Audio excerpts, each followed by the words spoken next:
get to a point where we feel that this is something that we can manage. And we call out, as has been presented, that I think Belize is, as I said, always willing to help out. I think it was shared with me, if I can, Mr. President. There are a couple other things that we have looked at as well in terms of alternative approaches. If I can share, I didn't even know this program existed, but since the IOM has already been mentioned, I came across this Global Assisted Voluntary Return Program, AVR, often called Assisted Voluntary Return and Reintegration, which helps migrants return to their home countries in a safe, dignified, and voluntary manner. This program is administered by organizations like the International Organization for Migration, and these programs provide support such as assistance with travel documents, pre-departure counseling, post-arrival reintegration assistance, which can include financial aid for starting a business or continuing education. AVRR is an option for migrants who are unwilling or unable to stay in a host country and wish to return home but lack the resources to do so. I bring that up, Mr. President and colleagues, because I think we have to frame, as has been mentioned before, people are moving, not voluntarily, but whether it's to seek a better way of life, whether it's to feel safe, whether it's to find jobs so that they can send back money home, but people are moving. We experienced that in the 1960s after those hurricanes when people moved to the US because there was no Belize City left. But frame in the mind that it is one thing to accept, how much is it? 33,068 people over the last 3 decades. But what framework have we established to say we are going to provide mental health support to those persons? Health support generally. Will these persons be afforded dignity to have maybe jobs available to them so that they can feel like they're doing something to take care of their families and they're not lining up for services? How do we make sure that that structure is in place? And I think we have to do it in a way, especially because, well, this particular agreement doesn't reference any specific support, but I do want to call that we should be planning for this. And maybe that is how we mitigate a lot of the uncertainty that we are back building to show the people, to show our fellow citizens, this is how we're preparing. And it's not just for anybody coming through agreements like this, but it's for the fact that we're going to continue to see migration across this region. The resources that the Belize have are in some ways far greater than others. So we can expect people to continue to come into Belize, but if we're not planning for that, not preparing for that, then how are we setting ourselves up for events outside of our control?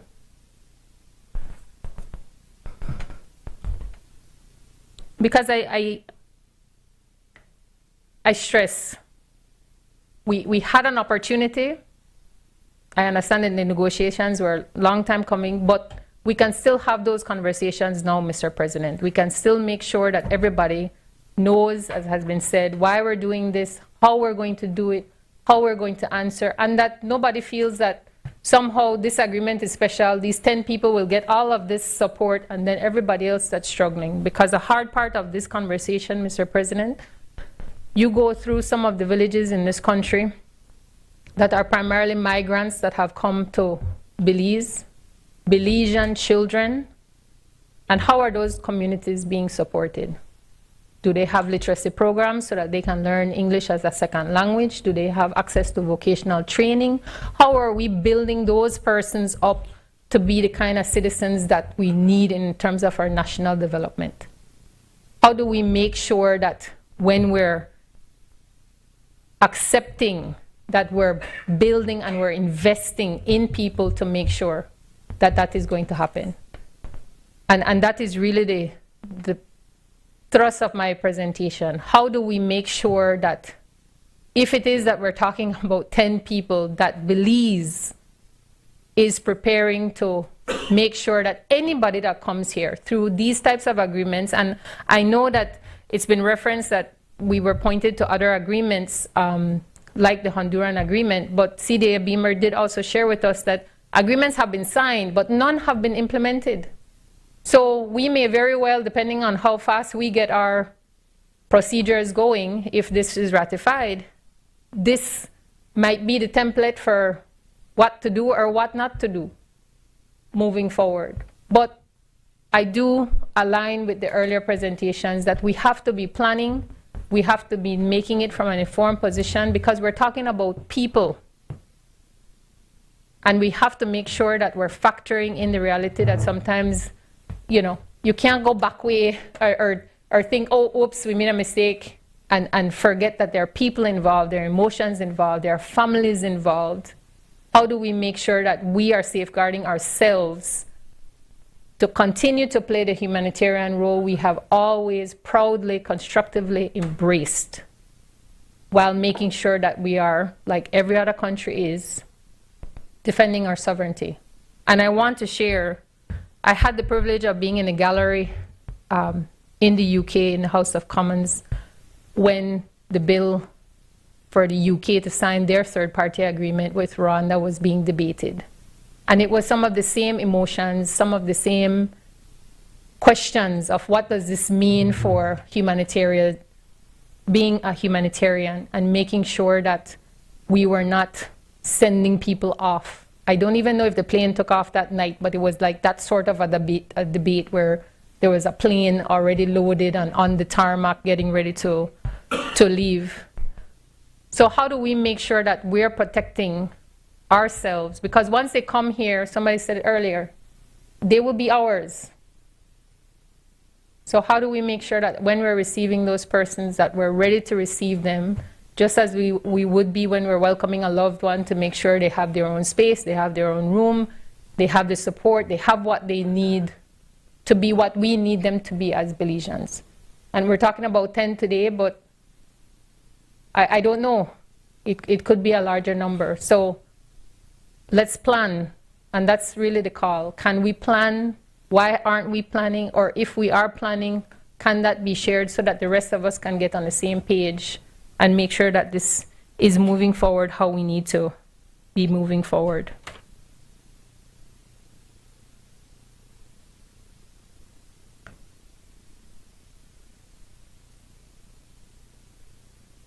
I will only wrap up, Mr. President, in saying that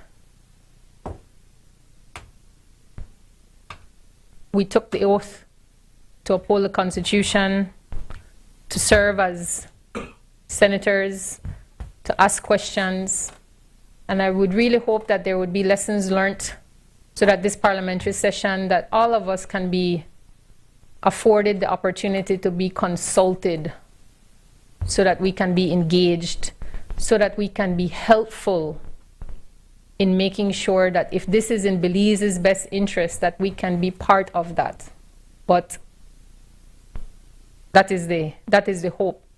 Under the Constitution, the oath that we have sworn is that we will uphold the Constitution and that we will embrace our role as senators, asking the questions and getting the information out to the public. And that is one we have to take to heart, as they say. Thank you, Mr. President. I recognize Senator Weed. Thank you very much, Mr. President. And I join voices with my fellow colleagues as we honor now Archbishop Philip Wright, who now shepherds the West Indies. He is a man of honor. He's humble, reserved, very wise. I hope when I get old to be like that. A little younger and more energetic, maybe more fast and or less deliberative in my methodology. But these are the men that I admire as they represent the kingdom of God in honorable ways. He's also the president of the Council of Churches here in Belize, one of the organizations that I represent as church senator in this honorable place.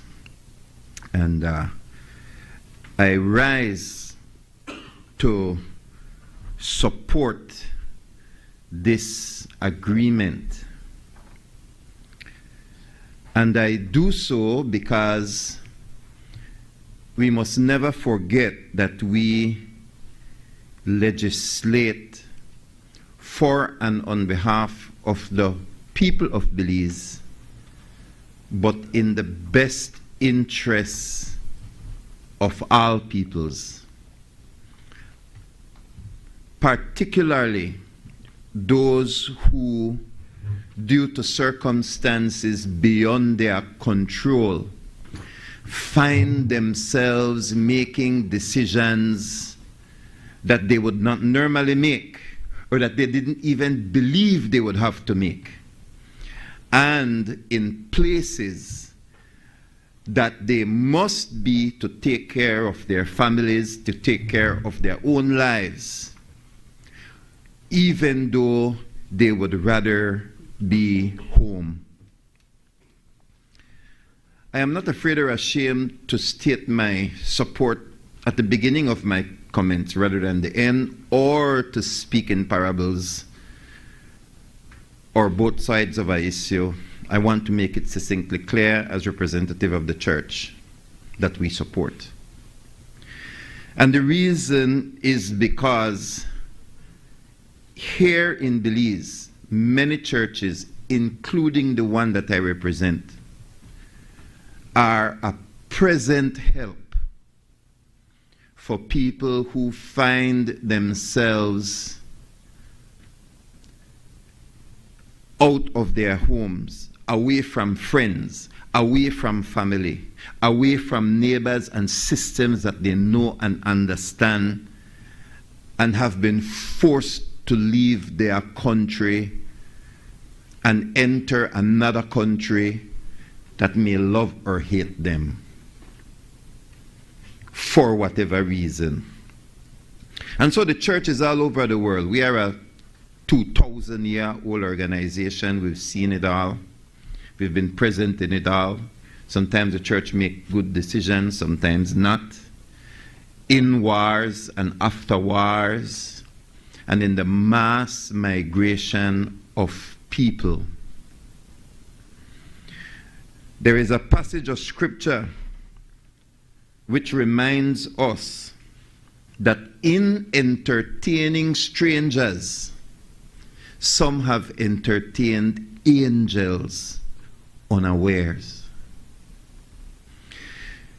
We are reminded of it because sometimes when we look at those who must flee their country or leave their country, we are afraid because they are strangers. We have reservations because we have our own difficulties, and we wonder how they are going to affect our culture, our country, our community, our national security, and all of these things. All peoples of all countries have these questions when people come into their country. These things are normal. And sometimes it is easy to paint them as the enemy, as demons. And so the scripture balances it, that reminds us that those who travel these distances for help are not always demons, that some are angels unawares. Mr. President, we must not forget that over the last few years we have learned a new term called migrant trains. Migrant trains. After COVID, the tremendous poverty, economic hardship that occurred in many countries, including our own, have moved people to leave their home and their families on difficult journeys to find sustenance for their people back at home. I understand the geopolitics. We understand it.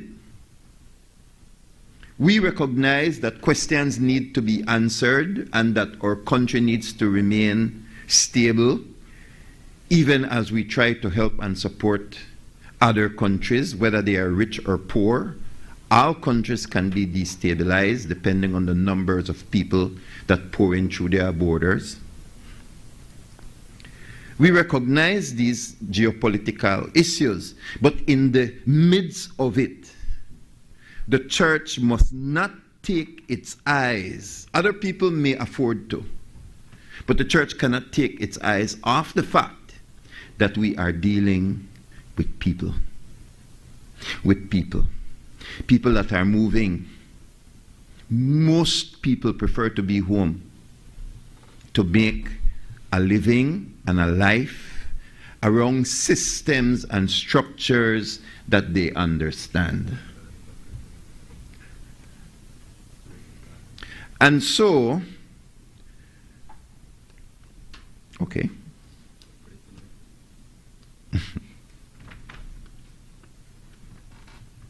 My apologies, Mr. President. Just an unexpected comment. And so the church must always consider people. My church, I as a pastor, have support, and will continue to support people who are displaced. We will. We have a fund where we support people between the period of time when they seek asylum and when they are granted or denied it. There is a process. And from experience, the Belizean Immigration Department, they are protectors of the Belizean system. You will not easily get past the Immigration Department in the carrying out of their duties. I know, because they reject countless people who apply for refugee status. We take care of them when the government cannot. They knock on our doors. They ask for food, shelter, clothing, and we do that. And so I will not deny myself knowing my values and the values of my church community for the sake of political rhetoric, geopolitical earthquakes that place people on opposing sides when it comes to refugees and immigrants, because people's lives are at stake. You see, in Belize and around the world, there is a difference between the illegal immigrant, also called undocumented immigrants, and bona fide asylum seekers. There is a difference. And it's sad that while some do not understand the difference, others confuse it for political gain. I do not support undocumented, illegal immigrants. I do not support. I believe that every person who enters Belize or the United States or Mexico or any other country should knock on the door the right way. When you jump the border, be it Botes or or any other place, and you refuse to recognize the sovereignty of a nation, the sovereignty of a nation, you are an undocumented illegal alien, and I believe that you should be dealt with to the full extent of the law. Because there are powers in this world that seek to destabilize countries. And it is easy to destabilize a country with immigration, to change a culture. And so I can stand here and say, I disagree with illegal entrance into a country strongly. And I will say, bring the full force of the law against it. But I will simultaneously carve out a space for those who knock on the door legally, present their documents, and say, I'm running away from my country for the myriad of reasons that they do. They are applicants to asylum. I beg our country not to differentiate. So I beg my country to differentiate between an illegal alien and an asylum seeker. An asylum seeker brings their documents, tells their story, tries the best to produce the documentation to substantiate their story.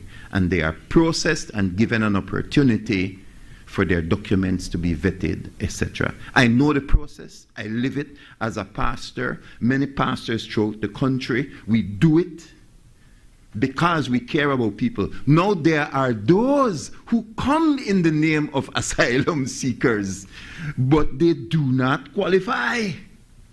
They do not qualify. But if you are a caring country, you will go through the process, even if you believe that they are running away for economic reasons, because economic refugees are not guaranteed a space.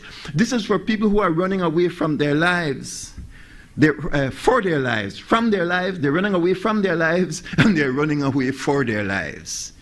And I beg you, carve the space out in the middle of your geopolitical wars, arguments, disagreements, in the middle of your seeking to protect that which is rightfully yours. Carve a space out for the bona fide refugee seeker. And the Belize process works well to differentiate between bona fide refugees and those who are attempting to imitate refugees to get that status. Again, I will congratulate those immigration officers and the refugee committee, because we buck heads because they try their best to protect the nation of Belize while fulfilling their obligation. So for the church, there were questions. When we first heard about this possibility for an agreement, there were questions. Number one, there was no documentation that we could look at and read. Number two, the question about where they are coming from, in what quantities, will they disturb the culture of our nation, etc. These were bona fide questions that the church leaders asked when I presented to them the possibility of an agreement. And so the church wanted to know, where they're coming from. Where are they coming from? Are they coming from all over the world? Are they coming from parts of the world where culturally or even religiously there is going to be some difficulty in integrating? Because all over the world, you will notice that the immigration problem has popped up. It's popped up in Europe, it's popped up in Asia, it's popped up in this region. And ability to assimilate and not destabilize the political, religious, cultural, and other factors, which is a legitimate concern. Those questions were asked by me, and at the time, I could not answer them. What would be the process? We need to see something in black and white. Where are they coming from? And then the question of volume. How many? These were the questions. And I believe that for the church, I cannot answer for any other organization that has concerns and may still have concerns. I cannot answer for them, but I can answer for the church. That the questions that we had, the documents that we felt were necessary at this particular point in time, and the details, specifically as it relates to quantities, were answered in the various meetings that we had. I'm not saying that there aren't other questions, but I am saying that for us who have an obligation to humanity, that the questions were sufficiently answered, Mr. President. And so, number one, the question of where they're coming from. They're not coming from all over the world. They're geofenced in a particular manner. They're coming from Central America, minus Guatemala, plus CARICOM. Who will argue with? Well, some will argue with it. But we can't. Because they're coming from our geographical area where we normally accept immigrants who understand our culture and in many instances already live our culture. And for those who do not live our culture, they assimilate easily. Caribbean. And so government, you did that one right. Because you hear the raging seas out there as people began debating this agreement with the lack of information. You were listening. Where will they come from? People are coming here, blah, blah, blah, etc. Yes, the church had those concerns as well, but we believe that by saying Central America, which excludes, of course, South America, etc., and the other side of the world, one is good. Except Guatemala, okay, we see that. And CARICOM, as I said, they are a part of us. So number one was answered. Number two relates to the process. People must be treated with dignity. I know the word dignity is thrown around a lot, but we believe that these people need to be given the opportunity to select between various countries, including Belize.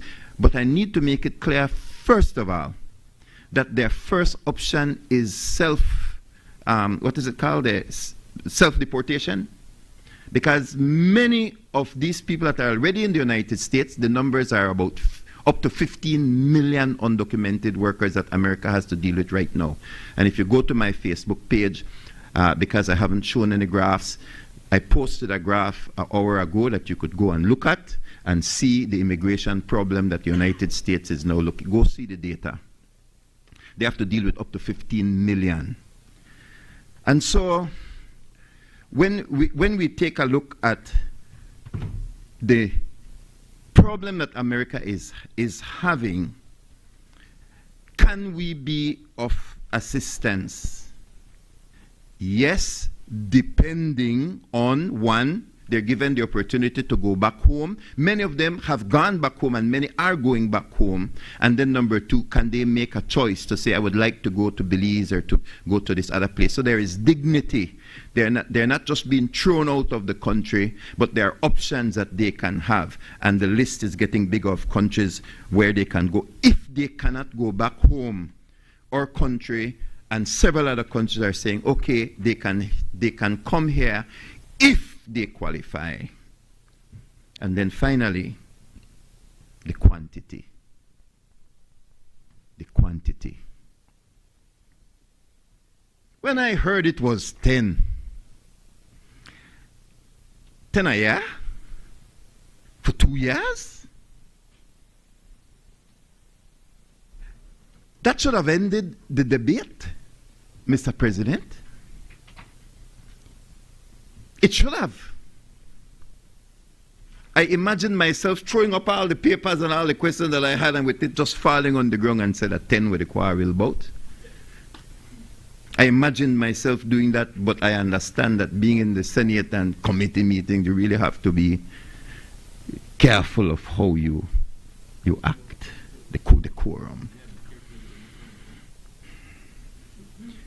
10. 10 times 2 is 20.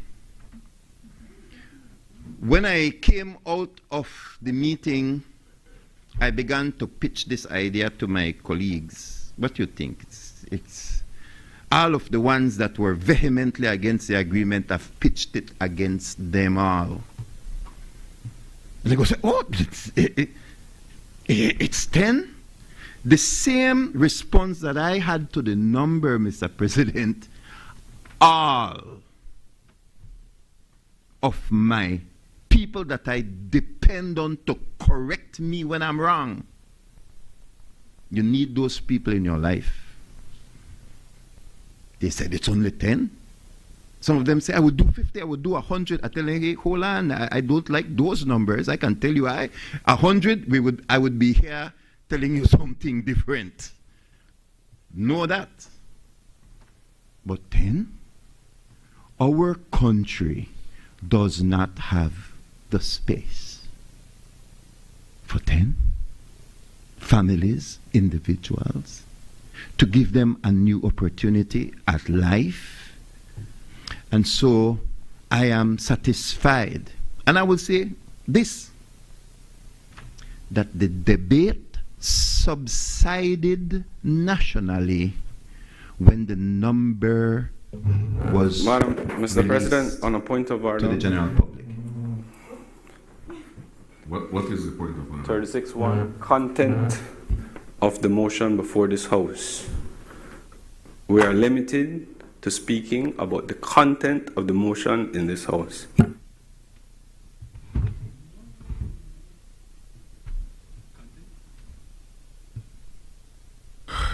Please proceed, Senator Wade.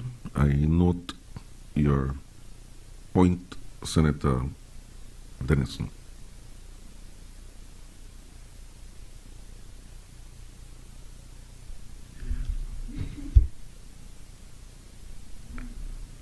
Unprecedented. I was told, and my fellow colleagues were told by none other than the Attorney General of this country in a... Senator Wade? Yes, sir. Senator Denison, kindly allow Senator Wade to complete his remarks. Thank you. Thank you very much, Mr. President. You see why the country must know the number? You see why the country must know? Because it deflates the balloon. You see, you have tempests and you have tempests in a teapot. Words of the farmer, Right Honorable Dean Oliver Barrow. I came into the public domain at the age of 16. I am now 55. I have always been in the public domain. I have seen and withstood tempests and tempests in the teapots. I'm not here to play politics or games, but to tell the nation that there are certain agreements that are acceptable by logic, with heart,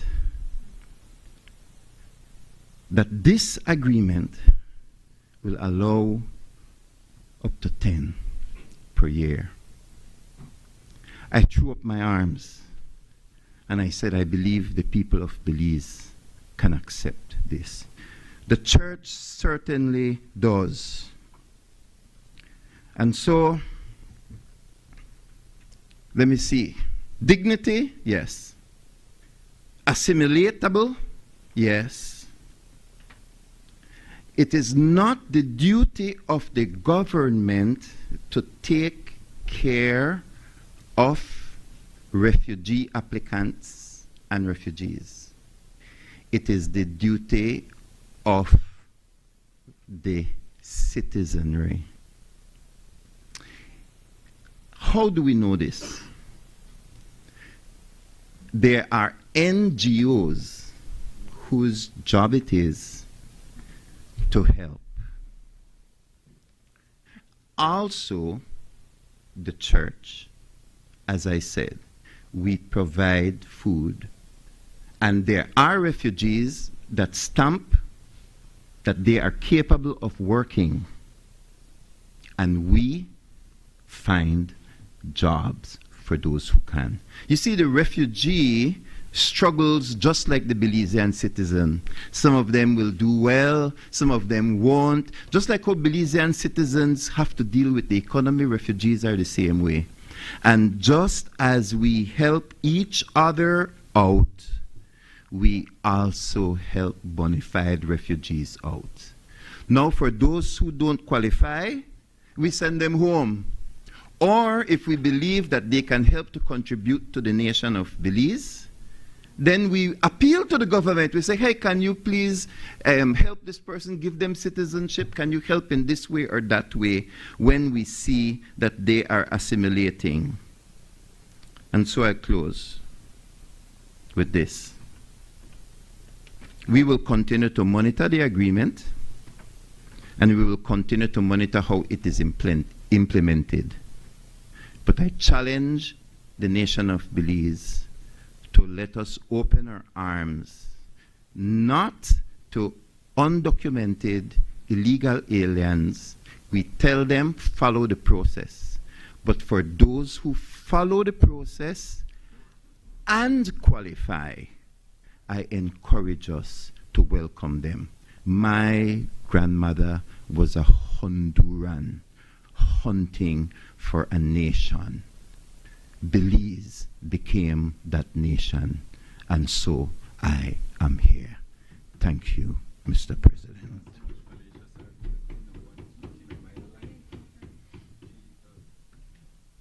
I recognize senators, please. I recognize Senator Arana. Good afternoon, Mr. President. Good afternoon, Belize. And of course, I remember all those who had served in World War I and World War II, hence the reason I also wearing my puppy today. And I must in particularly recognize my great-grandfather, Mr. Eufemio Aviles, who served at World War II. And Eufemio Aviles is also the grandfather of our late musical icon, Andy Palacio.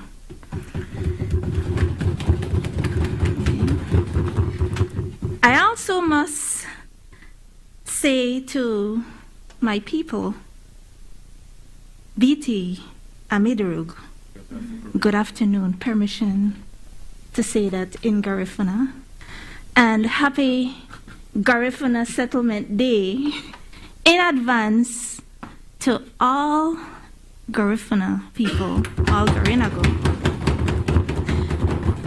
and the entire Belize. And with that, I rise to share my comments, my statement. I support this motion, Mr. President, looking at it at a humanistic point of view. And I also have to include the word by being empathetic. And I also have to include the word cooperation. You see, as I reflect, listening to all the speakers and I reflect from the time we had the whole Senate committee meeting, the AG had mentioned one thing at the end of the meeting. People from way back when coming to Belize, and I thought about our ancestors who, as far back as the 1800s, were looking at when the Garifuna people came in 1802, being rejected but did not give up, came back in 1832, and hence the reason we're looking at a reenactment November 19th, 2025. But we also look at the Yucatec Mayans. I hope it's not a history lesson, but we look at the Yucatec Mayans fleeing from Mexico to Belize as refugees in 1847. And the list goes down as we look at the Mennonites, and now as Central Americans are coming in. And so I thought to myself, I said, you know what? I cannot reject this. It has to be something that I am going to support. Because my people also went through the same processes, but have found Belize as a home where we are today. And so, when I look at the US, they had the courtesy to get into an agreement with Belize to accept asylum seekers and people who are refugees. And for Belize to be put in that list, the refugees, asylum seekers will decide, do I want to come to Belize? They can make that decision. But when I looked at the document, and it went specifically to people coming from the Caribbean and looking at CARICOM countries and Central America, excluding Guatemala, of course, there is a dispute that is ongoing. So everybody else can be accepted. And looking at the 10 people per year. Now, we call ourselves Belize a Caribbean country, part of CARICOM, and also part of Central America. Why are we going to have a huge issue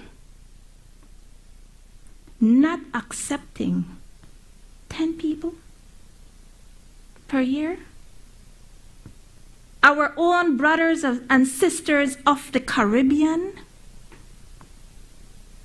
We have to think about that. Because, God forbid, knocking on wood, we don't have to be the one being refugees. Where will we go? At least we will have a place to go in the Caribbean and in Central America. And so we have to look at the coin on both sides. Another important thing to look at as we consider our brothers and sisters of CARICOM and Central America. What are they going through?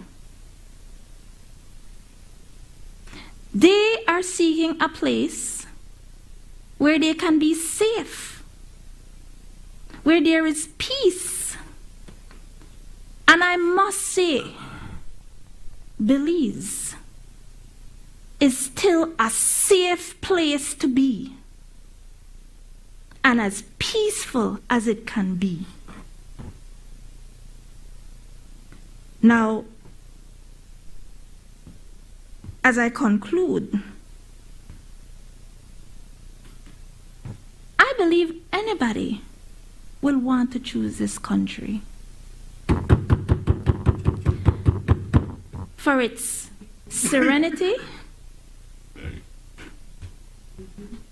its peace, and we look at this country as a country that is wise enough to choose at least 10 people a year to come and be part of beautiful Belize. Thank you very much.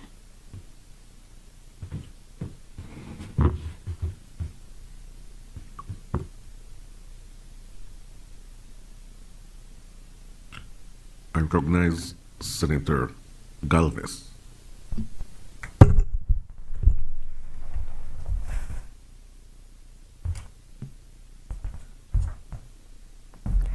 Thank you, Mr. President. I rise today in support of the resolution authorizing the ratification by Belize of the agreement between the government of Belize and the government of the United States of America for cooperation regarding the examination of protection requests. Mr. President, this agreement represents not only a diplomatic partnership between Belize and the U.S., but is also a reflection of our values and who we are as a nation.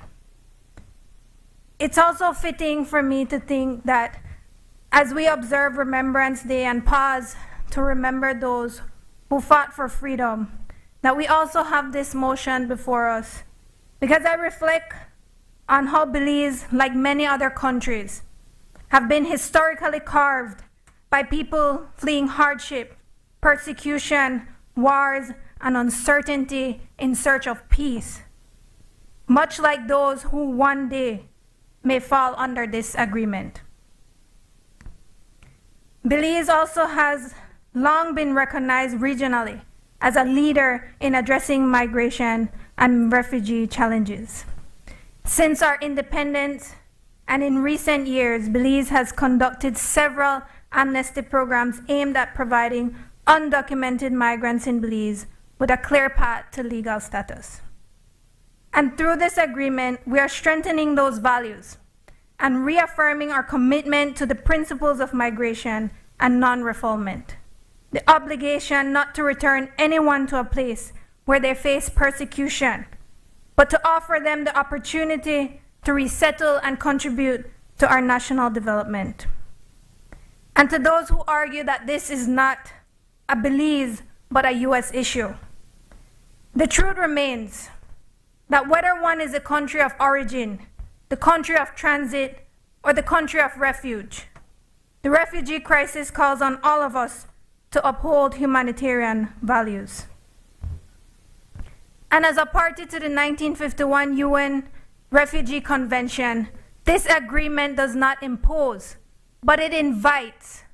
It invites us as neighbors, as partners, and as members of the international community to contribute to the global effort of protecting those in search of freedom from persecution. And I know that Minister Fonseca also stated that Belize is the last country to sign on to this agreement, and Senator Guerra also listed off those countries. So this is not something new to the region. But if you listen to those on the other side, the conspiracy theorists who say that everything is about an hidden agenda, you'll think the same. I'm not sure if that's how it was done under their government, but this is not what this government is about. Because, Mr. President, what I appreciate and respect most about this agreement is that it balances our international obligation and strengthens our partnership with the U.S. without compromising our national interests. Because when you look at what is outlined here, that is being agreed to under our terms, having multiple safeguards and measures that give Belize full control over this process. Under this agreement, Belize retains complete discretion to decide which individuals it will receive and under what conditions. That means that the United States cannot transfer a single person without Belize's approval, with added restrictions on the nationalities that can be transferred to Belize. And so, Senator Faber, these are not persona non gratas, but people in search of a safe country to reside. And even though this agreement will be valid for 2 years, as we know it can be terminated at any time by either party, with Belize also having a limit on the number of persons it will accept per year, which we know to be no more than 10.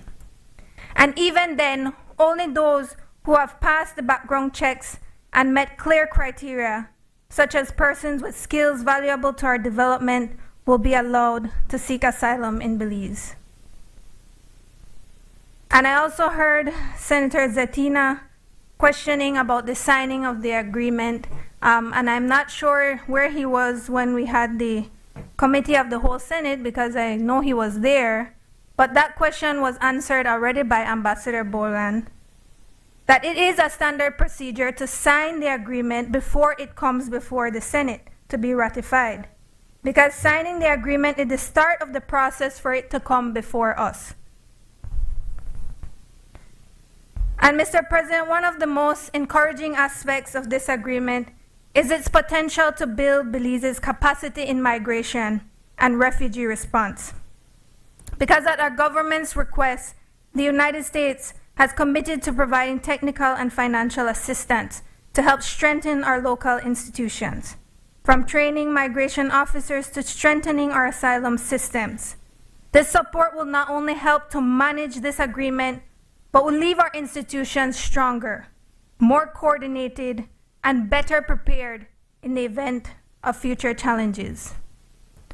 For this reason, Mr. President, I fully support this agreement, because with it, we are maintaining proper pathways for asylum seekers while safeguarding Belize's national interests. We are strengthening our institutions while deepening our regional partnerships. And we are helping to protect those seeking refuge while continuing our proud legacy as a nation built by all who wish to call this land home. Thank you. I recognize Senator Pitts. Good afternoon, Mr. President. Good afternoon, colleagues. Let me first associate myself fully with the remarks of the leader of government business and the leader of opposition business in recognizing both His Excellency Bishop Wright, as well as recognizing today's Day of Remembrance.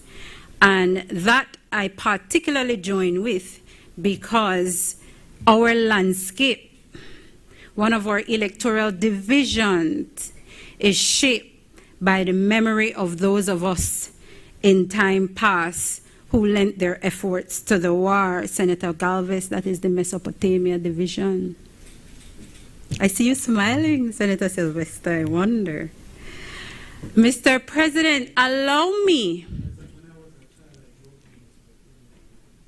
And now as an adult, we're proximate to that Mesopotamia division. And for that, I know Senator Sylvester, that what has us here is everything that is our substance, is everything that is our hard work, is everything that is our resilience. And so, Mr. President, I take great offense, and I want to place it on the record. I had hoped I didn't have to do it. I had mentioned it to Madam President before. You see, when I show up here as a senator with the business of the day, I show up to work. I show up representing the party who put me here, representing the Belizeans for those who need a voice. So, Mr. President, let it go to rest today and for forever, so long as I am in this chamber, that the duration of our time here is not placed on my back, that I am the cause we're here longer or shorter, because all of us should be here showing up to work. And so my 45 minutes that I am given, I will use to give a voice to the people who are voiceless and for the people I represent. So, Mr. President, no longer I want to receive any message that there is a text sent to persons who we have mutual knowledge. Tell Sheena sit down now, we will go home soon. Yes, I see you're browsing a furrow. It has happened, Senator Sylvester. And if it had occurred just once, I would have overlooked it. But to hear it repeated, Senator Chanona, I have shared this with you. Let it rest now. I put it on the record. When we come here to work.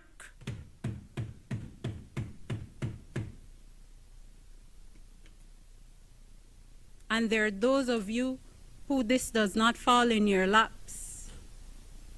So don't be puzzled, Senator Arana. Doesn't fall in your lap. Right? For the avoidance of doubt. And for the person for whom it squarely sits, I hope that this is the end of that and that I hear any such of sort. Now, Mr. President, allow me to make my presentation on the Safe Third Party Agreement. And allow me to first make the initial observation from the debates about being able to distinguish the country of transit and the country of refuge. My God, man. Belize is a country of transit. Being able to recognize who is choosing where for refuge. God, man, these refugees chose the United States of America. They didn't choose Belize. They went, let me tell you, some of them came as far as beyond the Darien's Gap, passed through Belize, and ended up to the country of economic prospects, not Belize. And let us not confuse the ham with the hammer and the apple and the orange. Because I can easily associate myself that I am against illegal immigration. But man, appreciate what the government is placing before us, an agreement that requires our modification of our domestic laws to make room for this. So there is a great suspense that is telling you, yeah, our current framework does not provide for this agreement. We have to now come back to try fix it. So you don't think that falls into the category of illegal immigration? We're making lawful what would otherwise be unlawful? Come on, man. And this is not politicking, grandstanding, no, nothing. Because we tend to run away with concepts and not appreciate what they really mean. Now, there are four main areas I want to present on. The key deficiencies of the agreement, the arguments against the agreement, the ramifications for small country like Belize, and last, the constitutional and human rights risk for Belize. And we've been hearing some of them. Under the deficiencies, let's look at the asymmetry of obligations. Belize carry the hosting burden. Belize carry the processing burden. Belize carry the integration burden. And we expose ourselves to reputation and legal ramifications. The United States carry none of these burdens in return. It is Article 7.4 permit me to read it into the record that says, nothing set forth in this agreement shall be interpreted in such a way that commits the disbursement or allocation of funds by the parties. The implementation of this agreement shall be subject to the availability of funds and technical capacity of each party. The government of the United States of America, upon request, shall endeavor, in accordance with applicable law and regulations, to provide financial and technical assistance to strengthen the institutional capacities of the government of the Belize. That is not a binding provision to do anything. That simply says, if we got it, we are give.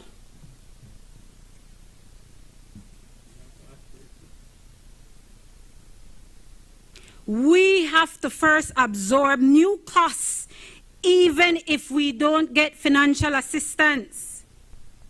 And the US's support is entirely discretionary, and most importantly, it can change with a different US administration. Man, we saw that with the MCC. We got it first, administration change, gone. That is what we're opening ourselves to. And I heard the church, Senator Wade say, the church has been doing some work. Well, man, if the church is standing up to say that they can absorb the cost, then enter this agreement with the United States government, facilitated by the government of Belize. Let them take the cost since they can do it. And Mr. President, let me make it clear, and I am sure the leader of government business will not disagree. Nowhere in this agreement, absolutely nowhere, there is any provisions that says it is a certain number of persons we take per year. Nowhere in the agreement. And I will not rely on any third-party statement. I will not rely on any third-party representation. I am guided by what is here in black and white. And let me piggyback on that. Mr. President, you remember our Prime Minister, Johnny Briceño. He was leaving the Love FM news station. And upon his exit, he was asked by one of the reporters whether or not he would sign such an agreement. Mr. President, and I hope the media go back and play the footage. He said no.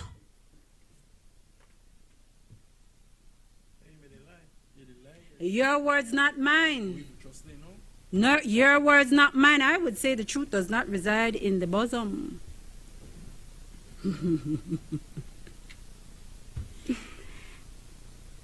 The capacity mismatch given Belize's size. Belize is small. Our asylum system is understaffed, underfunded, and administratively slow. Compared to United States, man, it is the United States, the leader of the free world.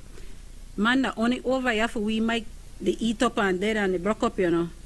After us, the National Assembly staff to try fix before they only one the work, but I digress. It is the great, or not so great, leader of the free world that classified Belize as a certain kind of rancor stench-filled country.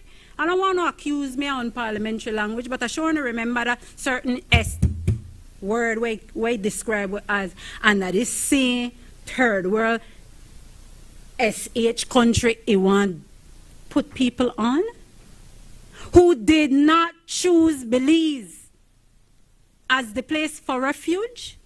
Man,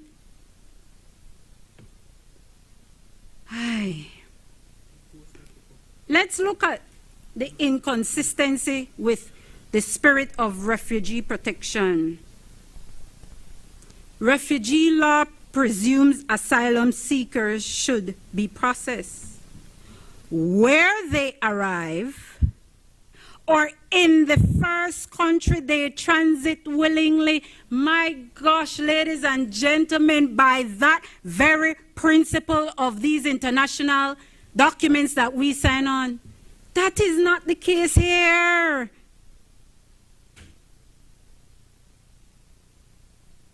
That is not the case here.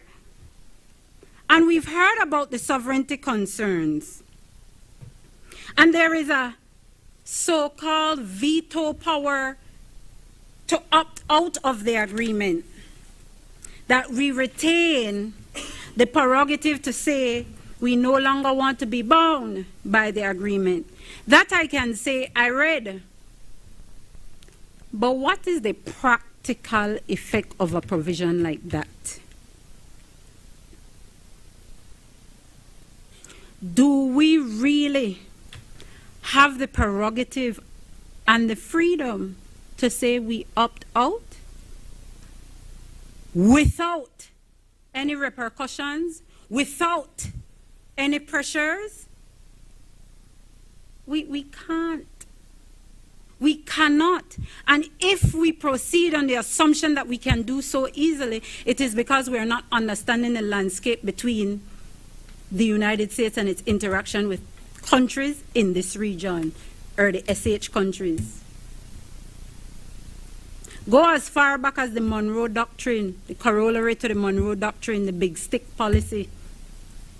There is no political wriggle room to opt out of agreements unscathed.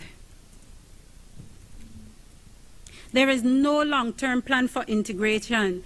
When we met with the Chargé d'Affaires, and let me give credit to the Chargé d'Affaires, if it were not for her, we would not have known. It is the Chargé d'Affaires who took on the responsibility to consult before the agreement was signed. When the opportunity to consult came in this chamber, it was after the agreement was signed.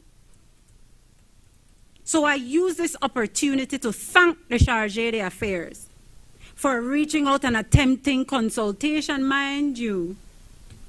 At that point in time, not having seen the document, not knowing what would be before us, when I was asked whether or not I had any view, I had to be most honest, like Senator Dennison has acknowledged. What have we before we that can comfort us 100% that this is an agreement we can support? I had nothing before me, and I had to say, you see me, I not comfortably associate myself with ignorance, you know. If I don't know, I know the talk. So when people speak from a place of ignorance with such eloquence, my God, my flabbers are gasted.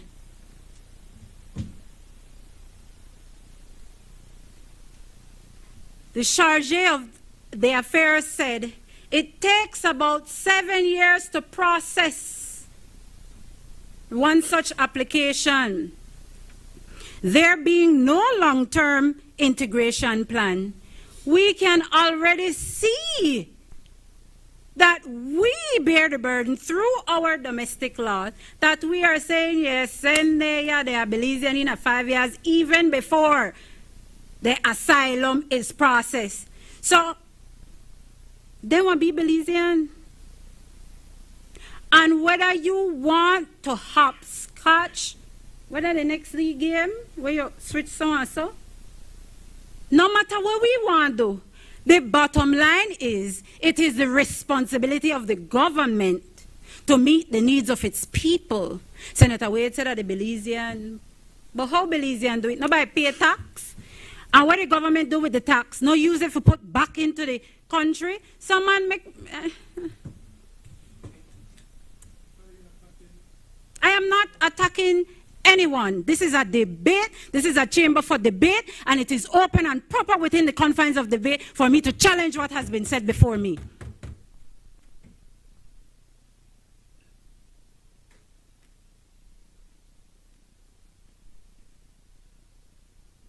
Now, let me go in to the arguments against. I know they sound like against already, right? But hey, if that is what it is, that is what it is, Senator Koyi. This agreement transfer a global burden from a superpower to a SH country. Like, really? The United States has about 330 million people. Belize we barely did at 400,000. And whether we want to admit it or not, we are barely providing for our own in housing, in education, in health. Man plan Belize 1.0, 2.0, I don't care which point oh. May promise that we will get 30,000 house. How close we there to that 30,000? Man, that about $2 a day for that free education, and I don't know what they could buy out of that. 30,000, 10,000, we're not close.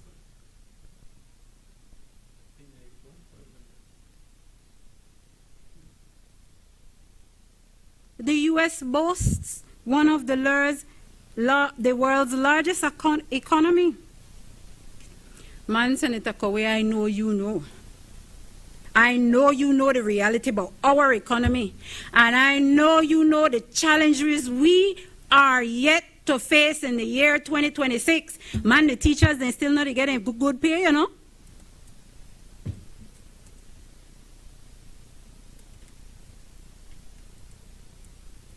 Belize risk becoming a dumping ground for rejected applicants.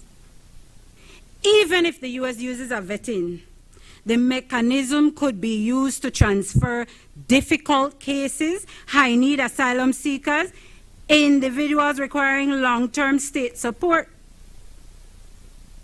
No, and I say this with the utmost responsibility and the utmost of caution. And I don't want my words to be conveyed as fear-mongering. But we were reminded of the very many places and groups of people who came to Belize first, not second, not third, not fourth. Because the rains gap, the way can't cross there, so you know. When the Mennonites came, they had a land. After the Caste War, they had a land. They chose here. But what and chose here. Your people chose here. So we have an obligation to people who choose here first. This is not that. But let me tell you something. While the Mayas have been subject to a fight under both administrations to their ancestral lands, those who came here, chose here in the past, man, they work out a good, nice, tidy, agreement.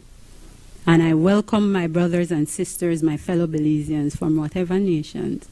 But it is a very real concern that when we take on as a safe third country, we don't do so and displace Belizeans who are already Belizeans who are here fighting to get access. That is a real concern.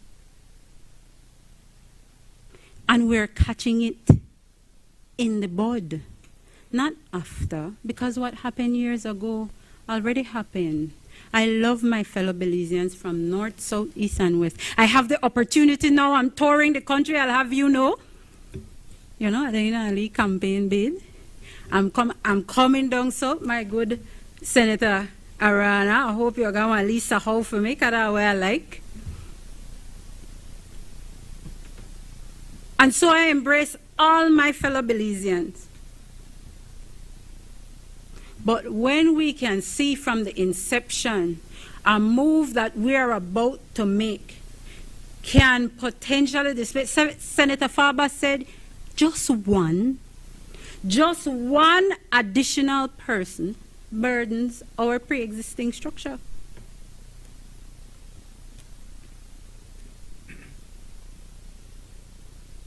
Now, the agreement risks transforming Belize into a strategic buffer for U.S. border enforcement. And it mirrors the Guatemala and Honduras situation, which has widely been condemned by UNHCR, Human Rights Watch, and the Internal Refugees Assistance Project. So we not start something where we don't know the dangers about. These international bodies already spoke on what this will cause. And remember me talking about being responsible and cautious about how I marshal my concerns, because it could create domestic, social, and political backlash. Like, why would we want to do that? There will be fear for increase of crime, the strain on housing and land availability, which is real. And I am not xenophobic by any means. And that has never been the position of Belizeans, as I understand the history of Belize and how we invite people in, people who choose here first.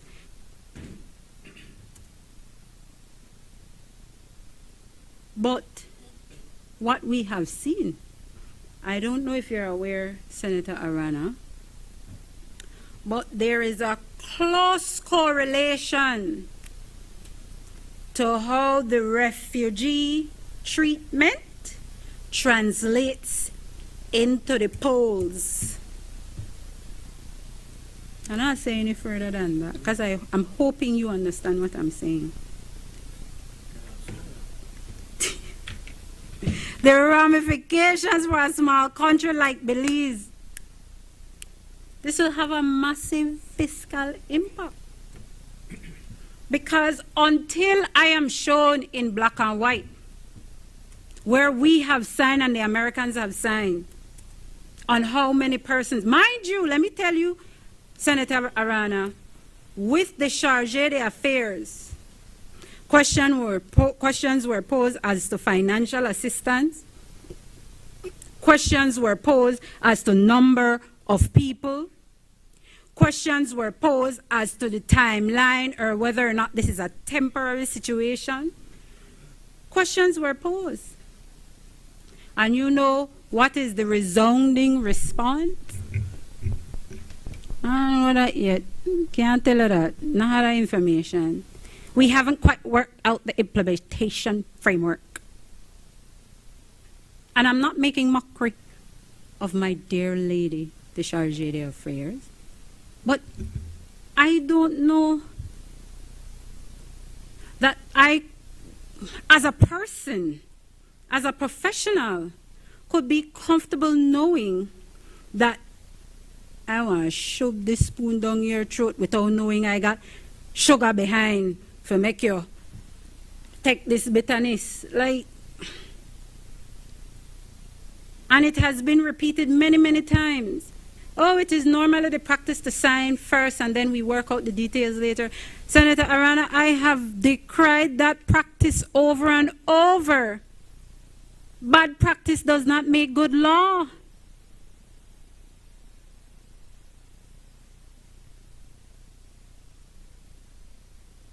Our budget is already constrained and there will be new demands. I don't know what we'll do. Shelter? Is the church going to provide housing after feeding them and administering faith to them, converting them to this part Christian world? Like, are they going to provide housing? Are they going to provide the education and the health care? Because I will be human and I will be compassionate and I can be empathetic. But I know what tell you, man, take the people in your house when I know I can't take the inner mine and I don't have no money for mine. Because I want song peachy and rosy. They say how honorable it is to take them knowing full well that I can't take them myself or that I can lend to your efforts to provide all the basic necessities. Like, I won't stand here and say that. But if the church is telling me through Senator Wade that they are willing and able to do so, man, that's a different story. And let's look at the long-term demographic consequences allow me to say what we all observe, know, think, and appreciate. Racial undertones are real.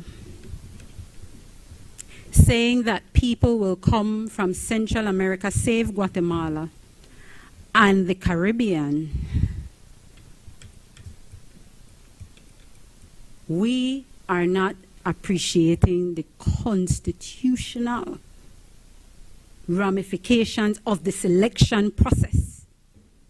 People to come here, and you know what I like about the good Senator Sylvester? And I want to say it so everybody hears. You see, when he takes on a matter constitutional in form. Man, there was a case I read that he appeared in before the CCJ. Even the judges, they had to say, man, your argument is most attractive. I couldn't have thought of it better. And so when he, we have to big up the man, because this is local Belizean talent from where I come from. Market among many. And when you see him, you must tip your hat to him, as I do, and I will always do. And I say, Senator Sylvester, you say after this thing, and the problems that I will speak of in terms of the constitutional and human rights risks, when those foreign agencies with their pockets deep come looking for cases to fund, Senator, I hope you're out of government business, because I want to tell you the best person for constitutional challenges that a good Senator Sylvester. No, you don't be coy, Senator Sylvester. Don't let your humility bespeak you, because when people read you on paper, they will know the force with which you stand. So I don't want to take it idly.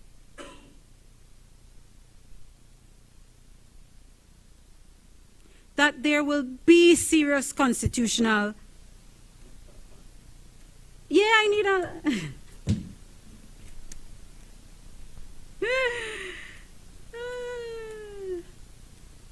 Let me jump to the constitutional risks for Belize, since I'm on it.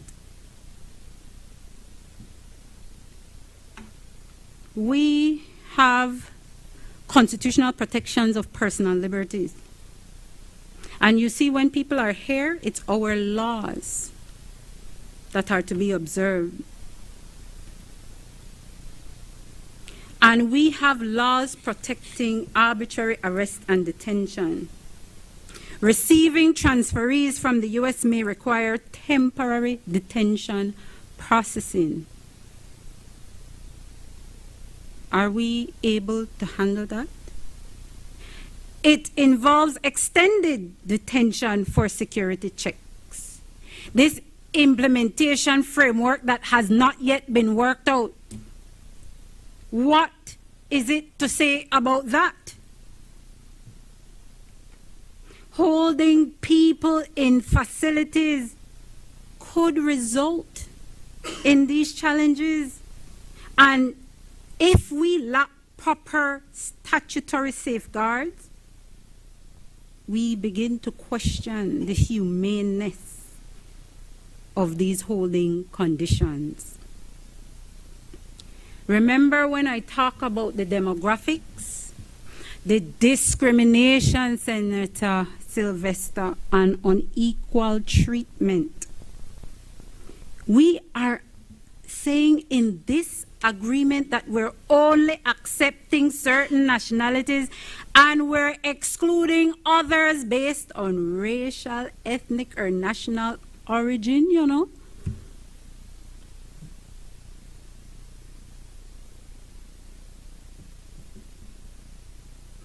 We could be challenged for making discrimination in immigration decisions, unequal access to asylum procedures, arbitrary distinctions among foreign nationals. How can we be sure in this absent implementation framework that there is objective justification and there will be no breach, equality and non-discrimination provisions? Yeah, because, man, Senator Sylvester, I'm hoping that you're familiar with some of the varying immigration cases emanating out of the UK.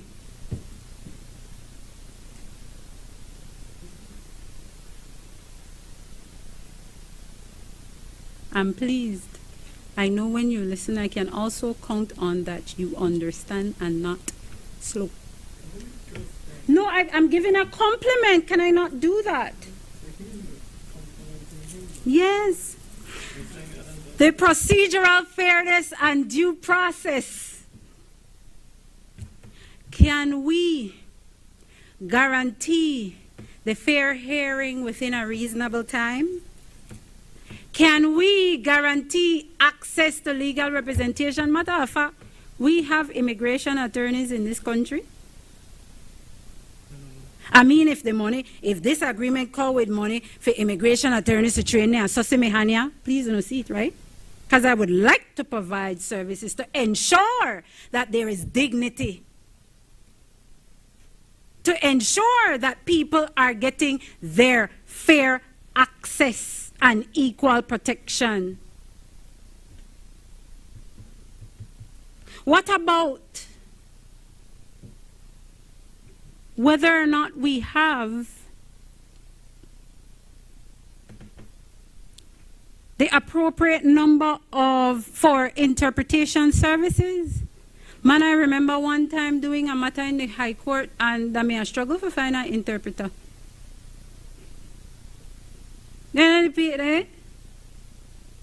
Like, there are little nuts and bolts, and those little nuts and bolts are serious enough for us to really consider them.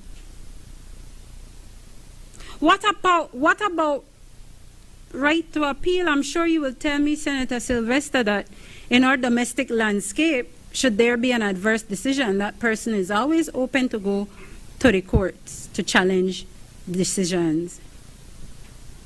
Who will pay for it? Is it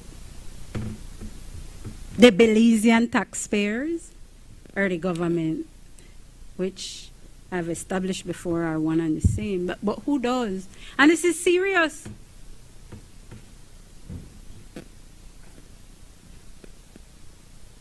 And it is real that small countries with limited resources often cannot meet these standards consistently.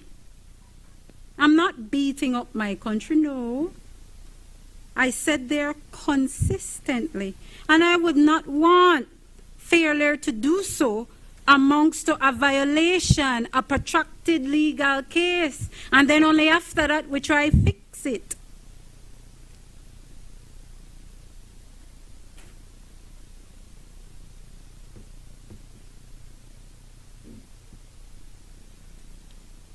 We've heard discussions about sovereignty and executive overreach.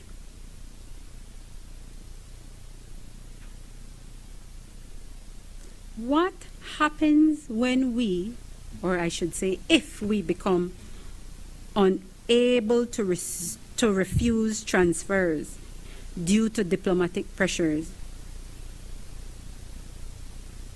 What happens?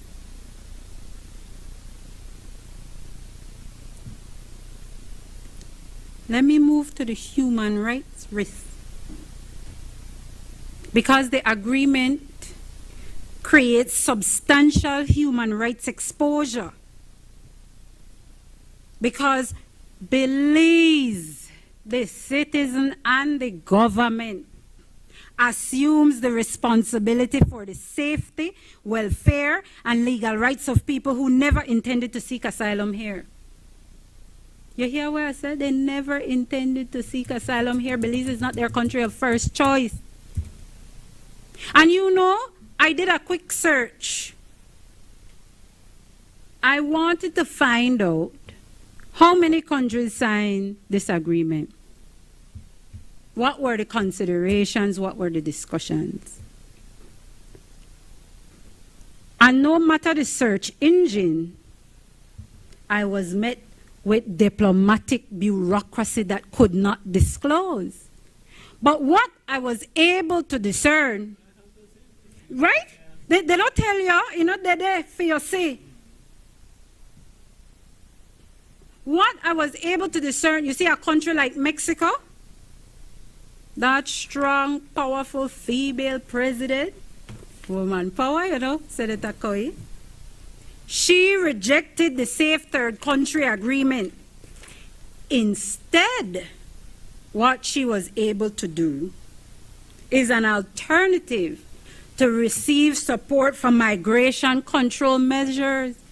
Isn't that what we should try to do? Since our borders are quote-unquote porous, since we recognize Belize as a transit country, we should receive support to bolster migration patterns so that we are not used.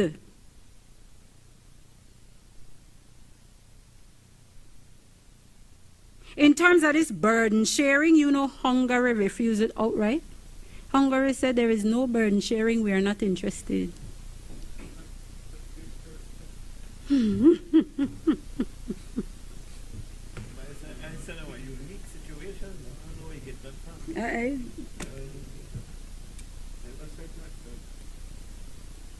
The thing is about the human rights risk, the non-refoulement. I hear somebody say, after the application get processed, you could send it back where they come from. Man, you don't understand what non-refoulement mean? It mean you can't send it back where they come from. That what non-refoulement mean? So no, we do not have the prerogative to send them back to their country of origin. And America, through this agreement, has clearly shown that America they don't want this, so we can't send it back to America neither. The corner the koya fitanya, the corner the koya fiton Belizean. People who didn't choose here first. I will never say that I don't recognize and I cannot be compassionate and I cannot be empathetic to people who chose here first. But there is a distinction to be made between those who chose here first and those who came as far as beyond Darien's Gap and passed through for end up deso. Because what the Charge d'Affaires said, that they are by and large economic asylum seekers.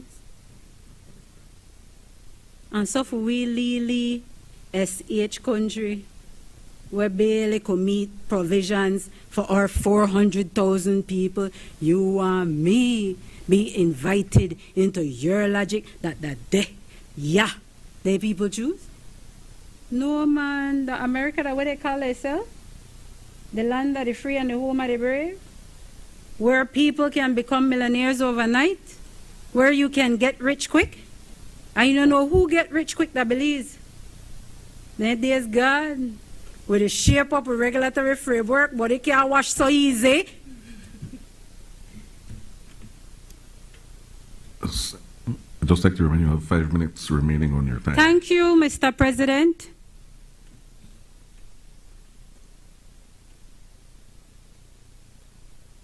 If we mishandle asylum claims,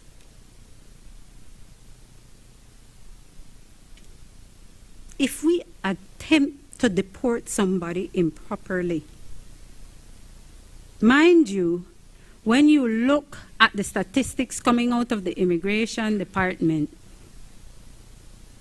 when considerations are before us for deportation, the first concern is the cost of deportation to the country of origin. Man, the other day they find one group in the western part of the country. And the way they worked it out along with the U.S. is to say, make they go right to Guatemala, but as long as they come out, I believe. That wasn't back to their country. That was to a country proximate next. And knowing how our borders are quote-unquote porous, by the next week, there was a dud the back here. Why we couldn't get help for bolster our borders?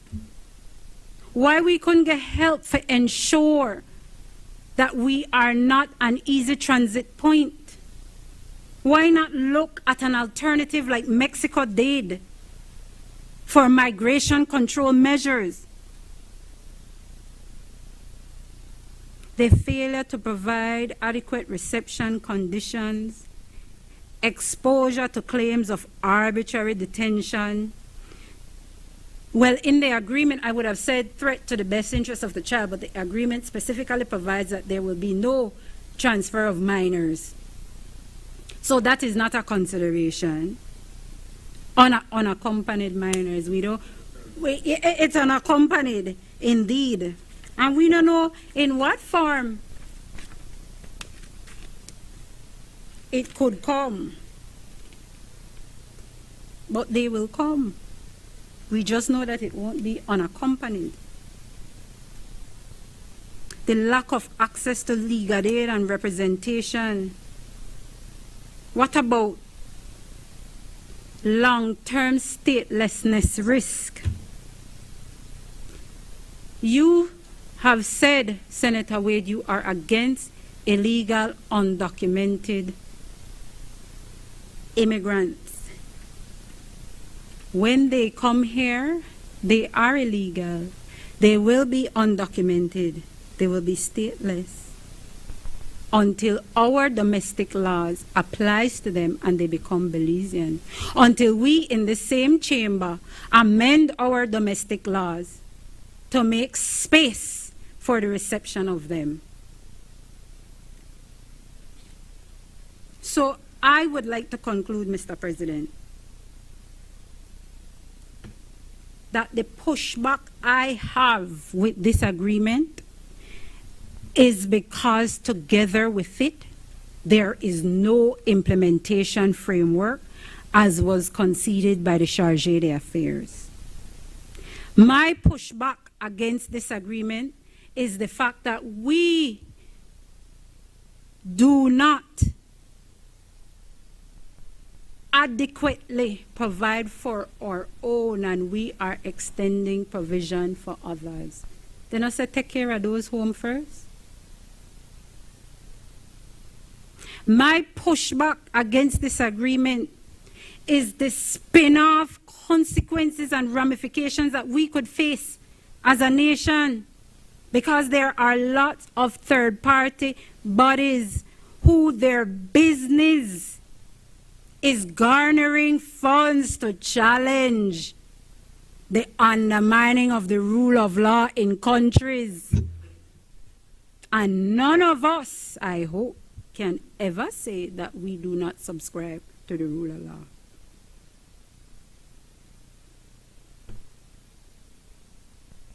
Are we there yet? The answer is no. And because we're not there yet to be able to say we understand how this will work, how it can work, what the implementation will look like, in black and white,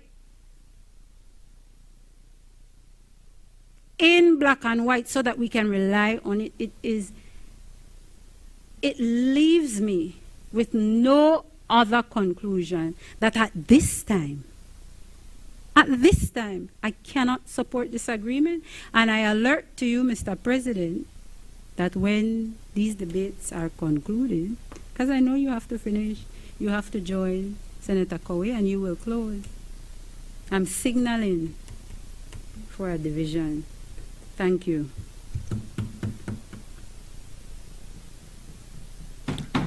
I recognize Senator Cowie.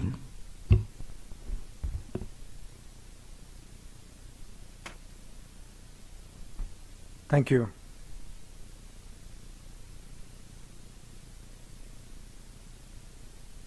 I rise in support of this motion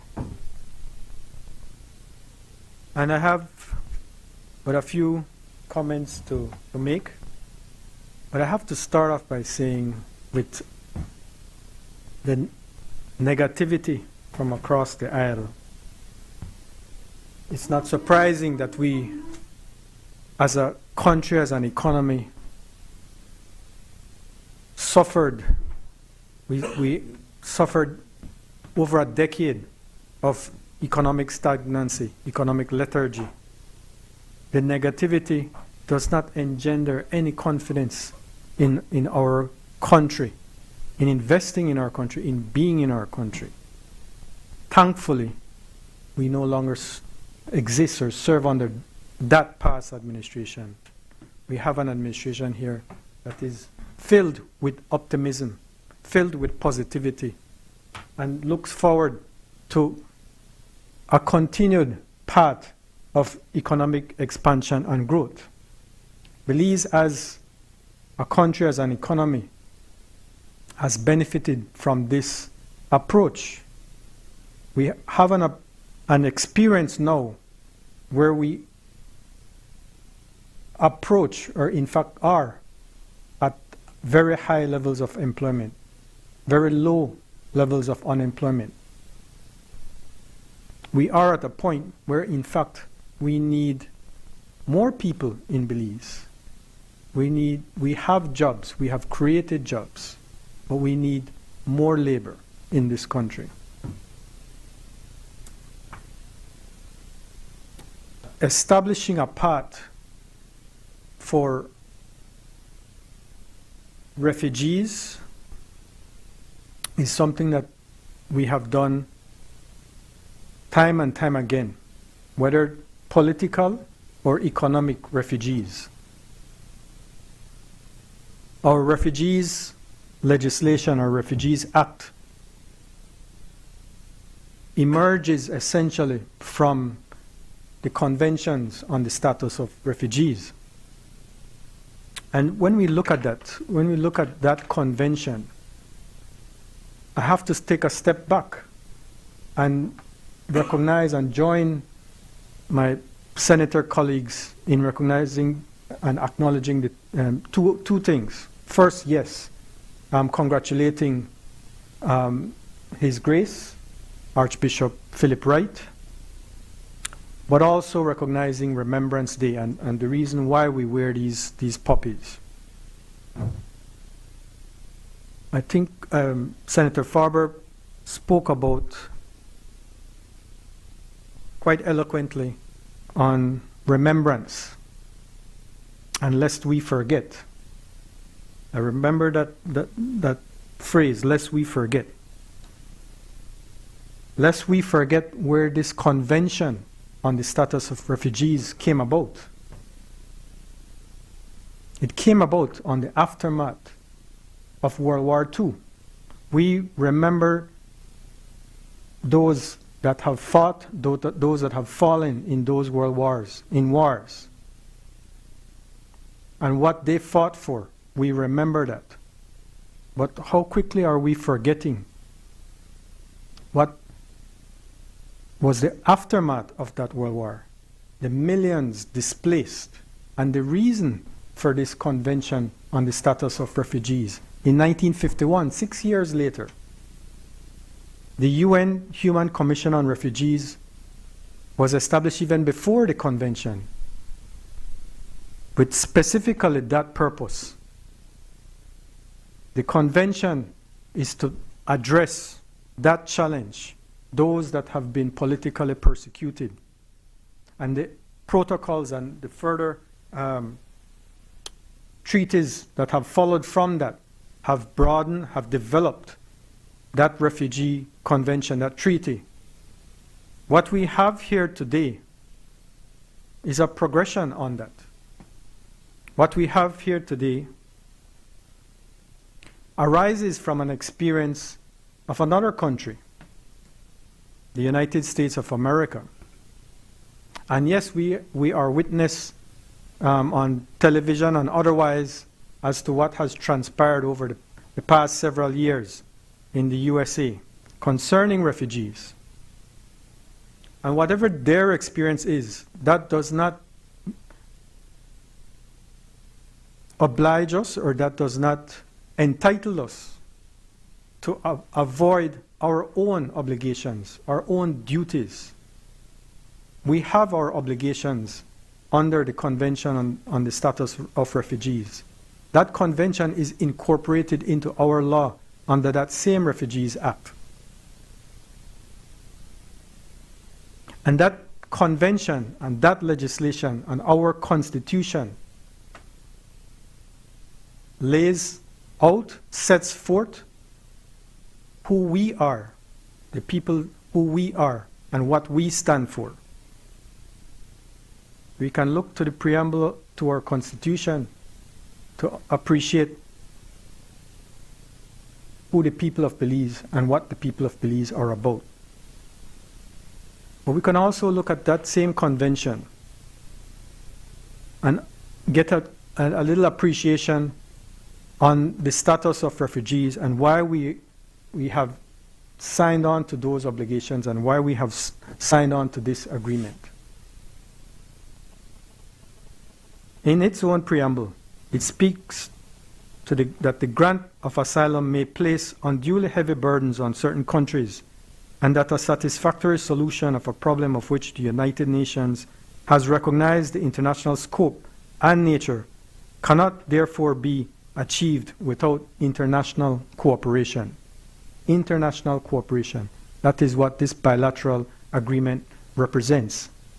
An international cooperation between the United States and Belize. The convention expresses the wish that all states recognize the social and humanitarian nature of the problem of refugees, will do everything within their power to prevent this problem from becoming a cause of tension between states. Belize is a member of this community of nations, and Belize plays its role, as has been highlighted by many of the senators before me, as it relates to refugees, what we do in terms of amnesty, what we do in terms of our immigration laws, and what we do in terms of our refugee laws.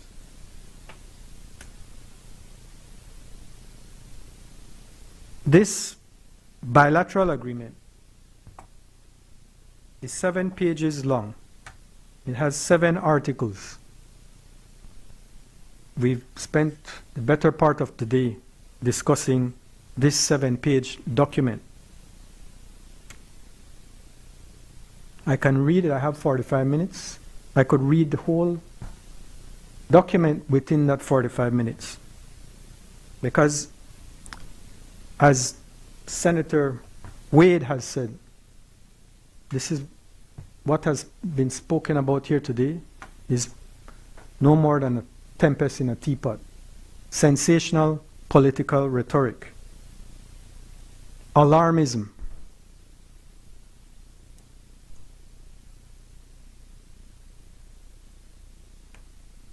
Article 2. Article 1 speaks to the definitions of the agreement. It has several definitions. It defines a protection applicant. It means any person who is a citizen or national of a Central American country, excluding Guatemala, or Caribbean community member state who submits a protection request before one of the parties. That's a protection applicant. So that person has to apply. It's not just transferred to Belize. That person has to apply. And that person has to be a citizen of the Caribbean, of a member of one of the Caribbean countries, or Central America, excluding Guatemala. And it applies by way of making a protection request. And that is also defined. Protection request. It means the request of a person from Central America, excluding Guatemala, and Caribbean community member states in accordance with their respective international obligations under the 1951 Convention, the 1967 Protocol, or the Convention Against Torture, and in accordance with the respective laws and policies of the parties, as well as any other type of equivalent temporary protection available under Belizean immigration law. So that protection applicant makes a protection request.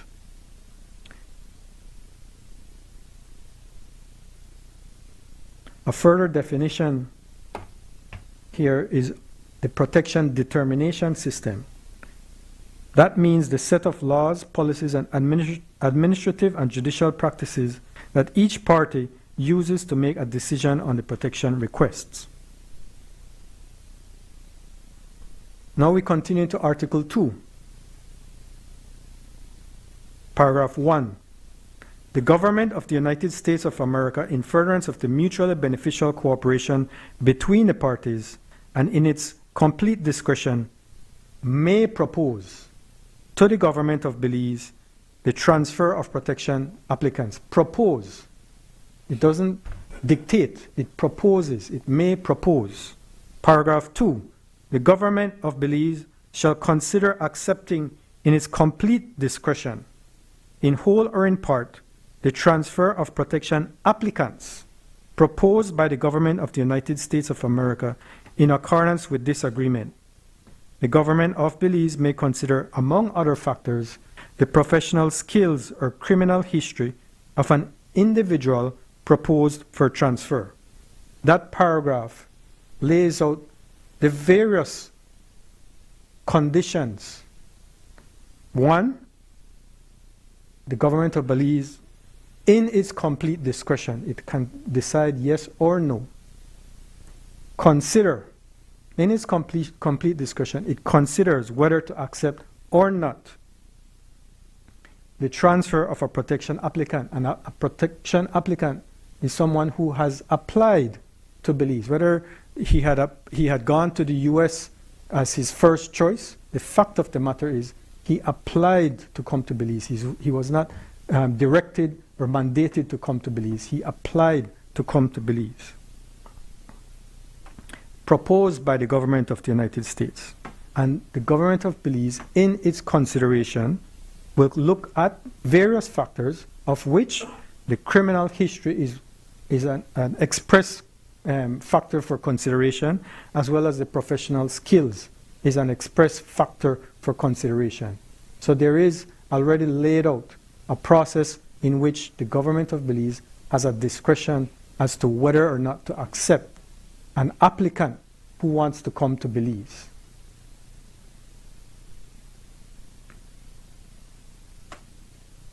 I continue down to Article 3.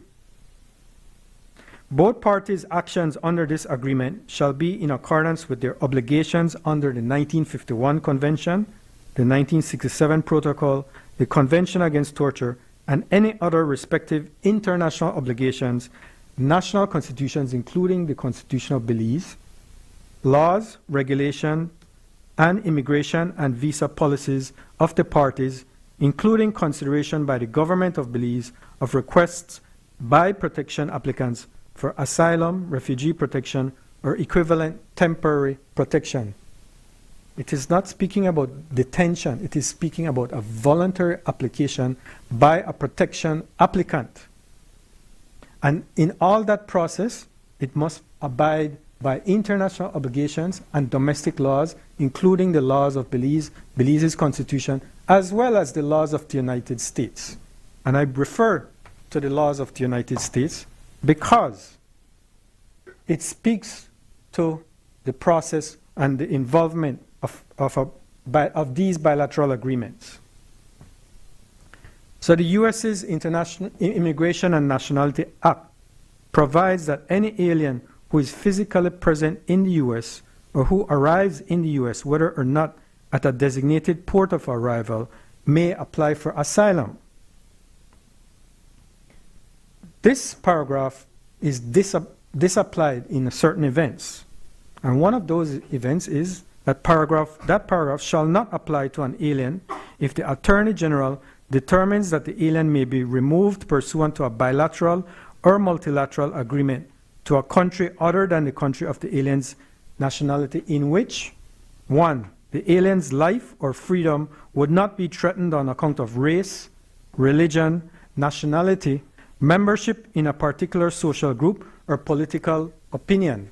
And 2, where the alien would have access to a full and fair procedure for determining a claim to asylum or equivalent temporary protection unless the Attorney General finds that it is in the public interest for the alien to receive asylum in the United States. In short, asylum eligibility grant under those provisions is barred if the Attorney General determines removal is possible to a safe third country meeting those 2 conditions, that is, life or freedom not threatened and full and fair procedure, unless a public interest exception is found to keep that person in the United States. So Belize is a nation of laws and a nation of immigrants. This is not in any way distinctively different from the United States, which is also a nation of immigrants and a nation of laws. And in that process, as a country of laws, subject to the rule of law as referred to here, that safe third country agreement has to meet these conditions. The country itself has to meet these conditions. So it reflects that the perception, the reality that Belize is a safe third country that respects the rule of law, that does not endanger the life or freedom of protection applicants, just like it does not endanger the life or freedom of its own citizens, but also that it offers a full and fair procedure for determining asylum claims. I refer to that and also refer to the provisions of our own Refugee Act. Who is a refugee? Section 4.1 of our Refugee Act provides that a person shall be a refugee if A, owing to a well-founded fear of being persecuted for reasons of race, religion, nationality, membership of a particular social group or political opinion, he is outside the country of his nationality and is unable or unwilling to such fear, is unable or owing to such fear, is unwilling to avail himself of the protection of that country.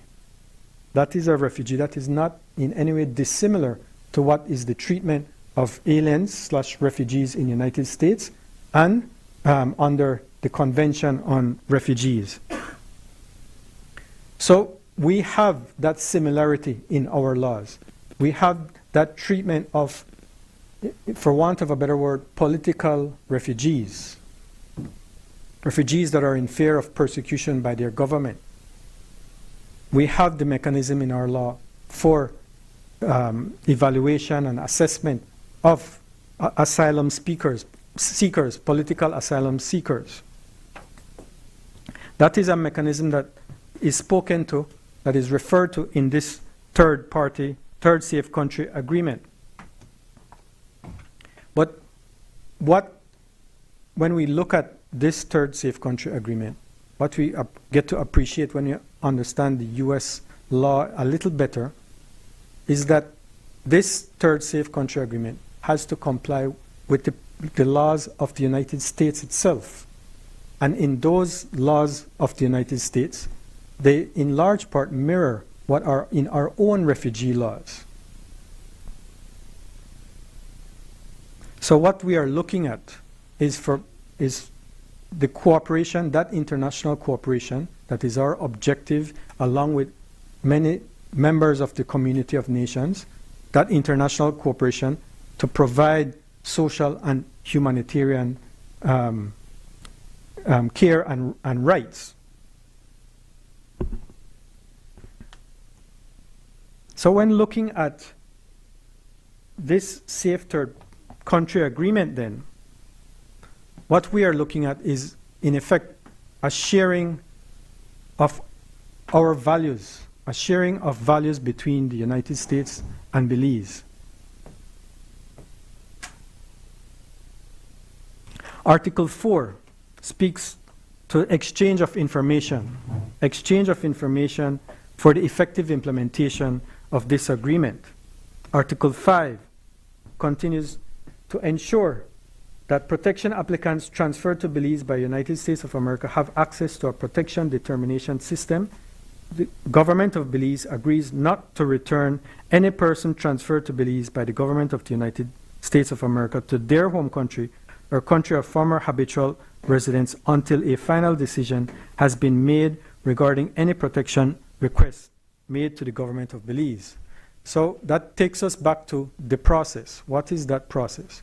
That process is initiated by a protection applicant who makes a protection request, a voluntary protection request to come to Belize for determination of asylum in Belize. What this article speaks to is that while that process is being undertaken in Belize, if the government chooses to accept that protection applicant, while that person is in Belize, he will not be transferred out of the country or to where he originally was from. Now, we heard Senator Pitts talk about non-refoulement. That is exactly what this is about. So that if a true asylum seeker is a protection applicant coming to Belize seeking asylum, that Belize will not breach that customary international law and send that person back to where he is in fear of his life and his freedom from where he came. This complies with that international law. This ensures that there is due consideration, there is a due process of consideration of the protection applicant's request. If that protection applicant in Belize's determination is found to be eligible for asylum, then that person stays. But if not, if the determination is that that person is not eligible for asylum, then that person will not stay in Belize. And thereafter, the possibility of that person going back to where he came from, because he's in Belize's determination, that person is not in fear of persecution or in danger of losing his life, then that person would be transferred back to his place, his home country. Article 6. The parties shall develop operating procedures to assist with the implementation of this agreement. These procedures shall incorporate a provision on the process through which the government of the United States will notify the government of Belize in advance of the transfer of any person pursuant to this agreement, to enable Belize to confirm the identity of the individuals to be transferred to Belize's territory. So there are two parts in that. First, the operating procedures, that both the U.S. and Belize will develop those operating procedures so that the agreement can be effectively implemented. This is not the operating procedure. This agreement is a framework agreement. This is not the operating procedure for what is to transpire in connection with protection applicants. This is just a framework agreement. So there is that second phase of developing the operating procedures. But at the same time, in that same provision, it also speaks about Belize getting information in advance. There's an exchange of information clause, and there's this second clause that talks about Belize getting that information in advance. That information, no doubt, will have to include information on the criminal history, as is expressly provided for as a factor for consideration, but also as to the professional skills as a second factor for consideration as to whether Belize, in its sole and absolute discretion, will accept that protection applicant. That Article 6 continues, the parties may regularly evaluate this agreement and its implementation to correct any deficiencies found. The evaluation may be carried out jointly by the parties. The parties may invite by mutual decision other relevant organizations with specialized knowledge on the subject, such as the United Nations High Commissioner for Refugees, to participate in such evaluation. I jump down to paragraph 4. The parties intend for the operating procedures to contain gradual steps and address, among other things, A, procedures necessary to effectuate the transfer of individuals under this agreement, and B, institutional capacity requirements. What does that mean? If there are costs, if there are financial or technical requirements, this is what is a part of that consideration. The parties intend for the operating procedures to contain gradual steps and address, among other things, institutional capacity requirements. The parties plan to operationalize this agreement upon the completing of the operating procedures. What does that mean? Put it in the converse. That means that unless the operating procedures are completed, this agreement will not become effective or operational. So let's forget about all the rhetoric out there. Look at what the agreement is saying. This is a framework agreement that complies with and ensures explicitly that it must comply with our laws, including our Constitution and the laws of the United States of America. Article 7 speaks to the extent or term of the agreement being for the term of 2 years, renewable before its expiration with exchange of diplomatic notes, which means it has to be on both ends. The United States and Belize each have to do an exchange of diplomatic notes if it is to go beyond 2 years. It also provides in paragraph 2, either party may terminate or suspend this agreement at any time by notifying the other party in writing. We all hear about the practical, whether in fact Belize would ever terminate. Well, the ability is there to terminate. Whether it decides to or not, that's up to Belize. Paragraph 3, the part speaks to amendments. The parties may agree in writing to any amendments to this agreement. Paragraph 4, which was highlighted by Senator Pitts, I think I would interpret it a little bit differently than how Senator Pitts interprets it.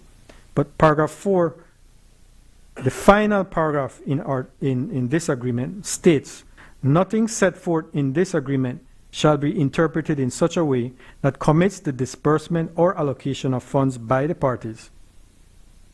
The implementation of this agreement shall be subject to the availability of funds and technical capacity of each party.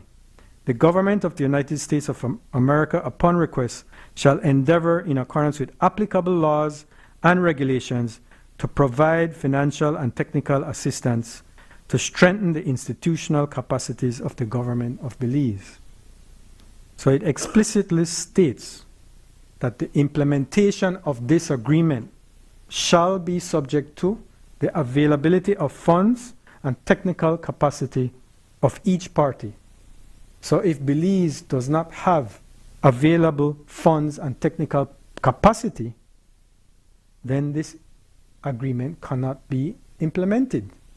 So it is actually in the interest of the United States of America, if it wants this agreement to be implemented, to provide the financial and technical capacity to Belize to enable the implementation of this agreement. It's there in black and white for everybody to read, to see, to understand. Don't listen to the sensational, misleading political rhetoric. Read it for yourself. It's all here in black and white. I've went through the whole agreement. There is nothing hidden. This is the whole agreement. And as a statement of principle, Cabinet has taken that position that no more than 10 persons per year, up to 10 persons per year, would be admitted into Belize under this agreement, provided that the operating procedures have been fully put in place, provided that there is the financial and technical capacity to implement this agreement. So this is where we are. We share common values, common virtues in looking and in being our brother's keeper. We share those common values. Let us not forget that, lest we forget. Thank you.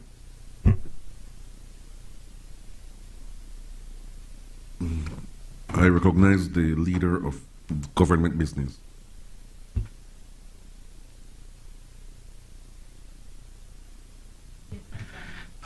Thank you, Senator Cowie. Thank you, Senator Farber, Senator Zetina, Senator Pitch is not here, Senator Herrera, Senator Wade, Senator Dennison, Senator Chanona, Senator Galvez, Senator Arana, and Senator Guerra for your very impassioned contribution on an issue which certainly is deserving of the attention, the critical thinking, the critical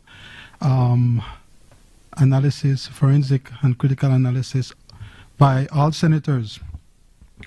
I'd like to thank Senator Cowie for going through the agreement, because there is importance and significance in that. I won't rehash and repeat what that exercise, but to simply highlight and emphasize that the agreement, when one takes the time and goes through the various articles, the various clauses, it can be seen that the agreement is, as Senator Cowie pointed out, a framework agreement. I will very quickly make an attempt to go through the various queries that were made by the various senators. Senator Farber, you raised the issue and you made the suggestion that there is an approach of secrecy that was engaged by the government with respect to the entering into the agreement. I think a number of other senators may have made suggestion to that similar point. But I just wish to make this point. It's very, very important. And this is a point that I sought to make when the committee of the whole Senate met last Monday, is that within the context of our constitutional democracy, which operates on a separation of powers, where you have the executive, where you have the legislature, and where you have the judiciary, treaty-making powers in international law is reserved to the executive. It's not something I made up. It's not something the government has made up. This is something that has been etched in international law for centuries. And I sought to make the point last week by making reference to the case of the Gina Miller case. And that case dealt with the exercise, that case dealt with the Brexit scenario, or the Brexit phenomenon in the UK. And what the courts and the UK High Supreme Court, no less, had to contend with and had to do, amongst other things, but it had to explain in very simple language this power, because that was an issue as well. Could the government simply have entered into the Brexit agreement and could have removed the country from that agreement without getting parliamentary approval, and the whole issue which I think touch and concern your concern. And I appreciate the concern, but I'd just like to just read this extract from paragraph 55 of that judgment. It says this, it says, subject to any restrictions imposed by primary legislation, and Senator Pitts would know, so in England they don't have a written constitution, and so their legislations by parliament it almost those primary legislation has the effect, has that effect that we would say our constitution has. So the court continued to say the general rule is that the power to make or unmake treaties is exercisable without legislative authority, and that exercise of that power is not reviewable by the court. I make this point because this is important for Belizeans to understand that the government, in entering the agreement, has not conducted itself in any way untowards. I appreciate the concern. I appreciate the comment that there needs or there ought to, or there's a suggestion there should have been consultation, but there is a reason, there's a rationale why the treaty-making power has been casted as such. Treaties, bilateral agreements may never see the light of a day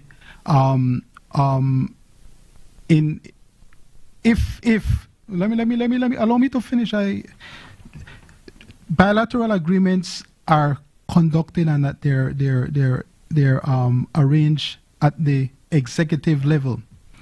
What obtains in our constitutional democracy is that after the agreements have been signed, after the agreement have been entered into, this is where the Senate, the constitutional authority of the Senate, becomes triggered.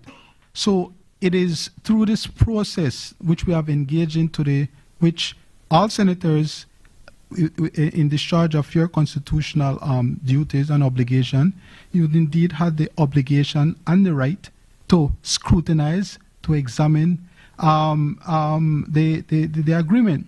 But the point that I wish to make is that there has been some conflating of the issues.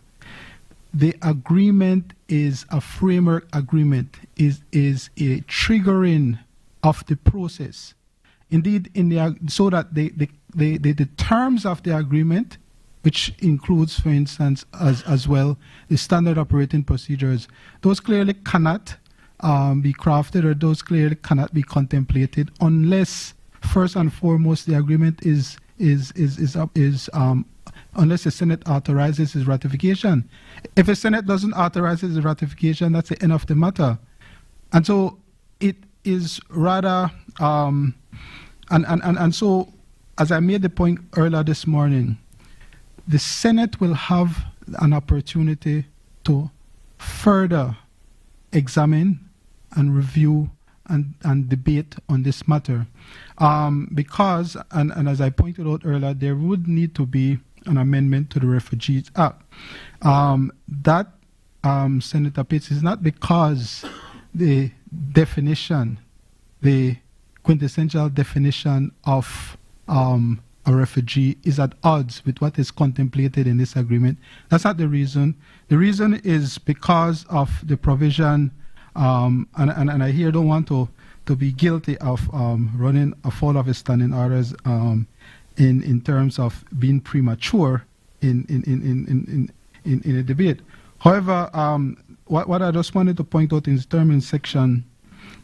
terms of section 4, as Senator Cowie pointed out, the definition of refugee would still be applicable to what is contemplated by a protective applicant in the agreement. So they're not at odds.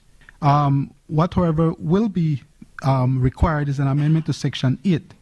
And we made it clear from the outset, it's very clear. And that Section 8 speaks about any person who is within Belize. So clearly the persons aren't within Belize, so there would need to be an amendment there. Because this provision speaks about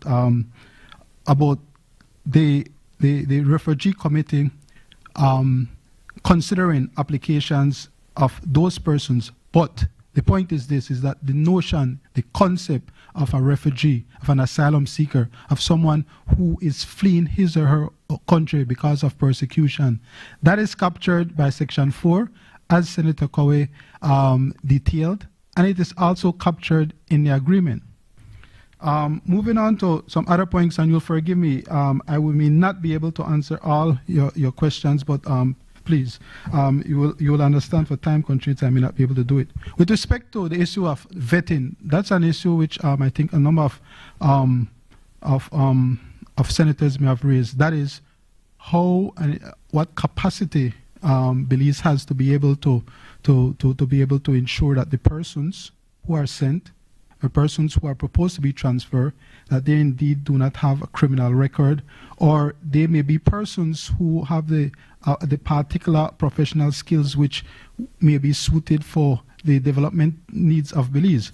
So we have, as was pointed out, we have the Caribbean Community CARICOM impacts. So this is an agency which specifically is established to deal with security and crime. And so Belize, being a part of that agency, can draw from the expertise and from that institutional mechanism that exists there. There's also a regional body as it relates to conducting verification of persons who would be from Central America. There is an agency known as, the acronym is GCIF. They, forgive my Spanish, they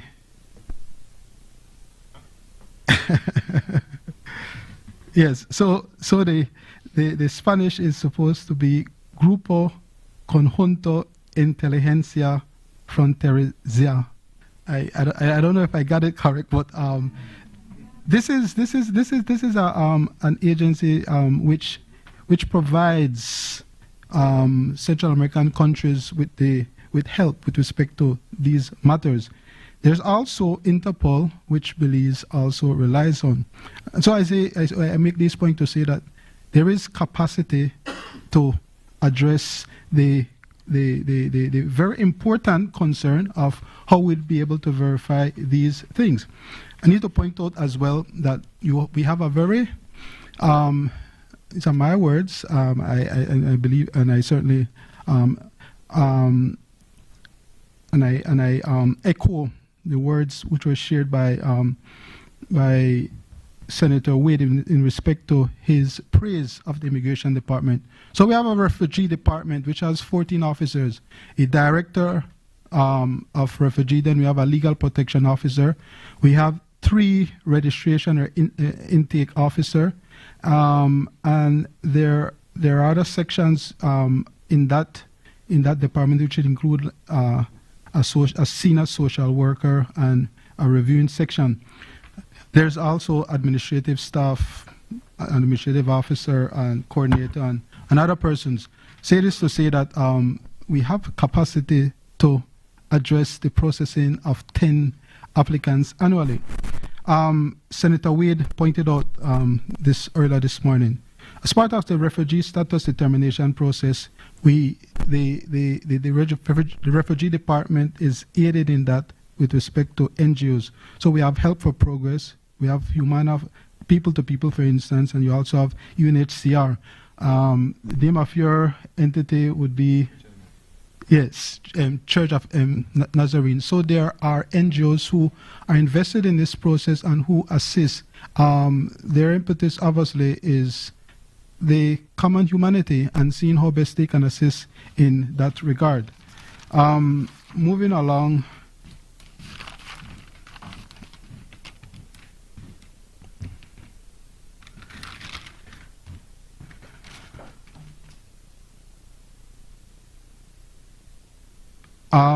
There was a point being made with respect to, again, the agreement first has to be ratified before it can take any further steps with respect to this matter. Senator Dennison, you had raised the issue with respect to, amongst other things, you had raised the issue with respect to, which I must confess that never thought about, but it's a very ingenious observation that a refugee is a person who is fleeing persecution, so they could very well be in his homeland. If he's a genuine refugee, that his criminal record could be cooked. Yes, so that is something obviously that as part of the the process, the standard operating procedures, again, were this agreement to be ratified by the Senate, that obviously would and should be taken on board. Then I go to Senator Herrera. So, Senator Herrera, I know it.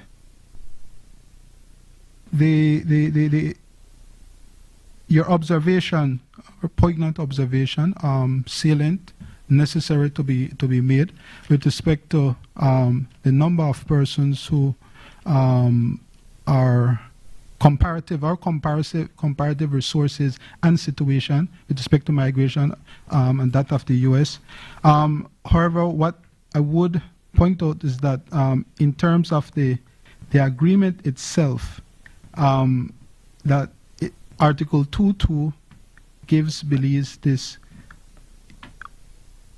unequivocal discretion to reject transfer of part or all the prospective applicants. But as I said, I very well appreciate and the context and also the information which you provided. With respect to the security vetting, I think I may have answered that earlier. You pointed out that your members of your organization had a number of other questions. I tried to write as best as possible those.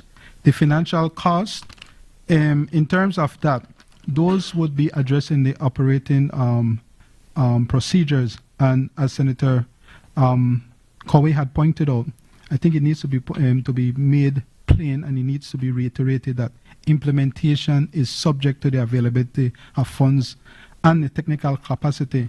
And as Senator Coway articulated it, it behooves the United States to, were we to reach that point, because obviously we still we are here seeking the approval of the Senate. Then with respect to the mechanism for transparency for standard operating procedures, that again, the Senate will have that opportunity. I think it would clearly, if approval were to be granted by the Senate, and we were to move to the next stage with respect to the standard operating procedure, and then possibly amendments to the Refugees Act, those are documents and those are procedures which clearly have to be made and be made plain and shown and disclosed to this august body.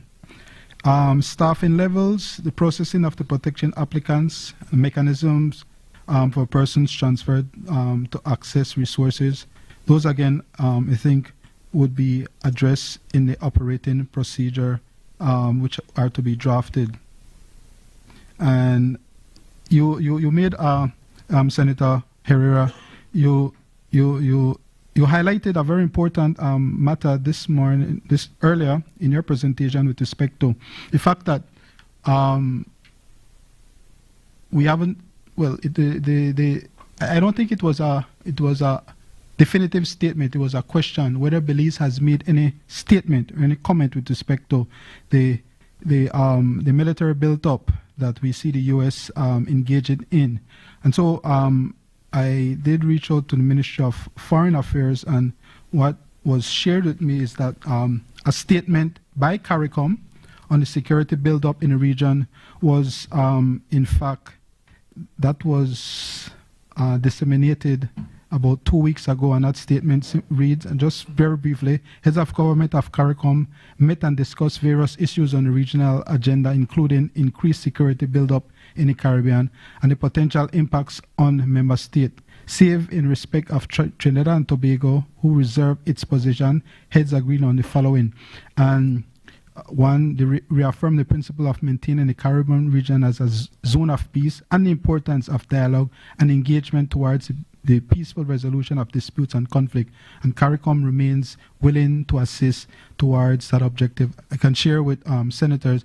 The point being is that Belize has taken a step and has voiced as through the CARICOM mechanism that it certainly is certainly disapproves and certainly is in no way in agreement with that approach that has been taken by the United States. Now, Senator Gabriel,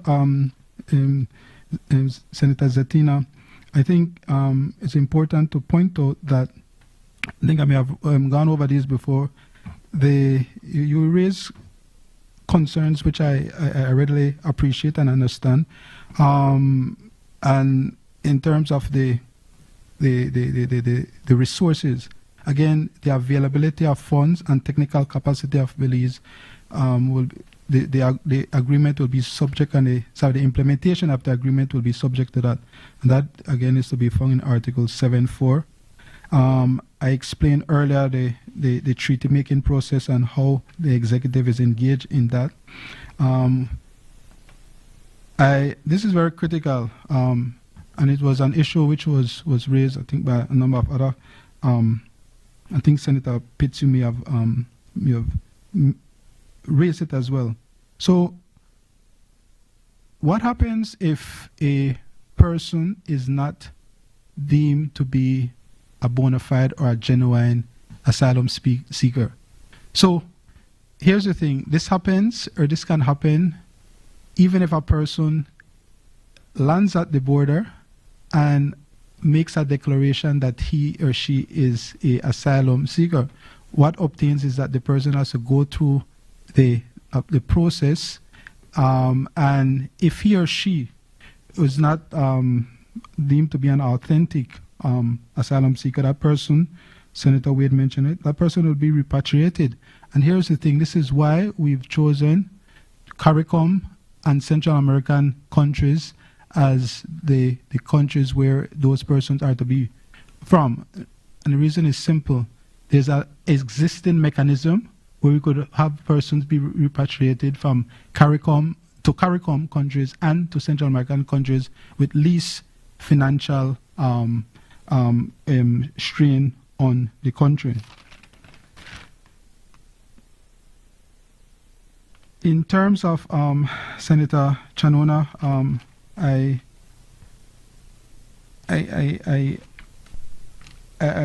must commend you, and I very much appreciate your suggestion that perhaps maybe moving forward there could be some consultation, and so seek to take that on board. But certainly, as I indicated, as it relates to the standard operating procedures, that certainly is something which will be shared or disclosed with the Senate. Senator Pitts, you'll forgive me if I was unable to write all of what you said in the bit which you were praising me. You had me stonewall, and so I couldn't continue.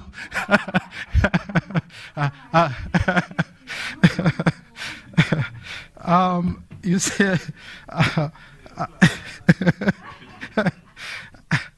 the administrative capacity of the Refugee Department, I think we have spoke to that earlier. In terms of the treaty-making power of the executive, I've mentioned that before. You made mention that, I don't know if it, in a conversation with the Chargé d'Affaires, a mention of 7 years. Well, that 7 years is not, that doesn't take 7 years for the refugee status determination process to be. That's what you said with respect to Belize. No, that must be for the U.S. Not Belize. Belize is we're much more efficient. We're much more efficient. Yeah. I respectfully disagree with you that we are not and will not be a dumping ground for high-risk asylum seekers. And the reason I say that is because of the mechanism in which we could first check and confirm the identity of the proposed transferee, and as well to reject. Yes. Of course, nothing is 100% foolproof, but what exists and what obtains now is that there is a mechanism in which we could be able to confirm the identity of persons from CARICOM to CARICOM impacts and persons from Central America through the aforesaid entity which I'm unable to repeat. As it relates to constitutional risk, so this is a bilateral agreement. I will have to consider some more, as I am obliged to do as Attorney General, your concerns with respect to the potential constitutional risk, but from a preliminary look at it, it being a bilateral agreement, and it in particular being an agreement that would affect applicants, it seems to me that that issue may not necessarily arise. But as I said, we'll give more thought and more deliberation and consideration for it. In terms of whether there will be detention center, as I think Senator Cowie had mentioned, this agreement, the way it's framed, it doesn't contemplate that, and the numbers are such that, again, with the help of the NGOs, these prospective protection applicants would be able to be assimilated in within the society and within the community with least financial shock to the government and the people of Belize. With respect to the interpreters, I think that is an issue that may not necessarily arise because, again, they are from CARICOM, so the only non-English speaking country will be Haiti, and the others are Spanish speaking. No. And then in terms of, well, there's a process to confirm. I said that already in Article 6, and I think, and then in terms of non-refoulement, Senator Cowie addressed it. So non-refoulement would apply if the applicant is genuine. So clearly, you would not send back somebody to his home country if he's a genuine. He's genuinely in fear of his life because of political, ethnic, and other considerations. So that applies. That's an obligation that Belize has, and that would apply, as I said earlier, even if the person were to be an ordinary asylum seeker and refugee. Again, gratitude to each senator for your contribution. It has been over 5 hours, but I think the Belizean public deserve no less for such a spirited and very critical discussion and examination of this motion. Mr. President, with that, I think it's a question. Any question be put?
Sorry, Madam President, you see, you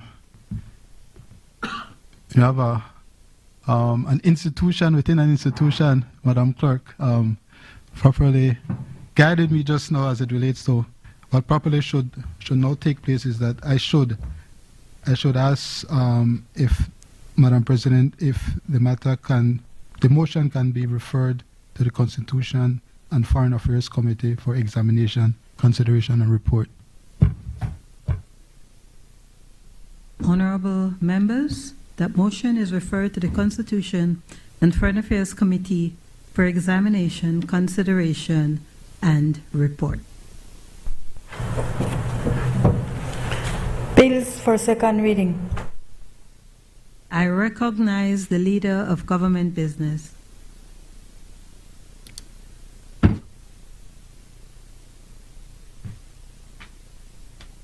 Thank you, Madam President. Madam President, I rise to move the second reading of a bill for an act to repeal, replace, and consolidate the Gambling Prevention Act, Chapter 109 of the Substantive Laws of Belize, revised edition. But we live in a free and democratic country where we have to address, however, all the likes and all the concerns of all our citizens and our people. Madam President, this bill has a recommendation of the Cabinet. So, Madam President, with your leave, if I may just make a very brief introductory remarks in terms of, for the second reading, to give some context for senators. Madam President, as way back as June 2010, the government of Belize decided to conduct a comprehensive assessment of the gaming industry in Belize as recommended by the regulators. So this started, Mr. Leader of Opposition, way back in 2010. Mr. Kenneth Warner of the Warner Consulting Group of the United States was contracted to conduct the evaluation of the gaming industry in Belize. And the evaluation took place between March 27, 2012 and May 8, 2012. The results of the evaluation stressed that Belize could benefit immensely if the gaming and lotteries industries were properly regulated by instituting regulations and enforcement policies. The benefits would include attracting new international investment that would enhance the Belize tourism sector and increase significantly the taxes collected by the government of Belize. Cabinet, in its meeting of 14 September 2021, approved the establishment of a Gaming and Lotteries Commission. The ministry with responsibility for gaming and lotteries had also received a budgetary allocation in 2024 to start up the Gaming and Lotteries Commission. This bill seeks to bring into existence the work of many, and it is the product of a decade of labor, review, and research, with the last 4 years being the critical and vital years when the industry and grit transformed ideas into this bill. This bill, Madam President, will legally establish the Gaming and Lotteries Commission and allow the ministry with responsibility for gaming and lotteries to start assembling and developing the regulator with its own financial and human resources.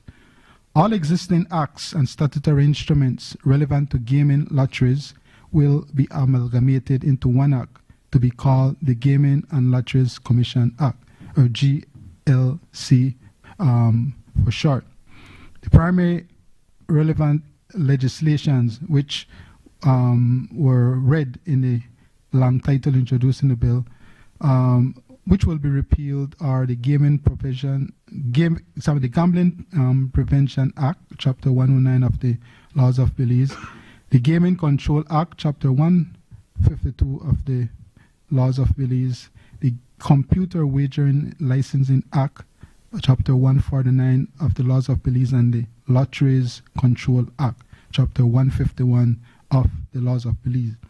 The bill thus includes provisions for the establishment, operations, and empowerment of a Gaming and Lotteries Commission as a statutory board under the laws of Belize with full powers to lead, direct, regulate, which includes licensing and ensure compliance with integrity and fairness standards, impose fines and penalties, revoke licenses, investigate and prosecute.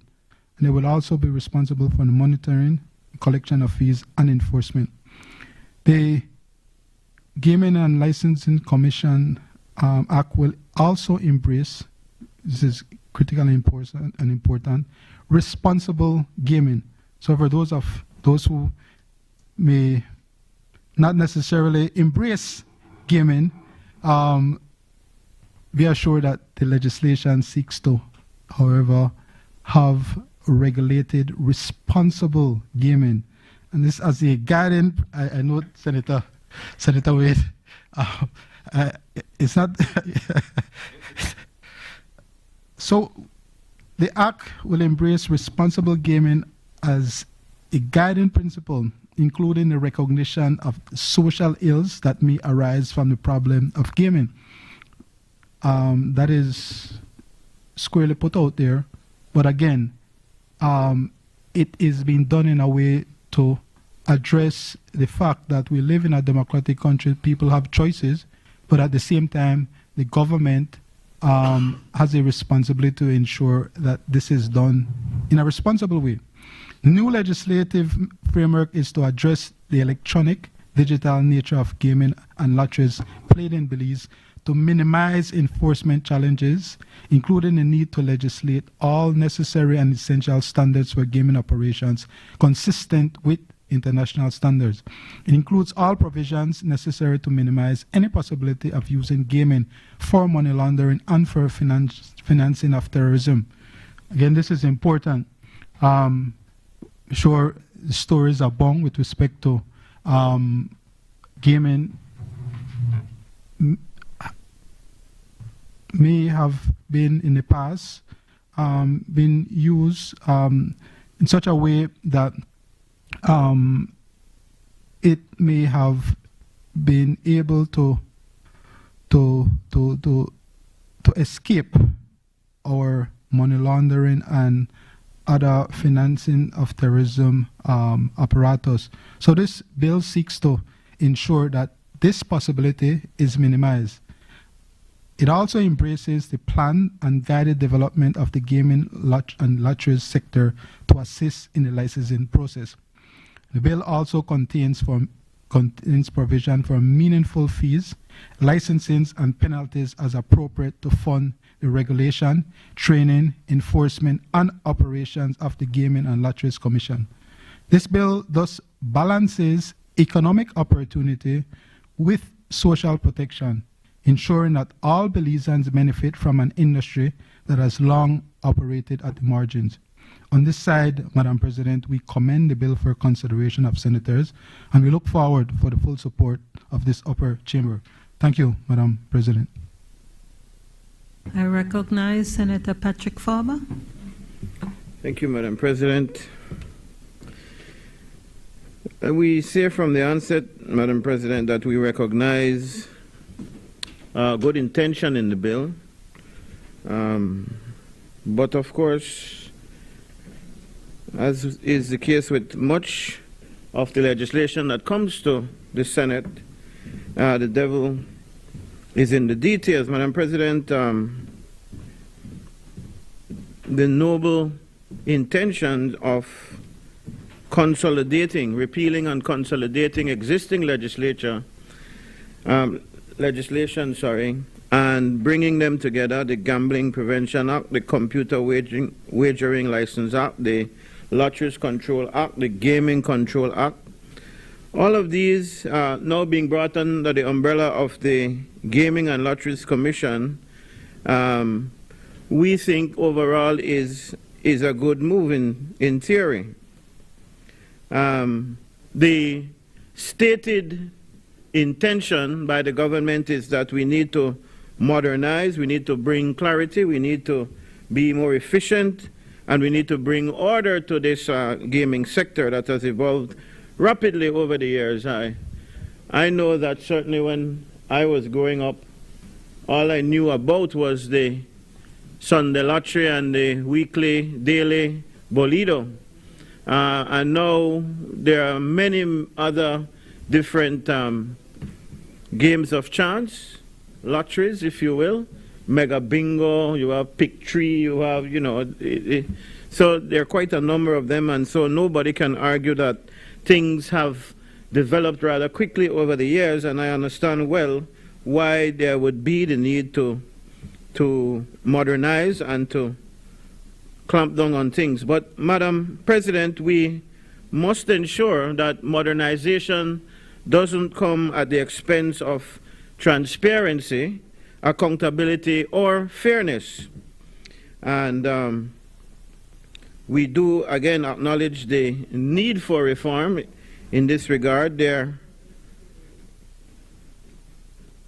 When the laws were written, for instance, there were no laws. Well, Belize didn't have any kind of online betting, no virtual gaming, no major casino operators back then. And they are now bringing all of these laws into one consolidated, coherent framework. And so this makes sense to us, and it is overdue in our regard. But again, we cannot support unchecked accountability. And one of the most glaring faults we can find right away, Madam President, is the unchecked, what is apparently unchecked ministerial power, the lack of oversight, and the creation of special privileges and monopolies disguised in this word modernization. Let me begin, Madam Speaker, with the unchecked ministerial power. And it is important, I feel like every time we stand up in this Senate to discuss bills, there seems to be more and more ministerial power being given to ministers. And the reason I highlight this is because I've said it in these chambers already, and I'll say it again.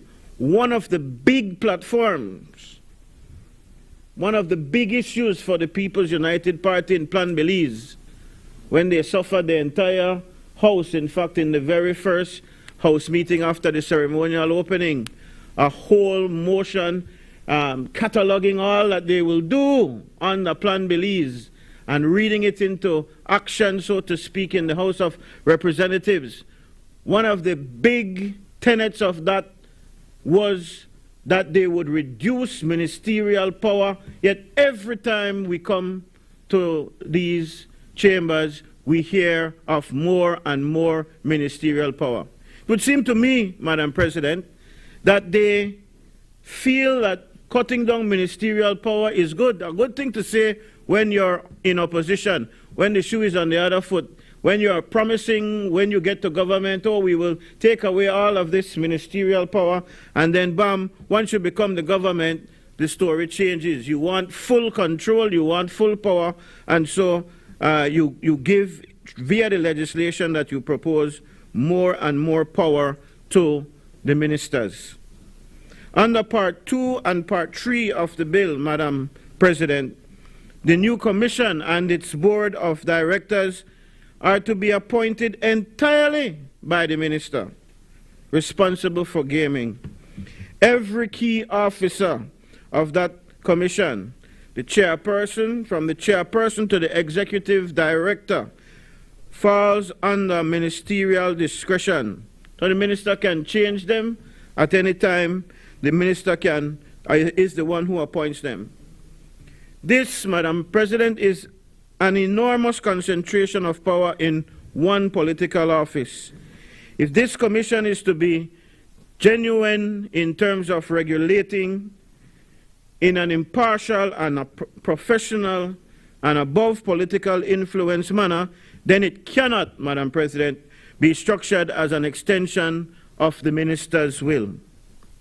We therefore recommend, Madam Speaker, that the law be amended to include independent representation from civil society, the private sector, and maybe even faith-based organizations, although I don't think the church wants to touch this one with a 10-foot pole. But maybe that's why they ought to sit on it, to make sure they understand what's going on, to make sure they see and can partake in making sure that they don't go too far. Although the church might argue that any kind of support for gambling is going too far. So we need to safeguard public confidence in this process, Madam President, and the best way to do that is, in our opinion, to appoint independent representation from civil society, again, the private sector, the churches, if possible, on the board of the Commission. Clause 20 concerns us too, Madam President. Clause 20 of the bill gives the minister the power to grant an exclusive license to an entity wholly owned and controlled by the government to operate the national lottery, very much like what is the case now. And my friend, the Attorney General, the acting lead senator for today, or the lead senator for today for government business, will tell you this is exactly what the opposition did as well when they were in government. But again, let me save you the lamenting once you get up. You campaigned on a promise that you will make things better. You campaigned on a promise to get the best bang for a buck, because the Bolido thing apparently gave them heartaches. Every chance they got, they attacked the opposition's formation, if you will, of what was the national lottery. And they did all the changes that they could make to now have it in the manner in which they have it. And what we are saying, Madam President, is that when this entity is granted an exclusive license by the government, even if it is wholly owned by the government and it's controlled by the government, this can lead to problems. On the surface, Madam President, it may seem harmless that this kind of license can be, this exclusive license can be given. But when you look at clauses 26, and when you look at clause 27, 26 and 27, it effectively, Madam President, exempts the same entity, the one granted the exclusive license, from paying certain fees, from paying taxes, and from the ordinary licensing conditions that anybody else who would apply for a license would have to meet. Or you can see where the problem would be in that. This, in effect, Madam President, establishes a state-owned monopoly in the gaming sector, and it is a monopoly that can operate without the same financial accountability required for the private operators. We believe, Madam President, that this is bad public policy. Competition and transparency should be the guiding principles, and to be honest with you, I can understand why you would want it in one entity. It is the same thing that the UDP administration did. You want no competition for the Sunday Bolido, the Sunday Lottery and the Bolido. But in terms of accountability and transparency, there should be guardrails put up. There should not be exemption, and there should be there shouldn't be political control. It should be for a limited term, and there should be some kind of parliamentary review, maybe, or some prohibition from subcontracting private interests without oversight from another entity other than the government. The bill, Madam President, also speaks about functions of the Commission in detail. It says that the Commission shall issue licenses, monitor operations, and enforce compliance. But what does it provide, Madam President, for public transparency and how the gaming revenues are managed, or how the licensing decisions are made? We would want this Commission to be fully transparent and accountable to the public. if the public is to have confidence in this new system, Madam President, then there must be legal requirements. Legal requirements for the publication of all license holders and the terms of their licenses, and we know how this administration loves to do things in secret. So this one is important. We must also have, Madam President, a system where we have legal requirements for annual audited reports from the Commission tabled to the National Assembly. That's a good suggestion. And clear disclosure of how gaming proceeds are distributed or invested. Without these provisions, Madam President, Belizeans will rightly suspect that this law is more about controlling the industry than regulating it in the public interest. The bill, Madam President, gives broad powers to compliance officers and enforcement officers, including the authority to investigate, arrest, and conduct searches under warrant. And while we believe and we agree that such powers are necessary to tackle illegal gaming, they must be accompanied by strong checks and balances. Therefore, Madam President, the opposition recommends these guidelines: training and accountability for enforcement officers, independent complaint mechanisms for persons or businesses who feel harassed or unfairly targeted, and annual performance reporting by the Commission on enforcement actions taken, fines collected, and prosecutions concluded. We must, Madam President, guard against the creation of yet another enforcement arm that can be misused for political or personal gain. And then there is this one, Madam Speaker, that really I think hits home. I think it's one of the most important things, especially for the churches and the community-based organizations that have to deal with the woes in our society every day that are made louder, they are amplified, Madam President, because of existing woes in our society like gambling. The opposition supports Clause 39 of the bill, which prohibits minors under 18 from entering or working in gaming establishments.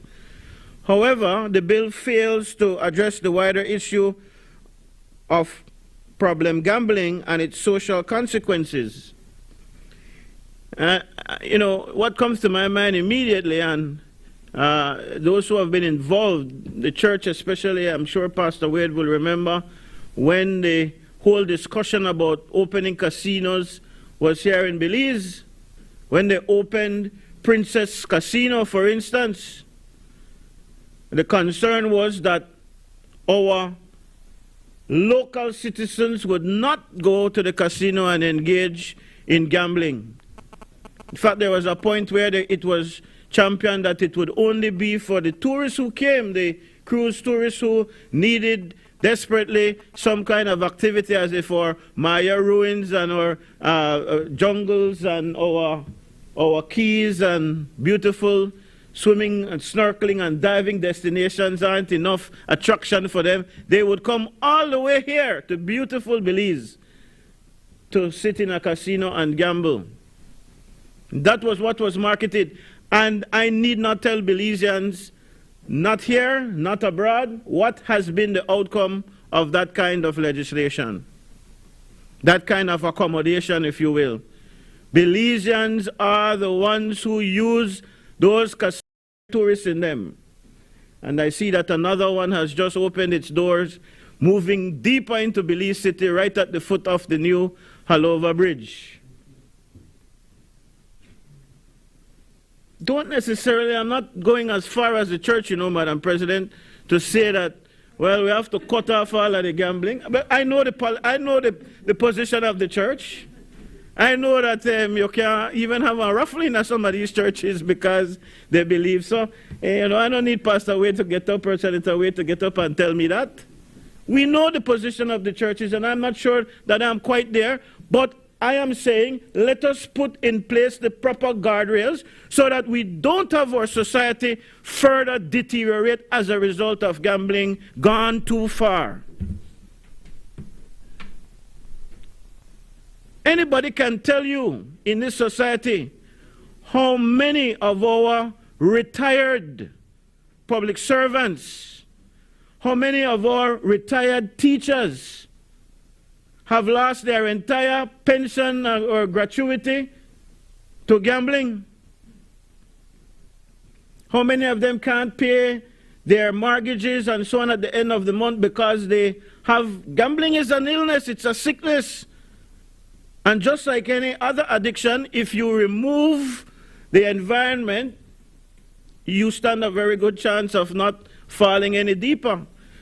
Or if you control that environment so that those who are or may become addicted, those who are addicted, but even those who may become addicted, young people in particular, and so I salute the Clause 39, which says nobody under 18, but you have other people too. The ones under 18 maybe not, they haven't really started to work yet, but there are those who are young people who, and quite often for some reason, I don't know why, Senator Herrera, but when you have these casinos, quite often you're going to call center where many of our young people work not too far away or in the same building sometimes.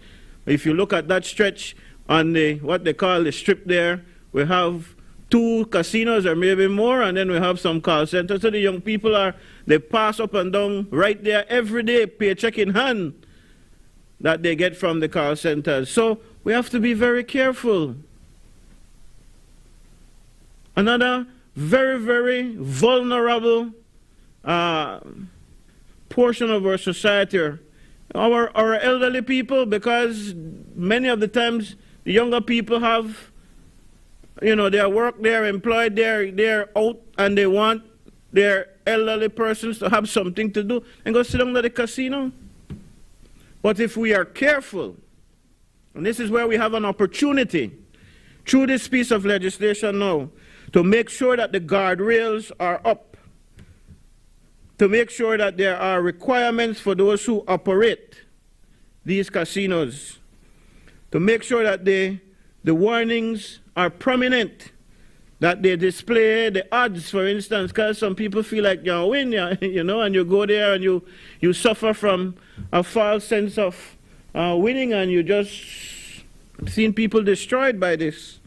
So maybe there needs to be requirements on the part of those who operate to warn people and to maybe display what odds you have of winning.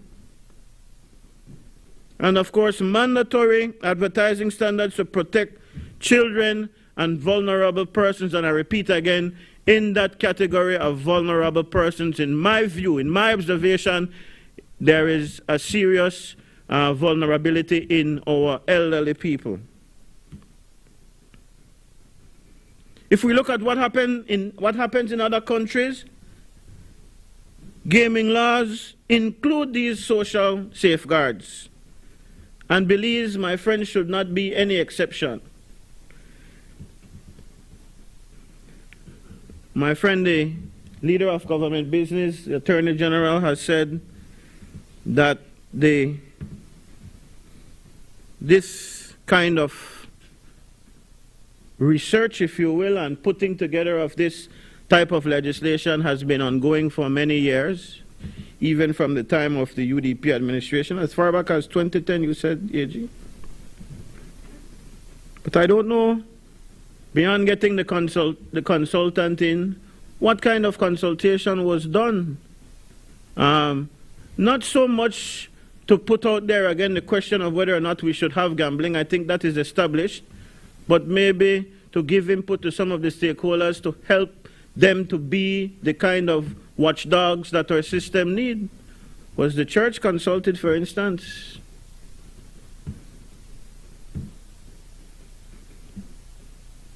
We therefore recommend, Madam President, again,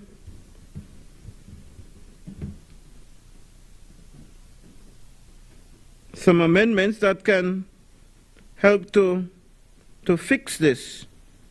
I repeat it, but I repeat some of them.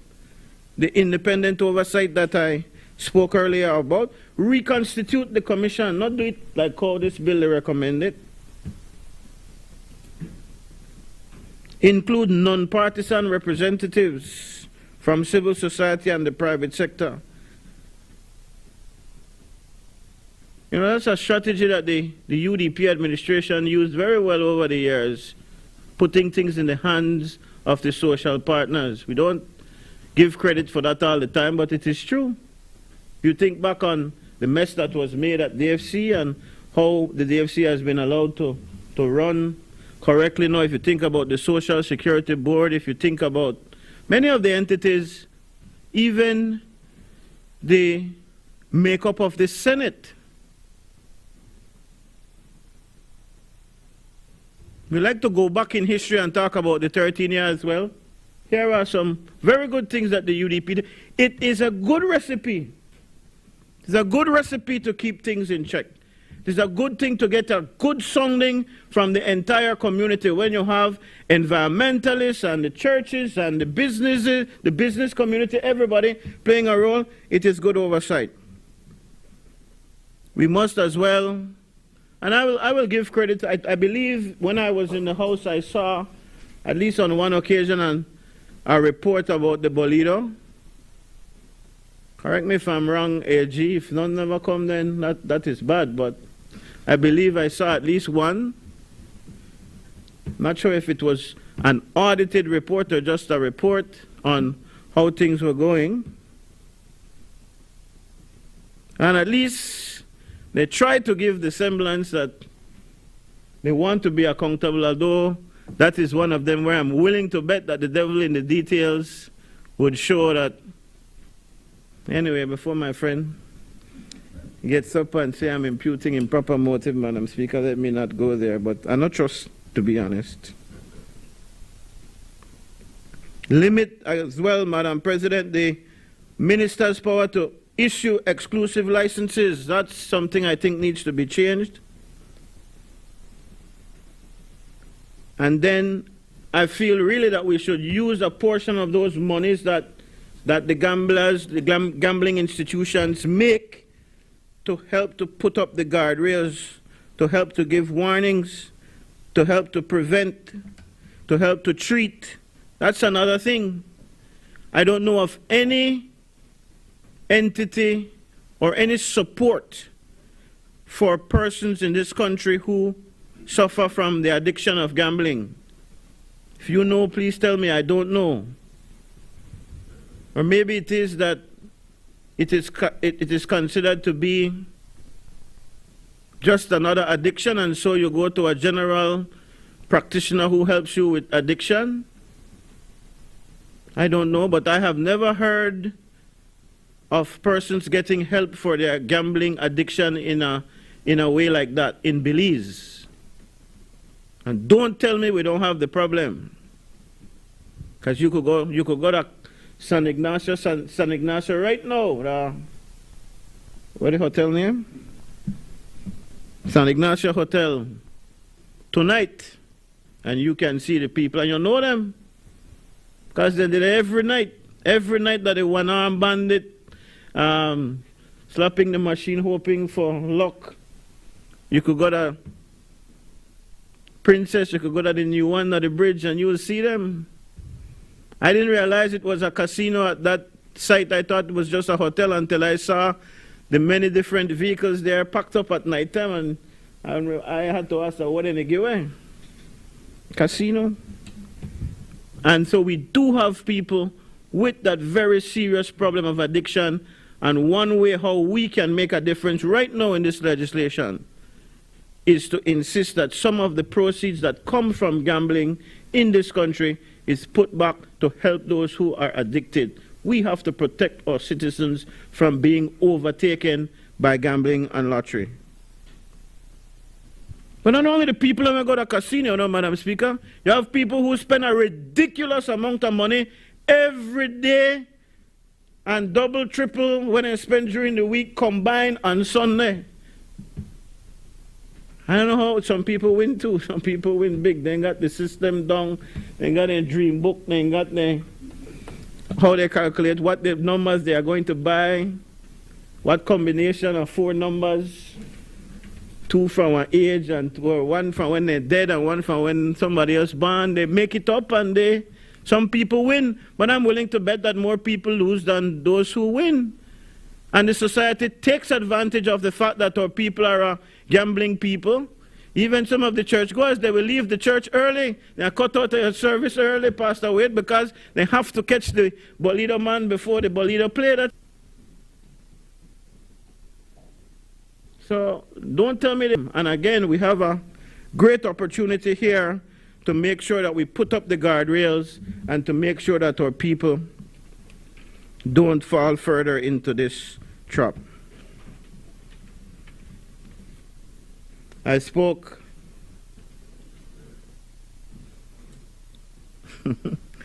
man, you want to get me in trouble.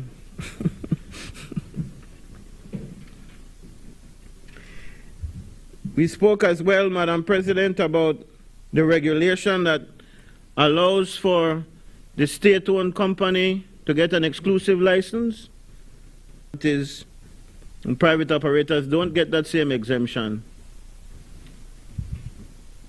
If it is going to be state-owned and it's going to be a monopoly, then make them pay the taxes the same way it's going to us. That can, in itself, those fees and those taxes being paid by everybody can make the pool even greater that we are going to rely on in order to put up the guardrails for our children and our most vulnerable people, and to help those who are addicted to gambling.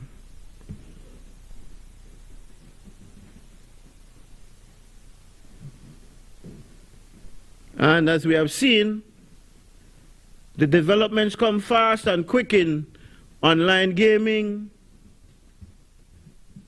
And that's another thing, you know, I didn't realize how big that was either. We don't get to see this all the time, but online gambling is huge. And in fact, Belize is used as a kind of, I'm not sure if clearinghouse are the right word, but, testing ground, where we hold bets from all over the world, and I'm talking big and serious money. I remember when I was Minister of Education, there were serious concerns about our domain name, the .bz domain name that was gifted to the University of Belize.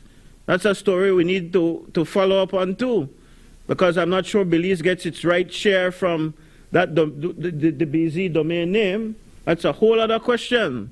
Some people don't want to hear me talk about that, but that is a very real situation. But anyway, there were questions about how that domain name was being used, because it came up in all sorts of international gambling circles and being used in questionable ways that we as Belizeans would not want our name being used. So these things happen. So we're not only talking again about those who are seen in the casino visibly with a problem. We're not only talking about those who buy weekly lottery and Sunday Bolito. We're also talking about those who are high stakes on the internet. And another thing I think we need to put a check on is illegal gambling in houses. Not only talk about the little petty pot people now, they talk about we have some high rolling card games and other kind of gambling going on in homes in this country. $5,000 and $10,000 and $20,000 down on a poker table and so on, and the government gets nothing. But lest I offend some of the people who finance the politicians, let me. So I was saying all of that to say, Madam President, that we may need to review these regulations, the laws and any other kind of regulation that goes along with it, every 3 years or so, because the thing moves rather quickly. The developments in technology, especially that facilitate gaming in this instance, move very quickly. And so what we might find as relevant today, 3 years from now, might have surpassed us. The technology might have surpassed us, and so we need to make sure that we do regular reviews of the laws, especially as it pertains to the social impact on our society. We need to do checks, and if we see where things are not working in our favor in terms of the society because of gambling, we need to make the laws work for us as a society. And so, Madam President, this piece of legislation, yes, is a powerful piece of legislation. We believe that it is necessary. We believe that it will reshape a major sector of our economy and our society. But with that power, Madam President, we believe that there must be transparency, fairness, and accountability. And so we certainly cannot support any law that centralizes authority in one minister, that creates tax-exempt monopolies, or that fails to protect the public forum, the social harms of gambling especially. We are prepared to support reform, but not blind control. We are prepared to modernize, but not monopolize. We are committed to ensuring that this bill, Madam President, works for the Belizean people and not against the Belizean people.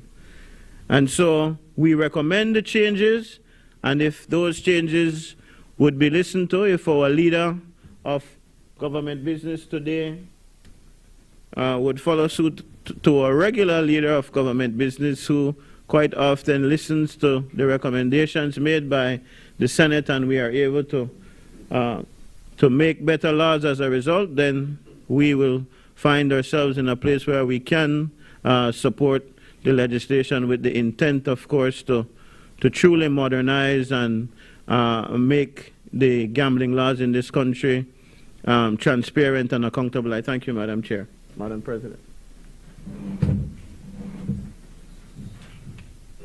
I recognize Senator Kevin Herrera.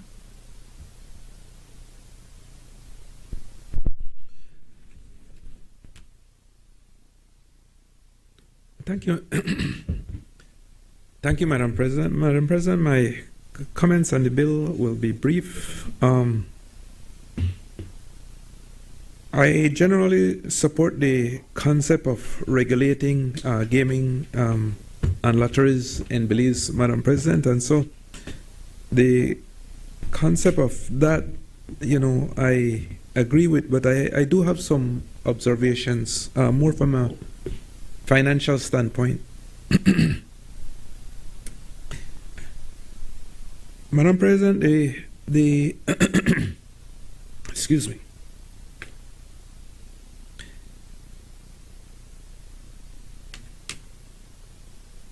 The definition of an administrator in the bill states that it means an officer appointed by the board on the advice of the executive director to oversee all accounting, auditing, human resources, compliance functions of the commission. And then there's the auditor definition, Madam President, and I'll be getting to my main point very shortly. It says an auditor means an officer appointed by the board on the advice of the executive director to be engaged in the inspection and monitoring of the compliance by the gaming and lottery licensees with all required financial reporting and auditing standards, policies, guidelines as may be defined by the Act. So, at several points we're talking about auditing or auditing standards, Madam President. But if you look at section 5, Madam President, and you look at it covers the functions of the commission, and a lot of this act actually deals with the commission in terms of how it is set up. And if you look at the commission, the A is to supervise, control, monitor, and regulate the conduct of gaming and lotteries. Again, no quarrel with that aspect of it.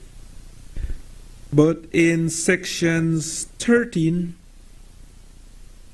and 15, 13, 14, and 15, it says that the revenues of the commission shall consist of all sums collected by the commission as fees, penalties, or charges, annual fees payable by licensee, and all other sums which may be in a manner become payable to or vested in the commission.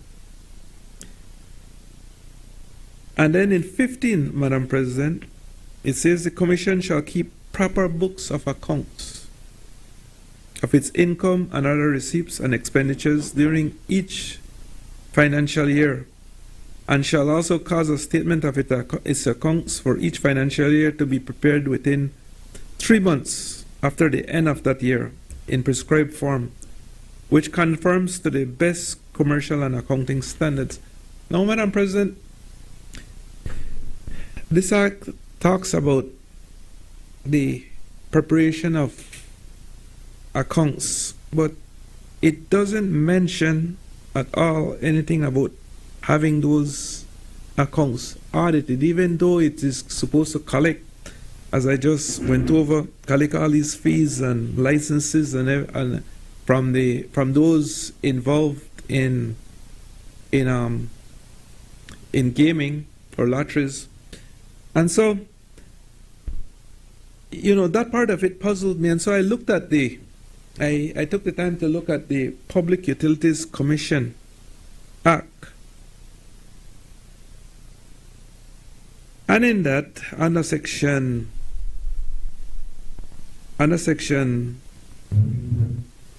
40 subsection 3, it says all accounts of the commission, I'm talking about the Public Utilities Commission, shall be audited annually by an Auditor General and by the Auditor General and his staff. So in the Public Utilities Commission, which I believe is very similar to the Gaming Commission, but for the Gaming Commission, there is no requirement for an audit, and I can't figure out why. And then in 41(1)(a), Madam President, it says that a statement of its account, 41(1) rather, within 3 months after the end of each financial year, the Commission shall cause to be made and shall submit to the Minister a statement of its accounts audited in accordance with the section I just read. So the Public Utilities Commission Act clearly covers the auditing of the funds collected by the Commission, Madam President. But for some reason, those under the Gaming Commission doesn't have that requirement, and so I would hope that that aspect of it, I don't know if it's an oversight or it's something that that perhaps we can amend. But I do believe, since we're looking at a commission that is collecting sums, that those monies be audited and be properly accounted for. Madam President, then we went to move on. The last point I'd like to make here is on the appointment of the board of directors. I think that's under the, it starts out at what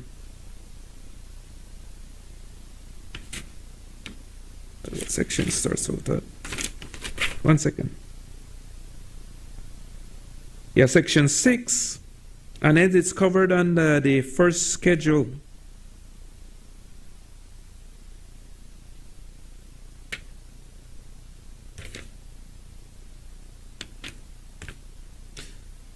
So there is supposed to be a board of directors for the Gaming and Lotteries Commission. Again, very normal. But then when you look at page 29 in the Act, Madam President, and the Schedule 1, if you look at those who are on the board, they're predominantly government people. Most of them are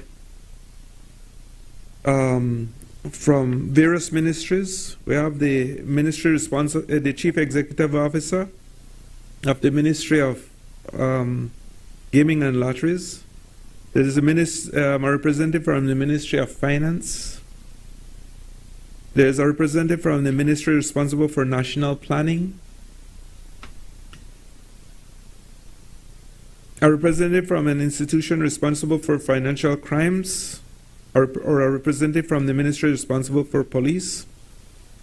And if you look at all of the appointments, Madam President, or I think there's only one person here two persons who would have, three persons actually, two with knowledge of gaming and lotteries, and a person with knowledge in finance and accounting.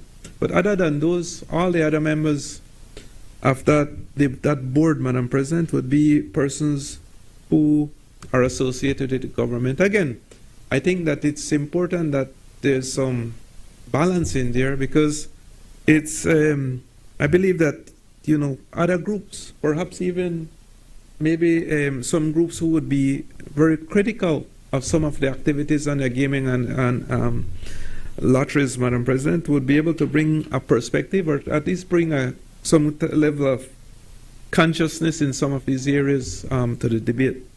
And so I wanted to raise those points, Madam President, that perhaps, and hopefully when the leader of government business, or Senator Koi, gets up, maybe they could clarify those points that I raised. Thank you.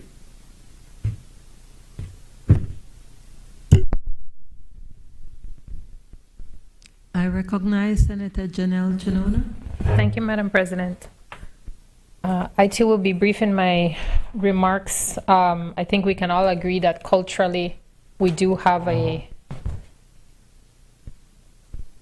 would say, unique connection to gambling, Madam President. I remember being, I don't know if impressed is the word, but Senator Pitts used a flabbers were gasted expression earlier in terms of when we were in the midst of hurricane watch, and then that's like required viewing, and we had to suspend that to go and play the numbers, and it really put some perspective in terms of but the number. I think that's important, in all frankness, because I think the approach that this bill is taking to consolidate and coordinate and facilitate and manage is key, because I don't think we're taking a position against gambling, so it is important that we manage and move forward in that vein. Two things came out to us on this. We definitely align on the specific inclusion for auditing to be required, and I thank Senator Herrera for pointing out the possible alignment with the PUC Act. I also want to take members to Part 7 in terms of the handling of the tax.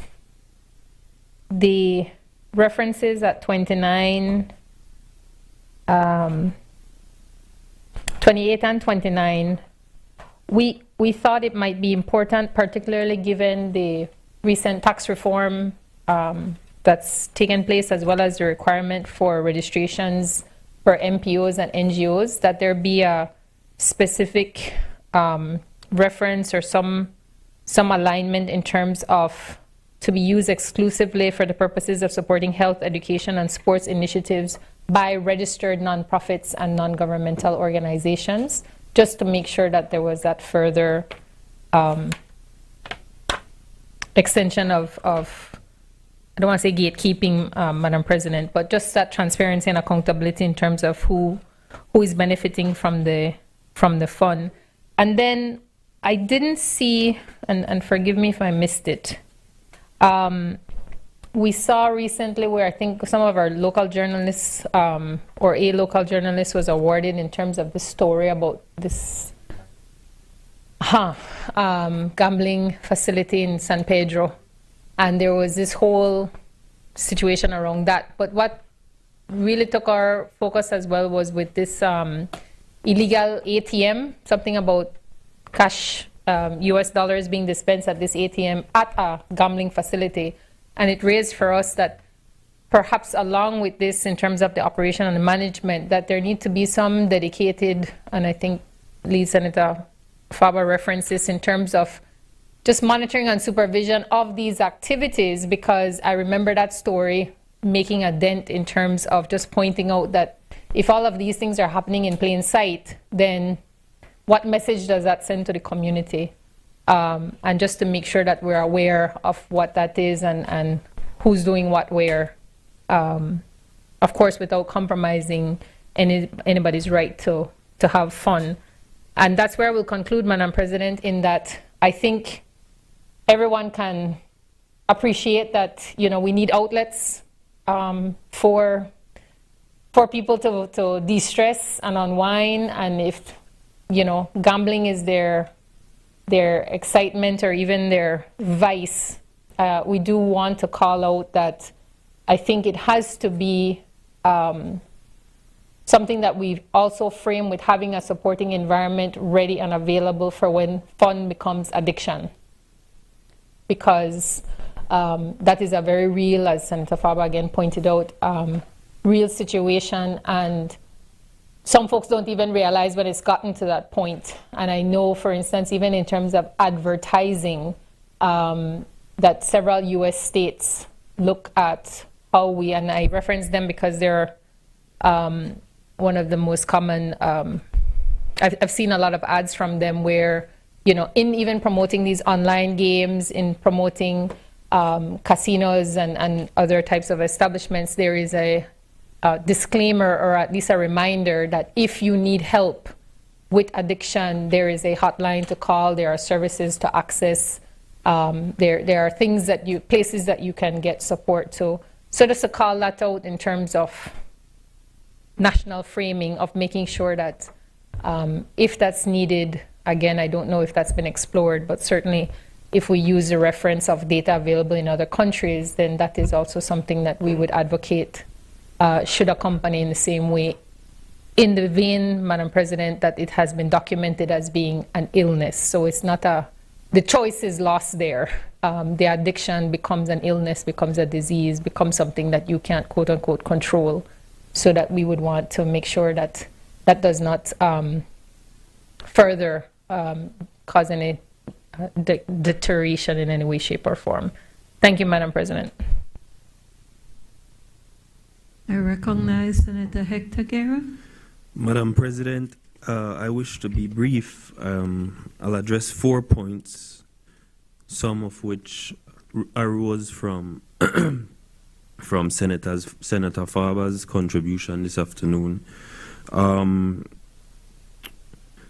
The first point that I'll address has to do with the board. There were concerns that the power is centralized in the minister in terms of the appointment of the members of the board and from where the board members will come from, which is predominantly from various ministries.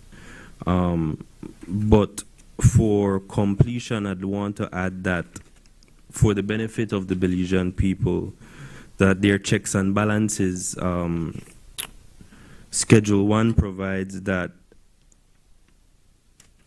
members of the board are subject to removal and are subject to certain rules, which if they, for example, a member of the board cannot be found guilty of being involved in fraud or dishonesty, corruption, or any offense in which would involve a penalty or a fine for more than 2 years. I want to address the issue of the exclusive license raised by Senator Fava. I think it's just a matter of interpreting what the intention is. So an exclusive license is raised at section 20 of the bill.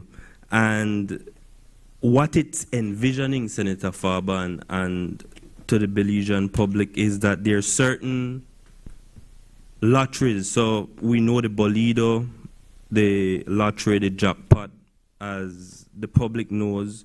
These are lotteries that are controlled by the government.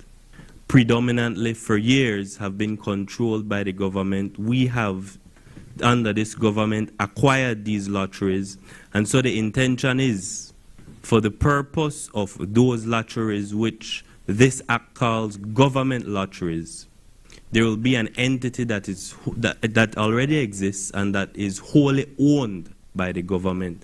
And so naturally, if it's owned by the government, Senator Farber, it doesn't make much sense if the government is paying tax to itself, if the government has to pay fees to itself. And so what it's doing is two things. It's creating an exclusive license for the government and for the benefit of the Belizean people to be able to run those lotteries, and two, it's exempting itself from having to pay fees to itself. Another thing I'd want to highlight has to do with the general funding. So a key part of this is that there will be created what's called a general fund from the fees, the taxes that are collected under this act. Importantly, 50% of any of the total sum of fees will go to a general fund for the purpose of supporting health, education, and sports initiatives. The other 50% will go to the credit of what's called an official charity fund, which is already controlled by the government under the Treasury, as you would know, Senator Farber. But this act specifically says that those sums are to go towards supporting community services initiatives. So that when we say this, that we Bolido, we mean that it will now directly impact and uplift thousands of Belizeans through the funding that will be made available to the government. I think it's important to note that this bill envisions the protections of minors below the age of 18, so that it expressly says that you cannot seek to sell lotteries or any Bolido or anything of the sort to minors, and there are stiff penalties which this bill provides.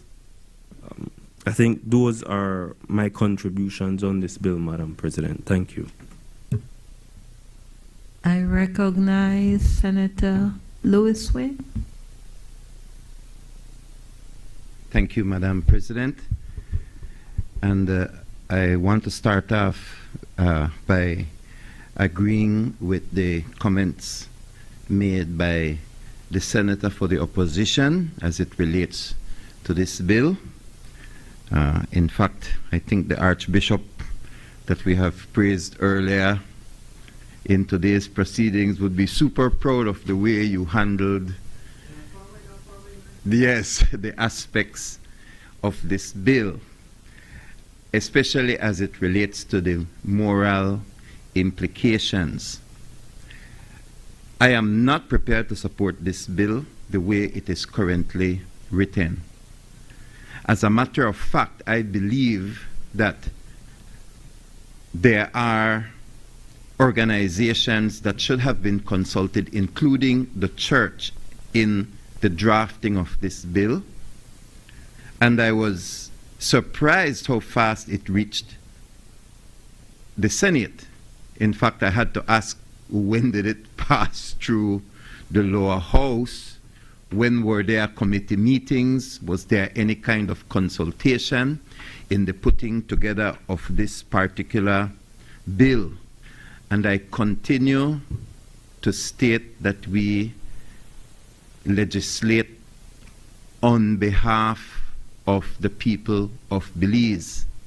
So anything that we have to try to sneak past, fly past, or try to have minimal consultation, which this bill, I believe, fall under that particular gambit, that it makes us suspicious or worry that the bill might not have been constructed properly. And I think that there are instances that I want to show where this bill needs to be improved.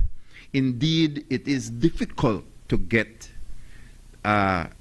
just approval from the church on the matter of gambling. But at the same time, we do recognize that we are at a point where it needs to be regulated, properly regulated. Gambling, Madam President, is a vice. And just as the government is currently creating legislation for secondhand smoking and tobacco, and that bill is going to eventually reach here. I know we are not debating it as yet, but anything that deals with an addiction, we need to take particular attention as we regulate it to ensure that we do not create more damage than help, that we help more than we harm. And we can see that currently with the alcohol epidemic that we have on our country, where on a weekly basis lives are being adversely affected to the point of death because the regulations are weak, or even where the regulations are strong, they're not being properly addressed and monitored. And so I start by asking this administration to slow it down. To slow it down. Because we are dealing with an addiction. We are dealing with a vice that needs to be regulated, but there are stories in the news right now, as my fellow Senator for NGOs has stated, that have not been adequately addressed. And this legislation, not a future one, this legislation must be able to deal with the issues that are currently in the news. You see, I was coming around when casinos were introduced, and I had to laugh when Honorable Senator Faber brought up the issue of casinos, because it's a stickler, 20, 30 years later, we not forget who passed it, how we pass,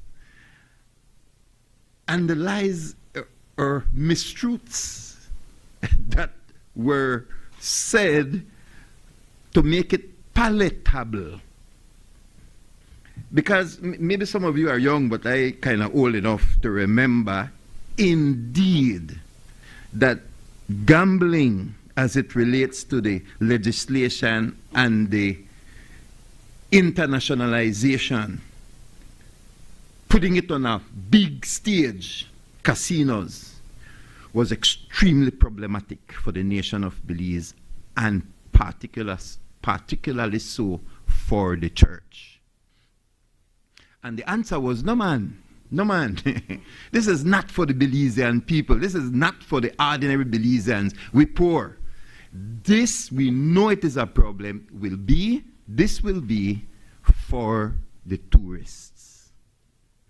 This will be for the tourists. So we have a story of the camel that wanted to get into the tent of the Arabian merchant in the heat of the sandstorm, and the camel said, I just want to put in my nose so that I could have clean air. My body could take the lick of the sandstorm, but just my nose.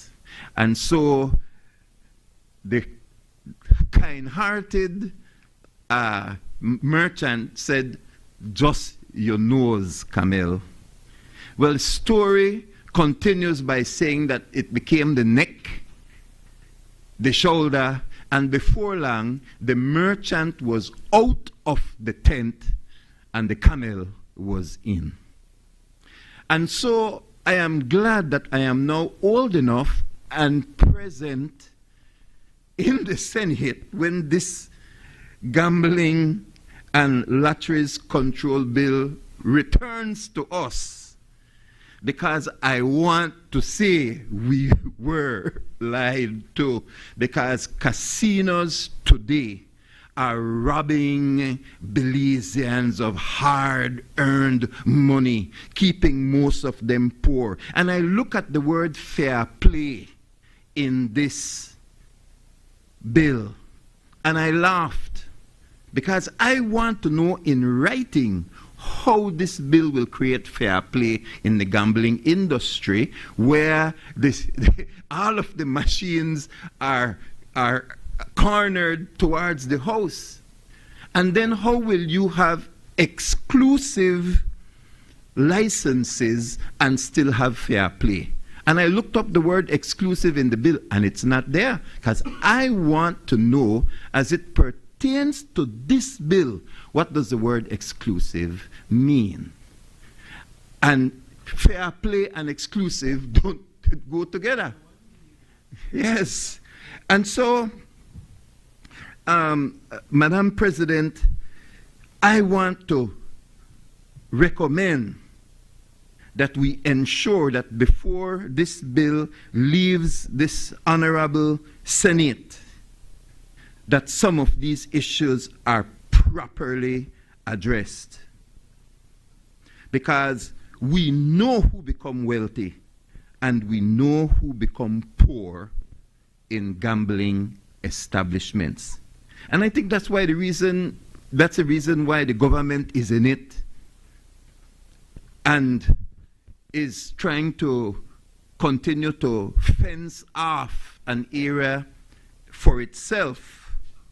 It's because all addictions produce a lot of money, whether it is sex, whether it is alcohol, whether it is tobacco, whether it is marijuana, and whether it is gambling. It is easy to take candy from a child. It is easy to make a lot of money off gambling because it is an addiction. This week, I saw a video on Belizean Chinese business people. And most Belizean Chinese don't talk to the Belizean press. They may talk maybe about fried chicken or about business and so on, but I saw a video this week about gambling in the Chinese community in Belize. And the documentary was done by a Chinese organization that came into Belize. And it broke my heart that the Chinese,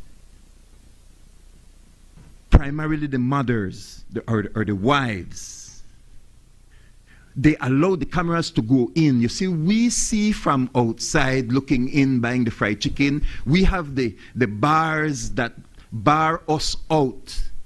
And some of them made it clear it barred them in.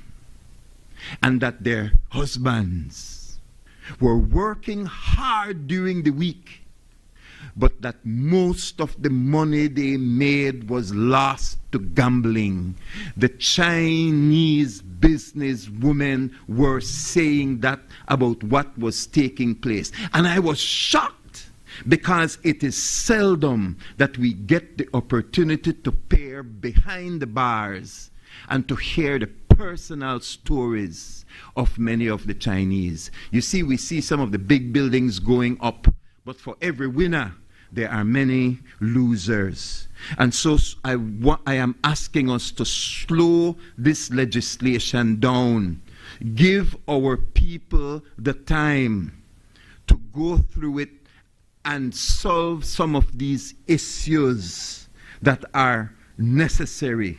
I believe this legislation is incomplete Number one, not just consultation as it relates to the bill itself, but consultations as it relates to who should and should not get a license. Currently, as the bill is written, it is the commissioner and the commission and the minister that will decide.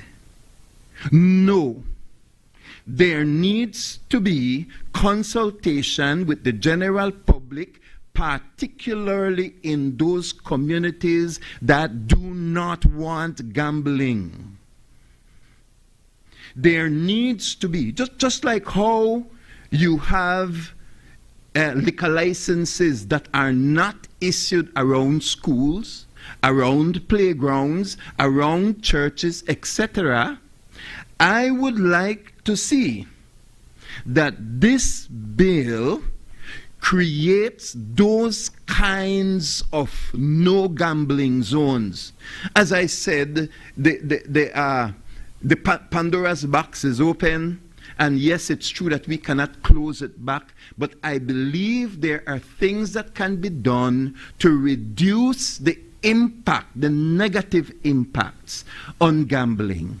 So I'm not saying close them all down, we don't accept the bill, etc., etc., etc. I'm saying that at this point, this bill does not serve the good of the Belizean people to cover the issues over the last 15 years that we know exist, including the issues such as the REMA-RAE, which is currently before us. So, if a person wants to have a gambling house, a casino, a gaming shop, something, in a particular community or in a particular neighborhood, all they have to do is to write this organization, and this organization then give licenses. And then they can come back with that license and go for a trade license and then try to demand it, as they have done in the past.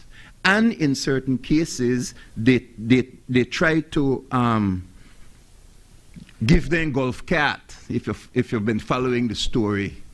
Give them golf cart, and then you have a warehouse full of golf carts, etc. This story was properly covered by my colleague Paul Lopez of Channel 5. It's present in the news for us to learn from. That the public needs to be involved and written into this legislation, so that if they are not satisfied, or if they believe that their neighborhood should be gamble free, they should have that say. They need to be a part of the process when that commission is considering whether or not to give a license. I know of Belmopan in particular because I have lived here since probably 1990.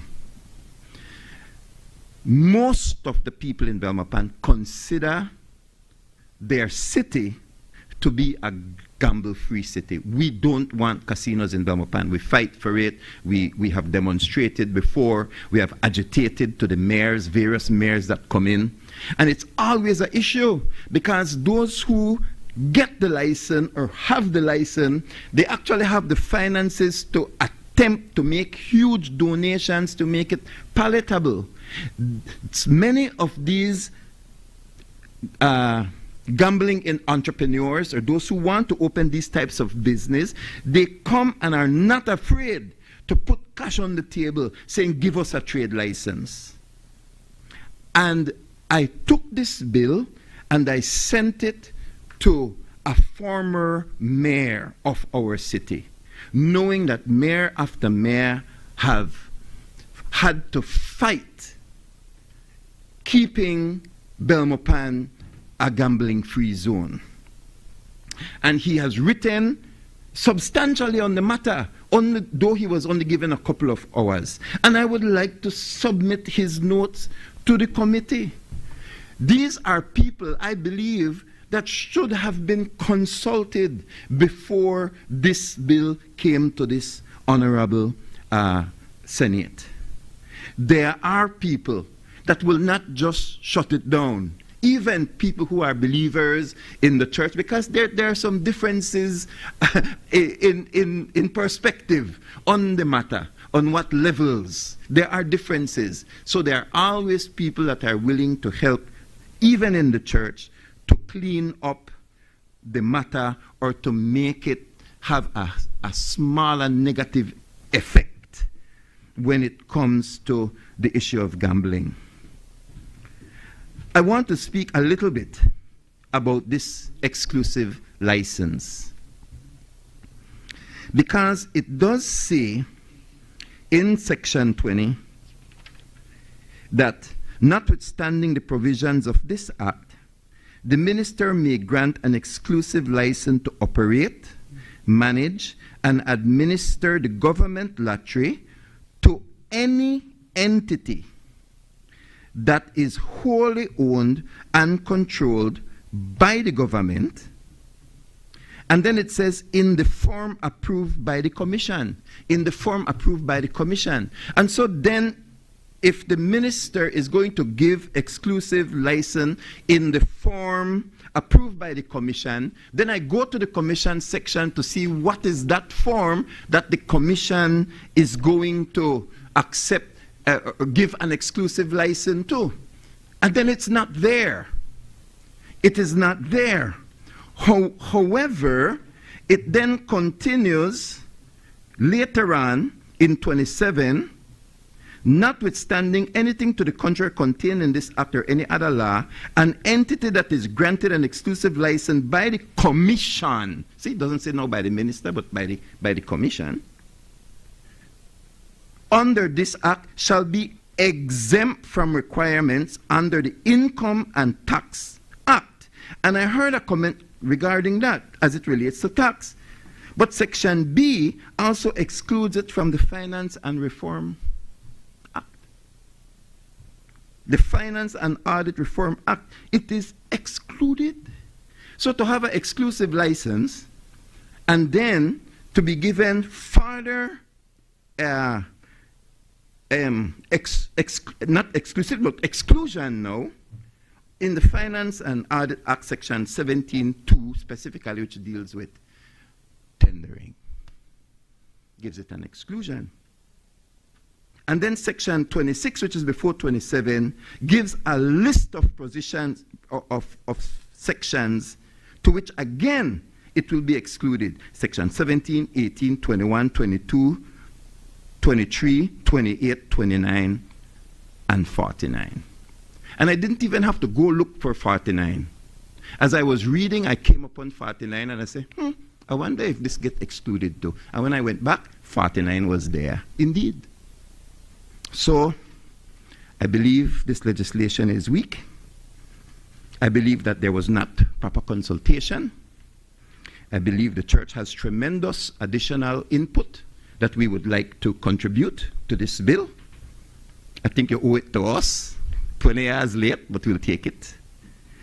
And I believe that there are also municipalities, mayors and former mayors that want to contribute, because Belize must have safe zones that are free from gambling. And one more thing, I just remember it before I sit down. Yes, it is true that an 18-year-old, according to this bill, cannot walk into a gambling place. But when you read further down, you will see that it creates an opportunity in Section 56, 3 and 4, authorize the promoter to sell games of chance and lottery tickets for a period not exceeding 90 days, etc. And then it says in B, expressly authorize children under the age of 16 to sell such tickets solely for the purposes outlined in this subsection. And so what there are definitions that are missing that will make us say, okay, where a 16-year-old and under will be allowed under these. Could it be schools? Could it be? There are certain things that it could be.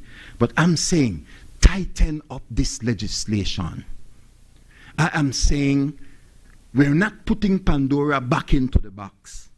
But man, there are things that are still flying around, even currently, that are affecting our people when it comes to gambling. We can do better. Let us do better. Until then, I will not support this bill. Thank you very much.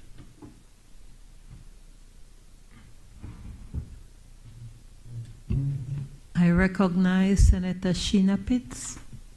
Thank you, Madam President. Let me start off by saying that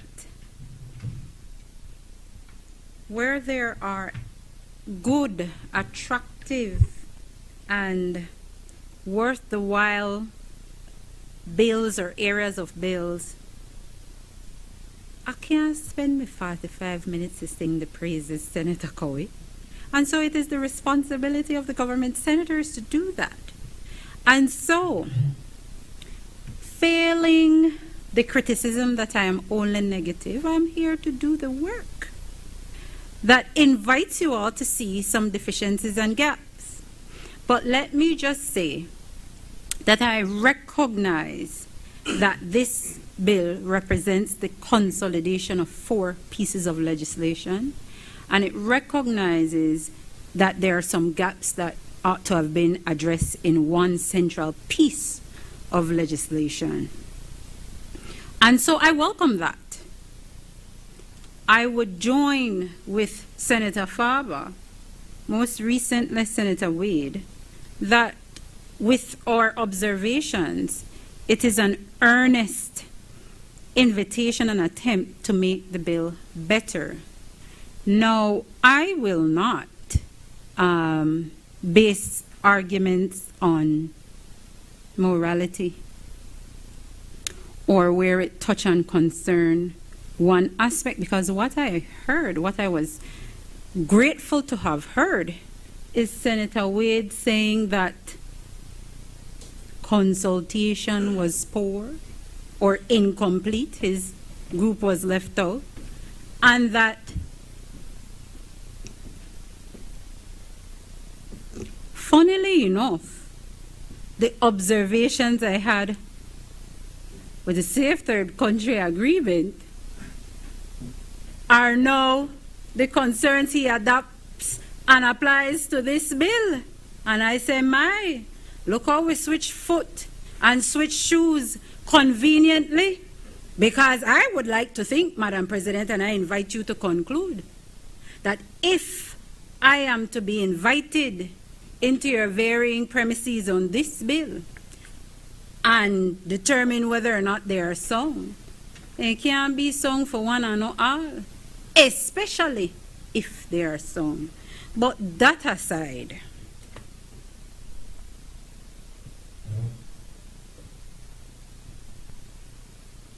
I can support this bill where it experiences an amended form. I have serious concerns with the exclusive licensing power that I find are very broad. And so I can associate myself with Senator Wade in pointing out in Section 20, where there are exemptions that applies to licensing requirement, registration, security deposits, reporting, business tax, and Finance and Audit Reform Act protections, which is 27B. The risk associated with those exemptions, Madam President, is that we are creating a monopoly with minimal oversight. In fact, I would go so far as to say zero oversight. Now, Madam President, allow me to appreciate that on the issue of Bolido, there was far and wide criticism on the previous administration and the way they treated Bolido. And so I have always maintained, and I repeat my position, what I look to from this government administration is to do better. And this, Madam President, this no better matter of fact worse. Because we are actually legislating for the mechanism for a monopoly and little to no oversight. Not only for Bolido, for the entire gambling industry. So you see that Rima Ray situation that Senator Wade talked about? We're living it and we're seeing it. Yet we want to have a provision that gives very broad licensing powers and exemptions. How is that different from, better than the complaints they had attached to the Bolido, which they decried? No, man. Don't, and Senator Sylvester, please, when you wrap up, don't afford yourself the benefit of saying I said a lot and you couldn't catch all. Answer this one. Because there was a lot to be said about Brads and Bolido. Whether it's correct or incorrect, stain the man's name and reputation in the business only for turn wrong and do the same thing or even worse. I wonder how many Belizeans know who are the real players behind the Bolido in its current form.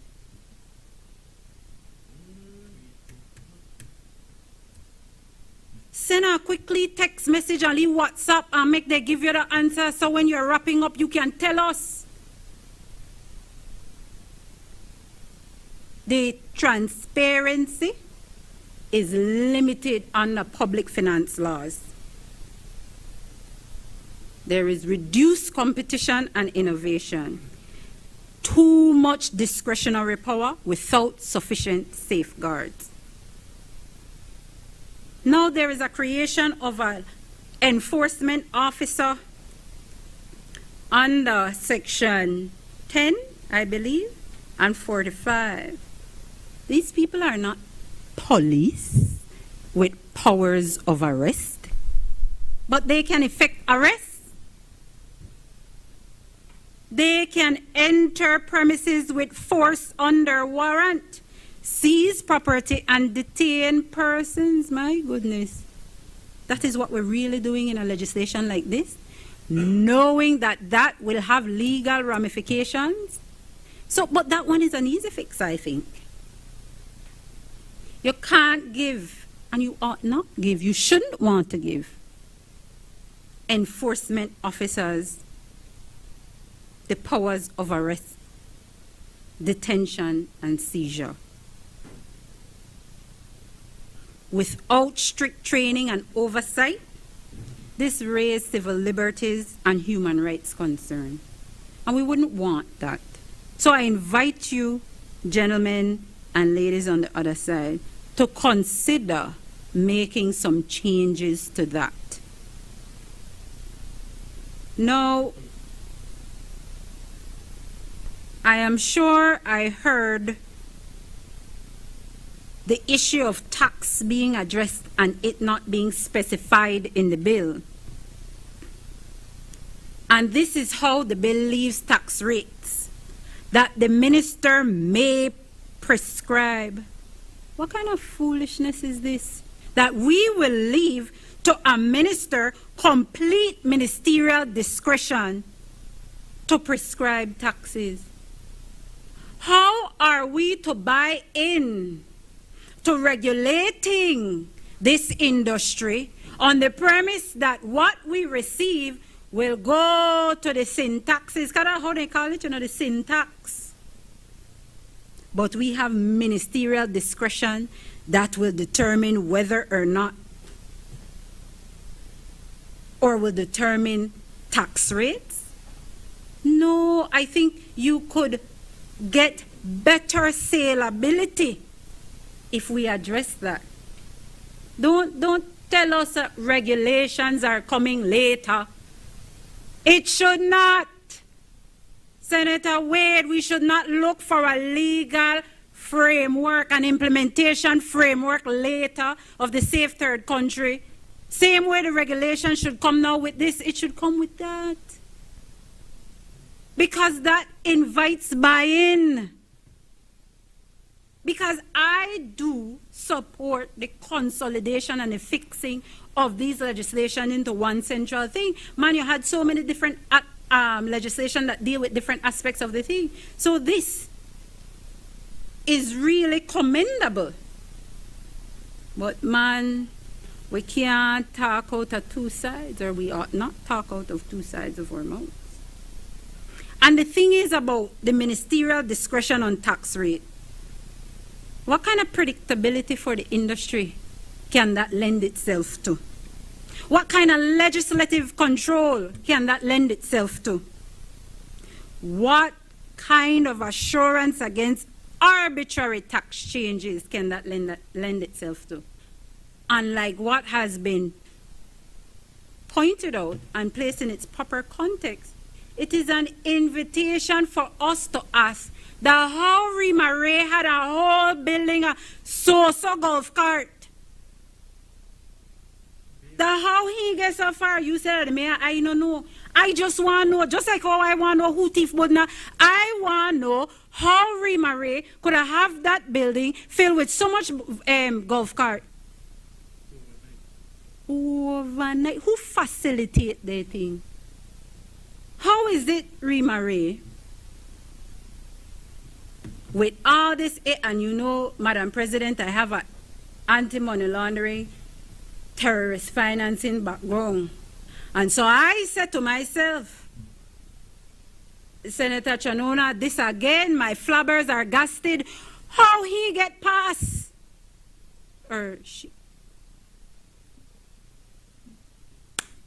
How did Rima Ray get past?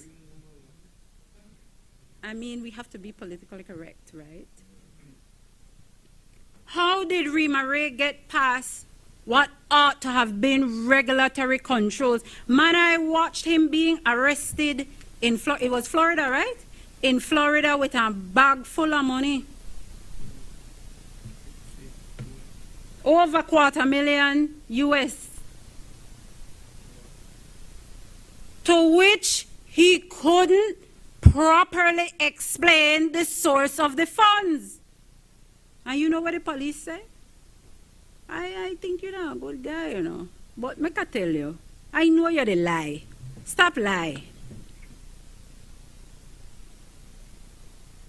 So how is it that we will create the space for ministerial discretion in an industry that ought bespeak strict regulatory control? Do we really want to continue to say, yeah, man, the right, the money get washed? Because there's a lot of money that passes through casinos. A lot of unregulated money.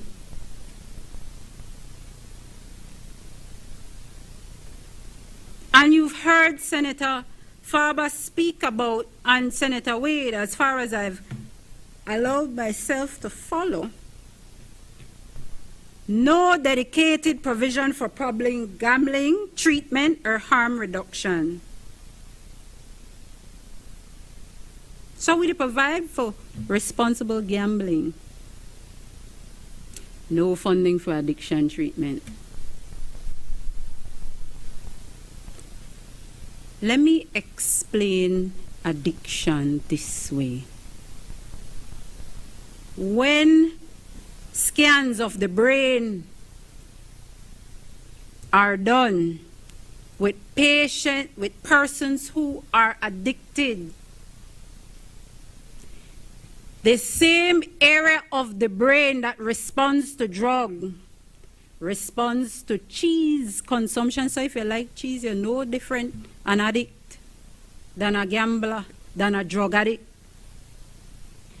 And so if a unproblematic for the most part, until we have cholesterol issues and lactose tolerance issues and whatnot, but for unproblematic food like cheese can register in the same center in the brain that registers addiction, how could we not appreciate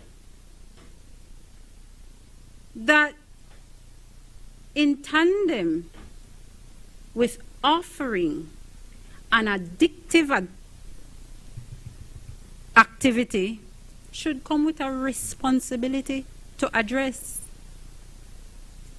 And we might want to fall back and say, man, there are people over 18, over 21, they're adults, they should know better.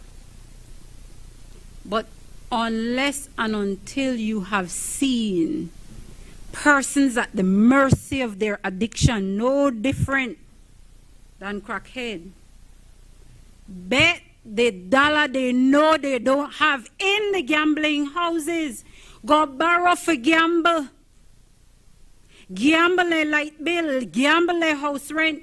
Even those businessmen who enjoy some measure disposable income lose businesses per gambling table. Rolex you could win per gambling table. House you could win per gambling table. My gosh. Yeah, and there is nothing the government is being prepared to ensure that there is any regulation on. Just a conscious and known appreciation that our people will lose over time. Because what we all can agree, the house is never at odds. That you? So I listen to people say, oh, I got in tonight and I win big. Tonight versus last night, last week, last month, last year. I spoke to a police officer who admitted, yeah, he a gambler. Gambling that for him problem. And he don't lose over $300,000 on police, you know. Well, we don't know pay a lot, you know. And he tell me this after he don't borrow me leave money. God damn it. Hurt me heart. What about identifying the resources to treat the addiction from operators? Make it mandatory that they contribute to public health.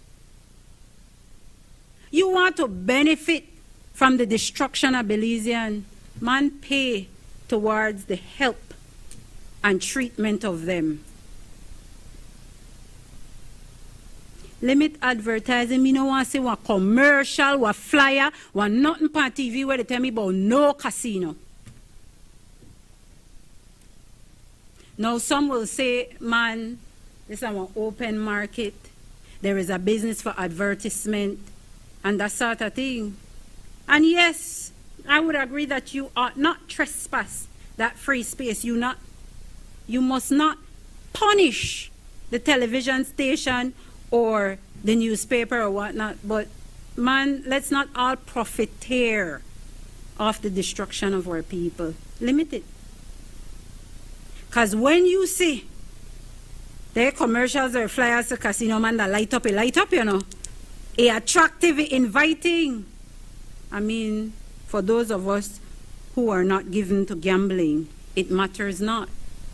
But for somebody who saw it, see it, I say, man, I don't got nothing to do. Make a go try and right there ain't drop in it. They go try every night, every night, every night. How about limiting hours of machine concentration?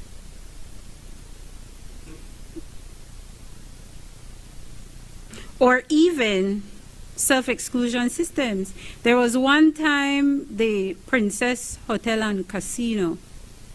How that started off, it was exclusive to foreigners, were it not? And that's so they sell with, you know. They're not for we locals. You don't have to worry. And man, I bet you didn't catch when that changed to invite Belizeans.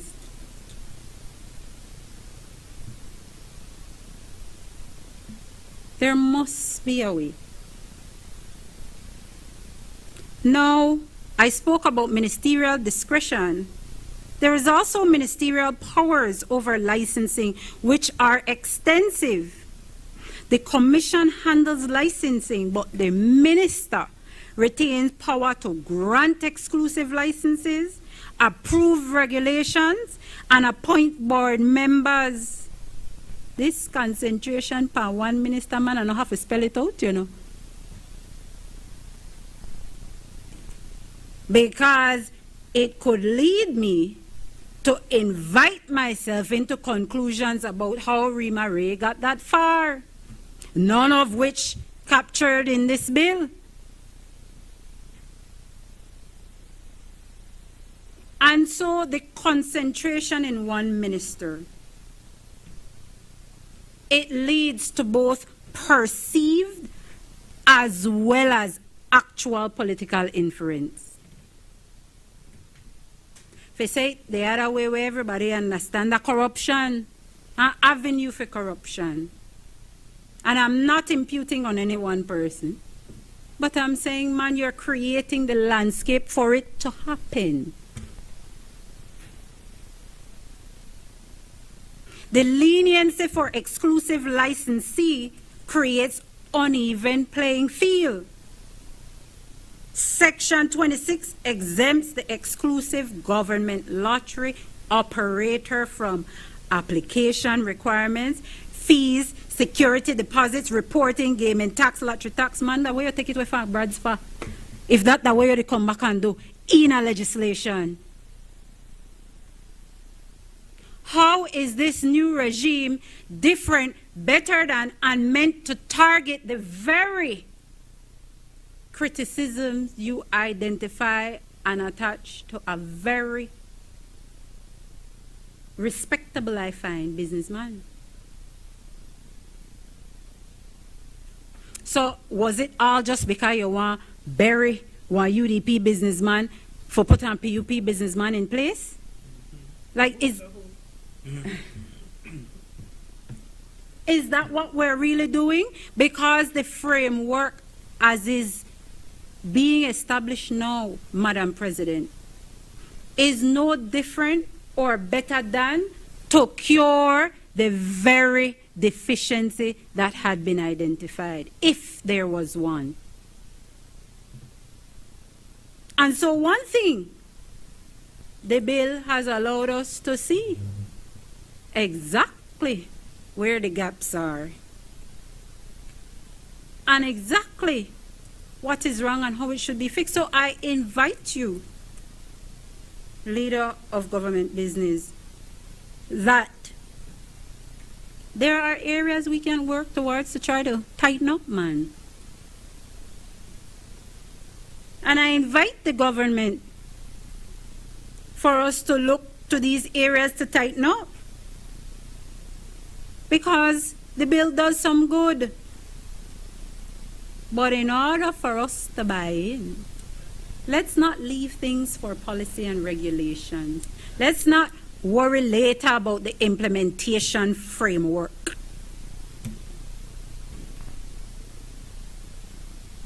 No explicit player privacy or data protection provisions. The bill mentions data protection in Clause 5J, Roman 6, but it does not link data protection to the Data Protection Act. Imagine that. So that one is an easy fix, right, Senator Sylvester? It doesn't define minimum privacy protections. It doesn't mandate encryption or cybersecurity baselines. These are things that we can look at, I'm hoping. And there are some definitions that are very broad. Game of chance, broad. Computer user, broad. It could be anyone away. Place, broad. Include vehicle and boat and whatnot. Captures ordinary persons. It creates ambiguity and overreach. We can address those things. And so, Madam President, while I leave it to the government senators to sing the praises of the bill as they so should, that wouldn't try to say, me, the self-proclaimed workhorse.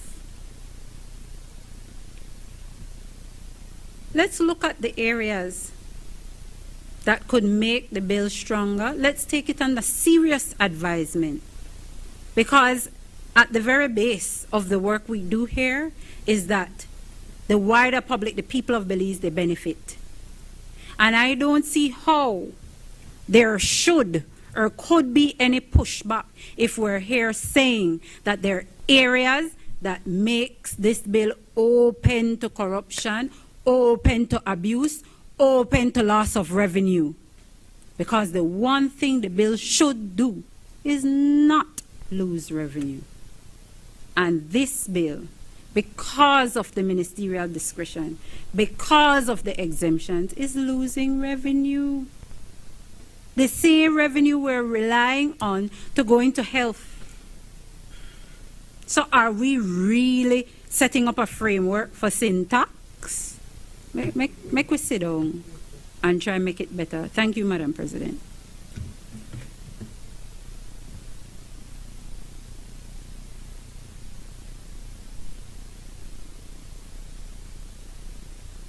Recognize Senator Christopher Cowie. Thank you, Madam President. As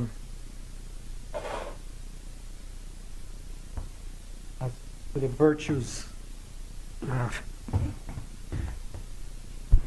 I think there are a number of valid points that have been raised in connection with the form of the Gaming and Lotteries Control Bill.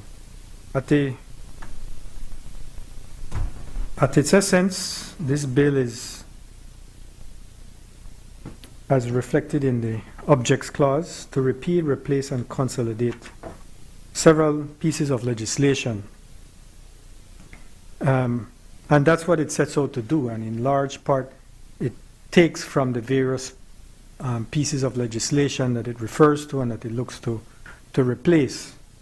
And I would tend to agree with Senator Pitts in that it does expose certain gaps, if you will. But at the same time, before getting to that, I think it's useful to just comment on a couple of the points raised. Certainly on the matter of the constitution of the board, I think that is largely a reflection of what already exists in the Gaming Control Act. I think that provides for 9 members of the board, of which 7 of them are from the government, 2 at the discretion of the minister responsible. That is not materially different than the form of constitution of the board of the commission in this instance. I think it provides for 11 members, of which 8 are representatives from the government. What it does go a little further, however, is in that it explicitly speaks to the type of skills that the non-government representatives should have. Which I appreciate. So, for example, whereas the Gaming Control Board only talks about 2 members at the discretion of the minister, this draft form speaks to 2 persons with knowledge of the gaming or lotteries industry and a person with knowledge of finance and accounting or business administration. It also importantly includes a representative from the Attorney General's Ministry, which was not the case under the current Gaming Control Act and the current Gaming Control Board. So it certainly is an enhancement or an improvement on the constitution of the board for this commission. On the matter of of exclusivity. There are several different provisions in the bill that speak to exclusivity. And I think Senator Guerra, I think, responded on the matter of exclusivity. But suffice it to say that there are areas of clarity, that would help, I should say. So in the case of Section 20, Section 20 speaks to the minister granting the exclusive license, whereas Section 49 refers to an exclusive license being granted by the Commission, but at the same time referring to Section 20. So that's a bit incongruent, so there would have to be an adjustment there. Whether it's the minister that would be the grantor of the license or the Commission would be the grantor of that exclusive license. So yes, there are some elements like that within the bill that would require some adjustment, because elsewhere, while it is understood that the exclusive license is really for the Belize Government Lotteries Company, and as Section 20 speaks to it, that it's wholly owned and controlled by government, and that's the rationale for the tax exemptions, if you will, and the rationale as explained by Senator Guerra.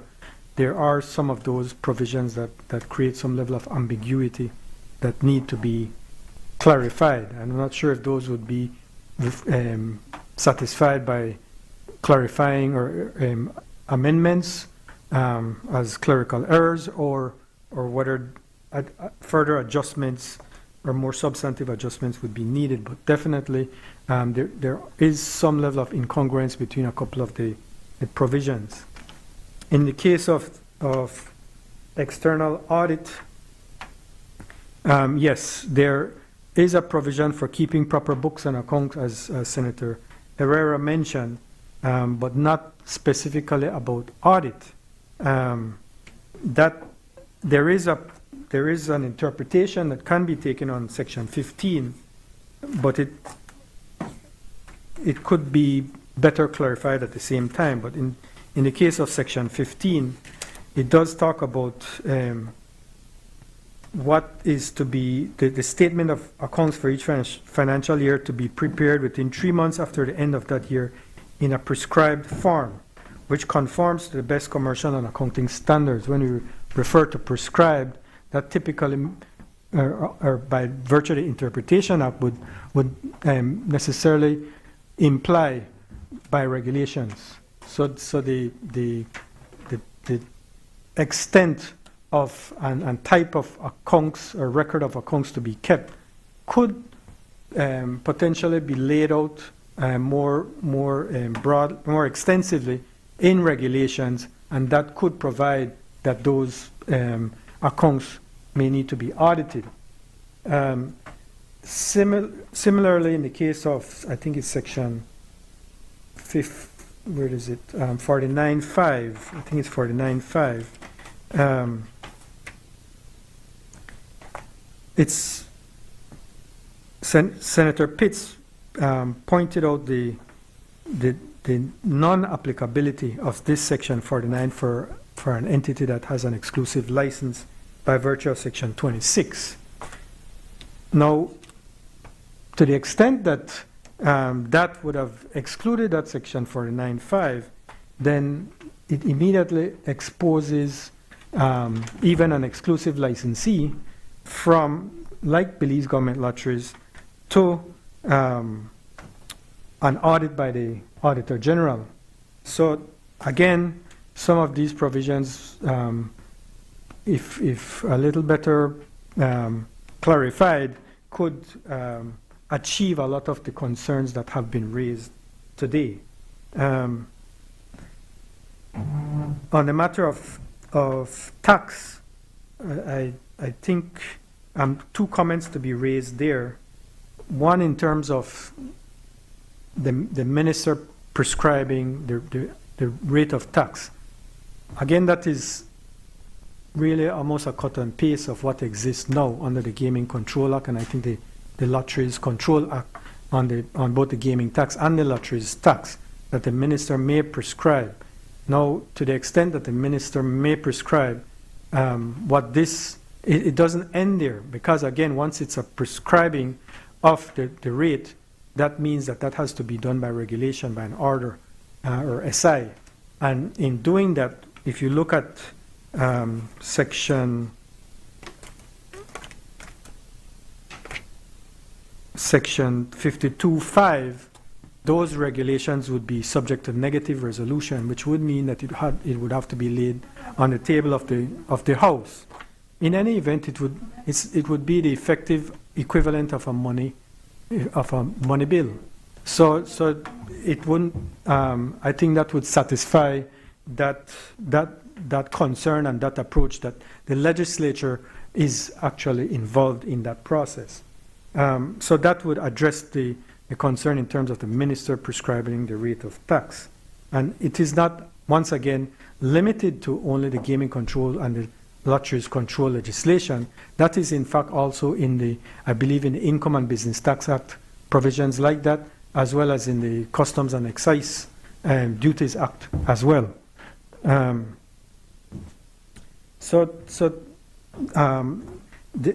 Next would be one I would tend to disagree with. Senator Chanona, but in terms of the tax, the second part on comment on tax, that it be used for health, education, and I can't remember the third element, health, education, and sports initiatives. That I don't see that it should be limited to NGOs or non-profits. Actually, this is tax raised by the government that should be used by the government. It may be exposed beyond that, but certainly not to exclude the government from the use of these proceeds for health, sports, and education initiatives. And immediately, we all are familiar with the NHI rollout and the costs associated with the NHI. And at this point in time, essentially all of those proceeds being applied towards that program. That is a government program. To say that you would then shift it to non-profit, non-government would completely undermine that program. Right. So that's on the matter of tax. With respect to monitoring, comments noted on Senator Pitts and LGB, I'm sure will speak on that, but certainly there are numerous provisions.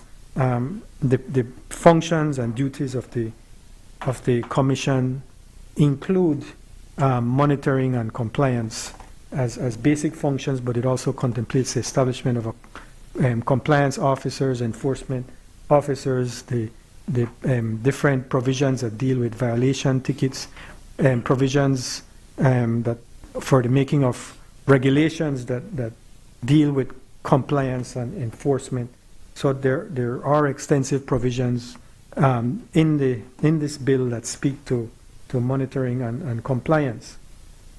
On the matter of definitions, Senator Wade, you highlighted the absence of a definition for exclusive and fair play, and to the not every term will be defined. Not every term will has to be defined, and where there is not such definition, then an interpretation takes place that may involve an ordinary meaning and purposive approach.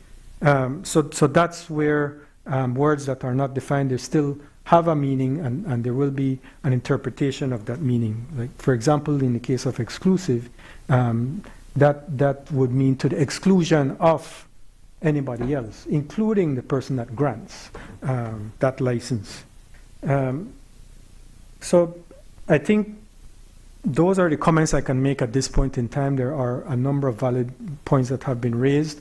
I hope that I've been helpful in giving some clarification on a few of them. Thank you.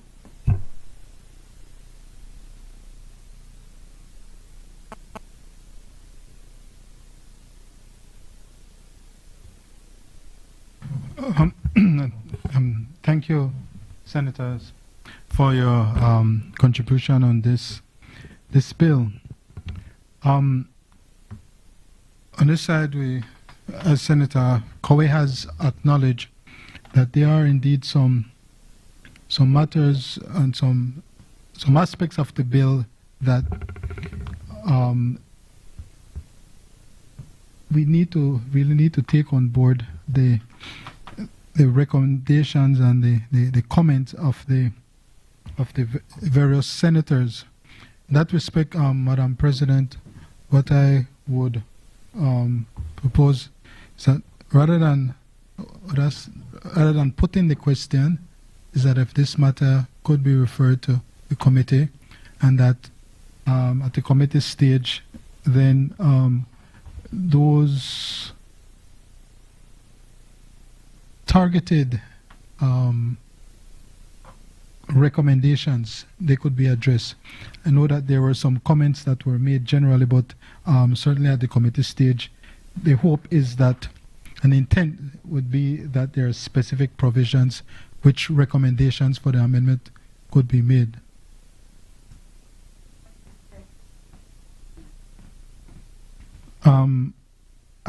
Before I close on this, just for the benefit of everyone, Senator Wade did point out, did indicate that there may not have been some level of consultation, but just for the benefit of senators, in the lower house, this matter was introduced in June, and there was a committee meeting a month later in July, and the bill did not return to the House for second and third reading until October.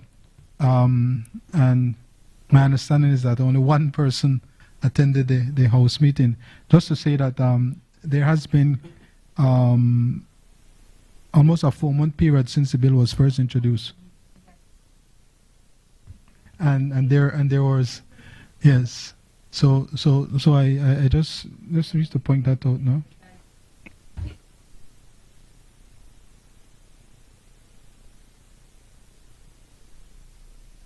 Thank you, LGB. So what will happen at this stage is that the clerk will read the title of the bill, and then the bill will be referred to committee.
Just to reiterate that the Gaming and Lotteries Control Bill 2025 will remain in the Committee of the Whole. I recognize the Leader of Government Business.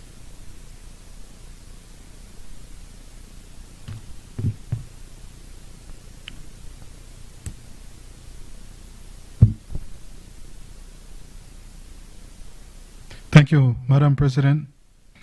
Madam President, I rise to move the second reading of a bill for an act to repeal and replace the Registration of Births and Deaths Act, Chapter 157 of the Substantive Laws of Belize, Revised Edition 2020, to provide for the digitalization of the Registry of Births, Deaths, and other life events, to provide for the organizational restructuring of the Vital Statistics Unit, to convert the office into a department to support the new business operations and functions, to provide for the registration and filing of life events, to provide for harsher penalties for offenses, and to provide for matters connected therewith or incidental thereto.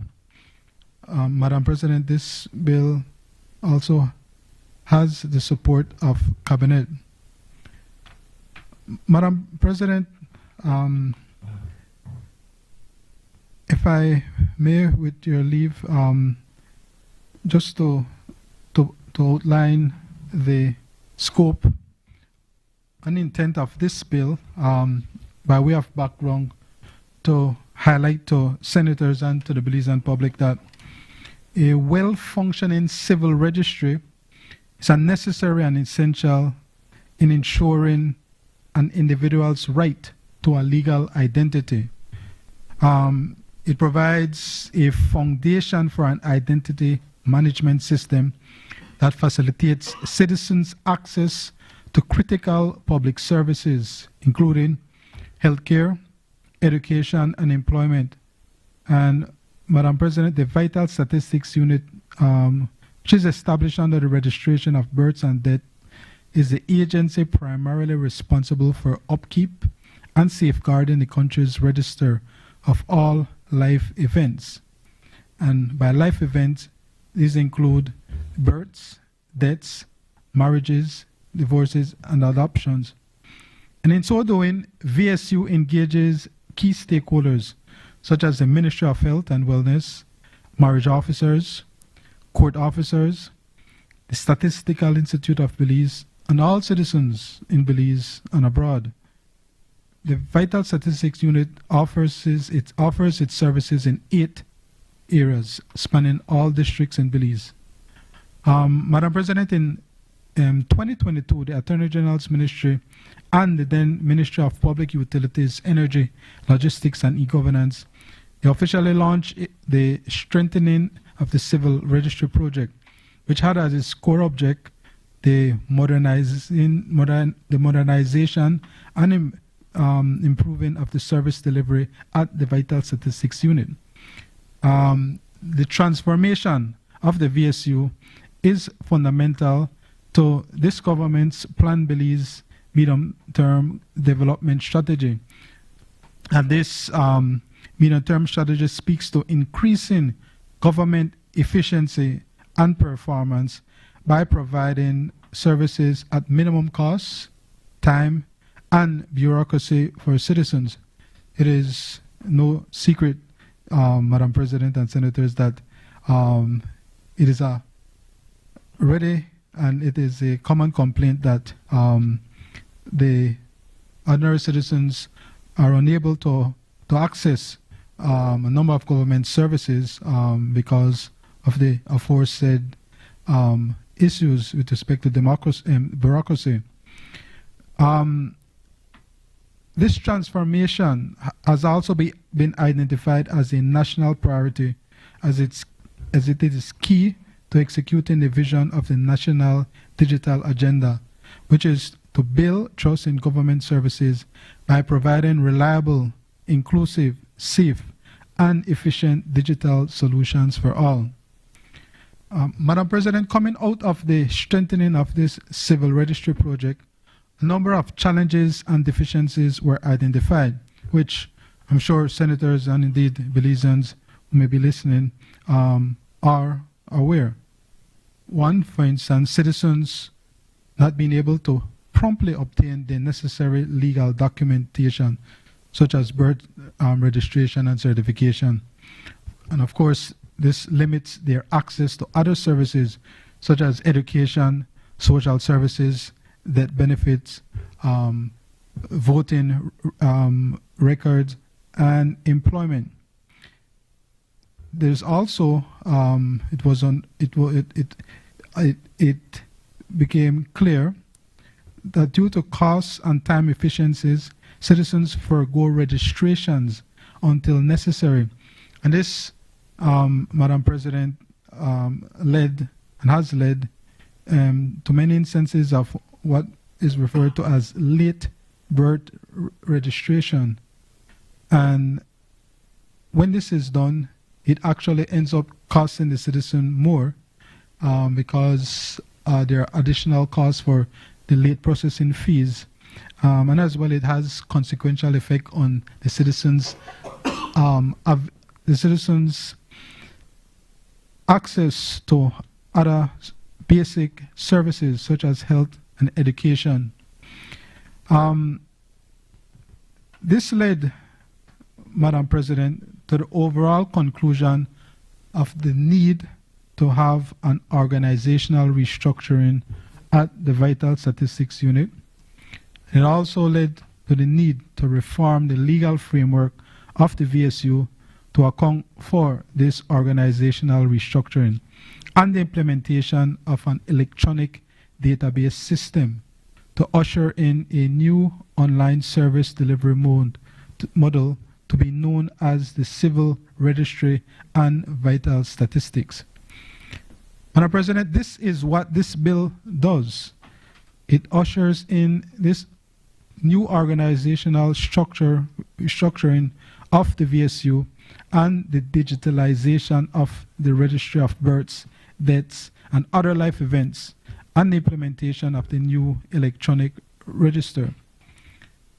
These are key changes which, Madam President, will involve: 1, the introduction of new posts and the creation of specialized units for customer service, information technology, and administration, and include a new organizational structure for district offices. 2, establishing job descriptions for all employees. 3, decentralization of services, allowing citizens to access all services across all offices. 4, standardizing and simplifying all VSU service procedures through the new CRVS online system. 5, designing and piloting contact center software to ensure timely responses to citizen inquiries. It is important to note that the services offered by VSU are specialized life events that can often involve sensitive cases and may at times require legal guidance. The contact center software, therefore, will be supporting the work of the customer service unit. And 6, Madam President, and importantly, this civil registry enhancing project has led to the establishment of a new vision for VSU, which will guide its overall operations. And this is to preserve, protect, and record vital life events and provide legal documentation of identity in Belize, because every life is accounted for and every story matters. Madam President, I therefore commend this bill for the consideration of senators, and we look forward on this side for the support of this chamber. Thank you, Madam President. I recognize Senator Patrick Farber. Thank you very much, Madam President. This issue, of course, is one that is very near and dear to the hearts of Belizeans. I begin by thanking my friend the AG for always taking my call when I have issues, trying to work them out for people. He's always very helpful, but it goes to show that that is a daily part of trying to be of service to the Belizean people. They have issues with birth registrations, death registrations, you name it, in terms of what the Vital Statistics Office does, and those problems exist. And so, Madam President, we on this side of the House absolutely endorse the modernization, if you will, of this very vital area of the government's work. The Civil Registry and Vital Statistics Bill is something that we can definitely support, but of course we do have, again, our considerations and our recommendations. Modernization, Madam President, must go hand in hand with good governance, citizen protection, and transparency. Otherwise, this digital registry could become yet another centralized, unaccountable bureaucracy controlling the most sensitive information of Belizeans. So let us look, Madam President, at what the bill proposes to do and how we can make it even better. The bill begins, Madam President, at section 3.1, where it establishes a new civil registry department under the Attorney General's ministry. Subsection 2 merges the existing vital statistics unit, referred to by the lead senator as the VSU, which coincidentally is the acronym used for my university as well, Valdosta State University, right, VSU, and any other units necessary for carrying out the Act. Subsection 3, Madam President, appoints a registrar who will head the department and administer the Act. Critically, Section 3.5 states that the registrar shall report and be answerable to the Solicitor General in the performance and execution of duties under this Act.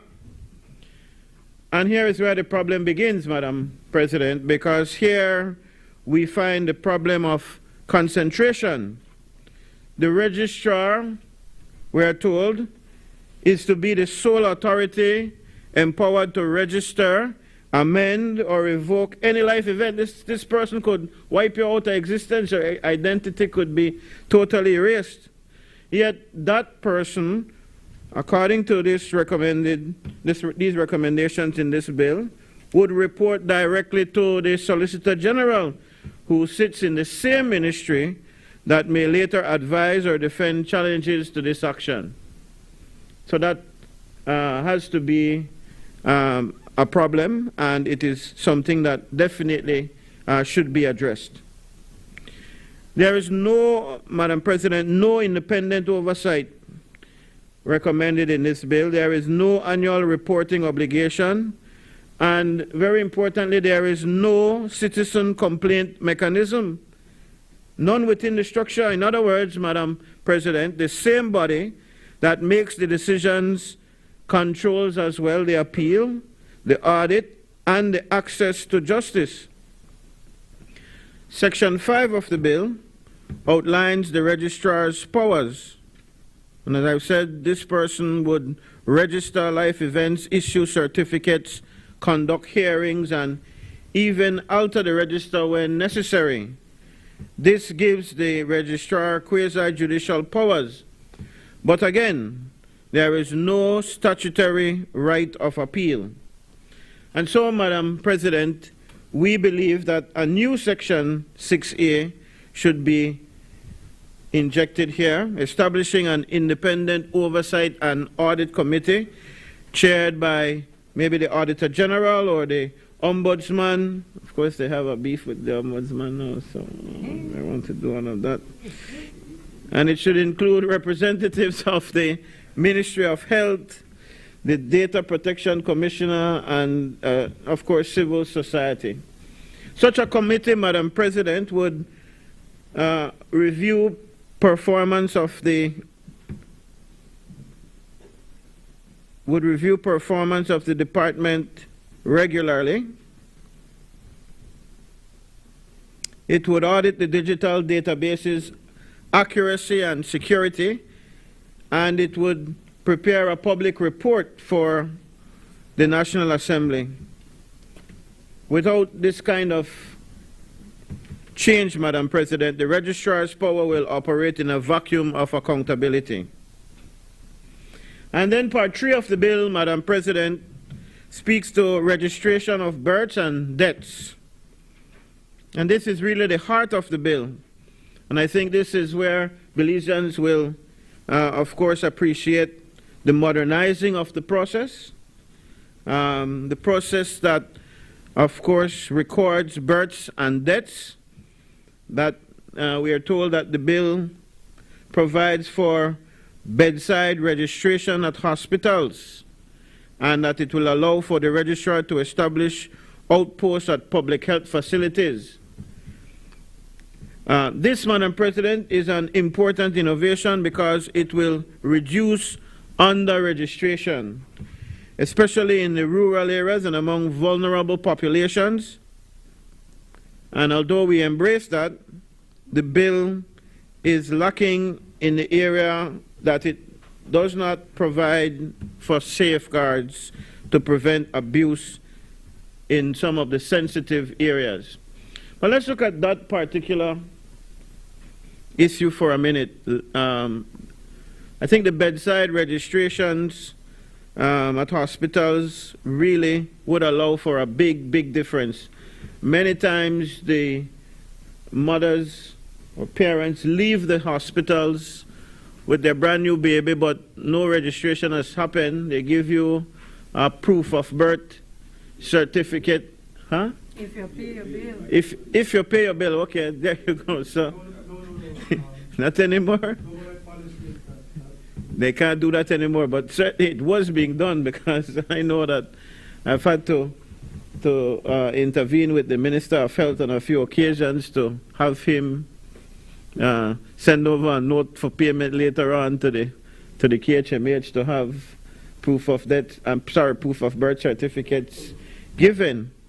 But that proof of birth certificate is not a registration of the birth if you know the system, and later on when you try to get a birth certificate, it can be like pulling teeth. And it is worse if you don't have that proof of birth certificate and you have to go and find people to sign affidavits, and they have to then verify that yes, you were born, or that a midwife bring you out, or that you were baptized at a certain church, all sorts of things where affidavits can be used, and then you go through a whole process to get to registration of your birth. So if it is done right there at the bedside table, as it seems this is suggesting, I think that can be a win. But there are safeguards that we must put in place because there are things that can happen, like what would happen if a parent is absent, and we know the issues with this. It might also be the kind of suggestion that a mother doesn't want the father to be put on the birth certificate and the father wants to be there, so can't. I'm just realizing that is puts the fathers who want to be fathers at a disadvantage in my view, but hey, I'm not turning the tables upside down today. So there must be things to safeguard. Sorry? Well, I wasn't suggesting that. I'm not going that far, but I think that's a disadvantage, yes. But I guess you can't be absolutely certain without, and I do see that the bill makes provisions for you to later on be put on the birth certificate if you are able to go to court and prove that you are the father. I suppose this comes like this because there is no question, there can be no question that the mother is the mother, but there can certainly be a question no matter how much the putative father is called. But that is if the question is being put by the mother, no, we accept that but what if the mother doesn't want the father there? Then I suppose that could be for a number of reasons, but then, yeah, the bill does allow for a court order to force the name later on the birth certificate. The bill is silent on some of these circumstances, and it only empowers the registrar to collect information required, but not to ensure voluntary and informed consent. And so, to correct this, we recommend that we make an amendment to Part 3 and insert a subsection mandating verified consent procedures. Where the parent is absent, a justice of the peace or hospital social worker must verify the circumstances. A single mother, yes, may register the child in her own name for the same reasons we just mentioned. And yes, a father can later add upon production of an affidavit of evidence or a court order that they can be added on. This ensures equity and avoids penalizing mothers for absent partners, something that happens in our system today. Part 4 speaks to recording of adoptions, marriages and divorces, sections 28 to 31. Section 29, allows for divorces to be recorded upon submission of a decree absolute from the Registrar of the High Court. Section 30 subsection 1, that is, mandates that marriages be recorded within 1 year of the ceremony, while Section 30 subsection 4 allows late registration upon an affidavit and supporting evidence explaining the delay. Section 31(1) authorizes the registrar to issue a marriage certificate electronically or physically to either party or to an authorized officer. And we believe, Madam President, that these are really practical steps that reflect modernization. However, the bill does not impose statutory timelines for how quickly certificates must be issued, and I heard the AG speak about that being a part of the problem, why this bill will be necessary, and this is us sounding the alarm that those very same concerns, AG, that you mentioned, sorry, Lead Senator, that you mentioned, are still not being addressed satisfactorily in this bill, and so we see that citizens quite often are waiting weeks or months to receive certificates, and as you so ably pointed out, this keeps the citizens of our country sometimes from very necessary, very important engagements. You mentioned voting, you mentioned access to education, access to health care maybe even, because they don't have these very, very important pieces of paper, just paper. The bill misses the opportunity, in our view, to enshrine service standards and guarantee efficiency. And so, to fix this, Madam President, we recommend that Section 31 include a new subclause, and that is to read, the registrar shall issue a certificate within 5 working days of receiving a complete application, or within 2 working days for an express request upon payment of the prescribed fee. I don't know about the express service need. I have difficulty with that. It's kind of like you're paying extra for the same service that everybody should be afforded. I think everybody's service should be rushed. Everybody has the need and should get their documents right away, and we should modernize the system in such a way, we should digitize the system in such a way that you can get your thing, your paperwork, your certificate, whichever one you're applying for, with the quickness. So while we make that recommendation, I do so guardedly, because I really don't support, I am not one of those who support getting express documents. Look at what happens at the passport office. That's a killer. You have to pay what almost $400 now to get an express passport. If you have an emergency, it's a killer. The regular price of a passport is now prohibitive, but even if you try to rush it, and I've seen too, being in the business of trying to get birth papers to register voters, that if you come and pay $15, oregano AG, that's still $15.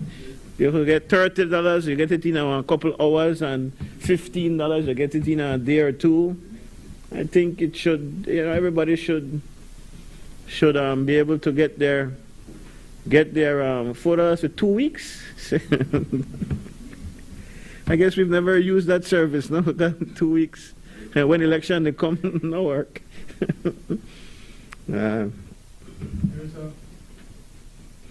When you huh? But there is a fee structure.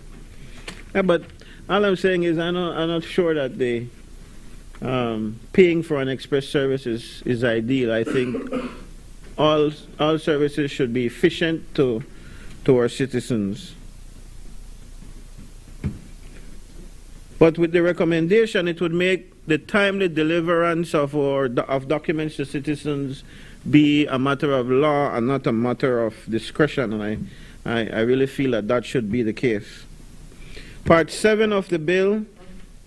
Could I, Madam President, would you indulge me just to elucidate? Yes, but not to contradict. Just no, not to contradict. But so we currently have a fee structure for adoption certificates, birth certificates, for doing corrections, for re-registration, etc. And they're categorized as express, which is a same day, 1 day, then there's the next day, and then 2 weeks, which is the standard. So 2 weeks is generally standard, and so those are the other. This is done by like a schedule as opposed to including it in the substantive legislation. But I take your point though. Thanks.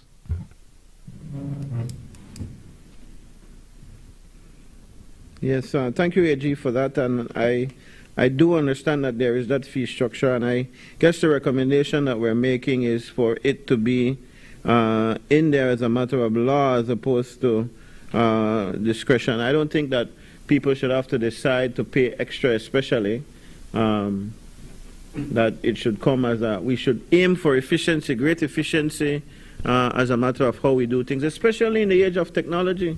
You know, I feel very strongly about that, and before you say on the other side that the administration of the United Democratic Party had time to do it, doesn't matter where we are, whose fault it is now, we need to fix it. And we live in a digital age where things can happen quite easily. I'm going to get into trouble for saying this, but the truth of the matter is that we hold on to our ways in many ways. We feel that we have to have physical bodies employed to do things and to engage with people, and we insist on keeping things that way so we don't move to the digital world, and that keeps us back. But I say that and say this in the same breath, that those public servants who have these jobs can also be retrained to do other things, because the work of making the government efficient is tremendous work, and we can branch off into other areas that are terribly underserved in terms of creating efficiency. So that shouldn't be a hindrance. Part 7 of the bill, Madam President, speaks to licensing of agents, and this is dealt with in section 32 to 34. And this section introduces a regime to license individuals who assist citizens in applying for or obtaining certificates, what we often call in the system agents or runners. And this is very lucrative business. I've seen this, and nobody wants to get there and stand up in the line and then go back again. And you know, so you have people who actually do this, and I think that that is a good move. But we have to ensure, of course, that such persons who are tasked with this job, as the legislation is now suggesting, that they obtain a license from Vital Stats, and that they act in a professional, ethical, and lawful manner. So, as the legislation lists their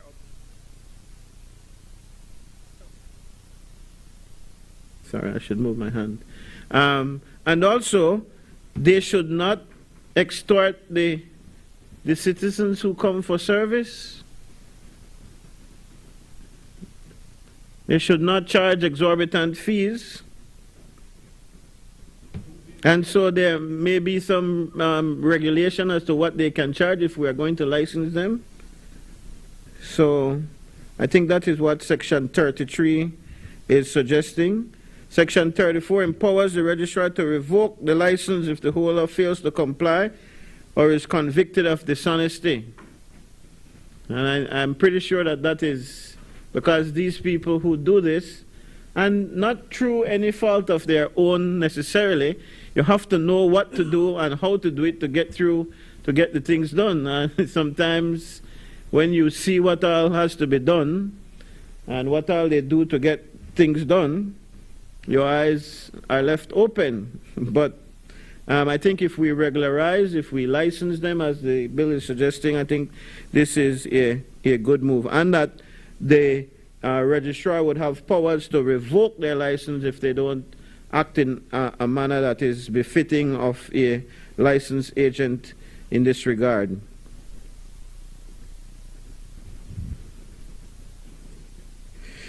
There is no clause as well requiring publication of these licensed agents. How do you know who these licensed agents are? And there are no defined maximum fees that they can charge, and there is no complaint process for citizens.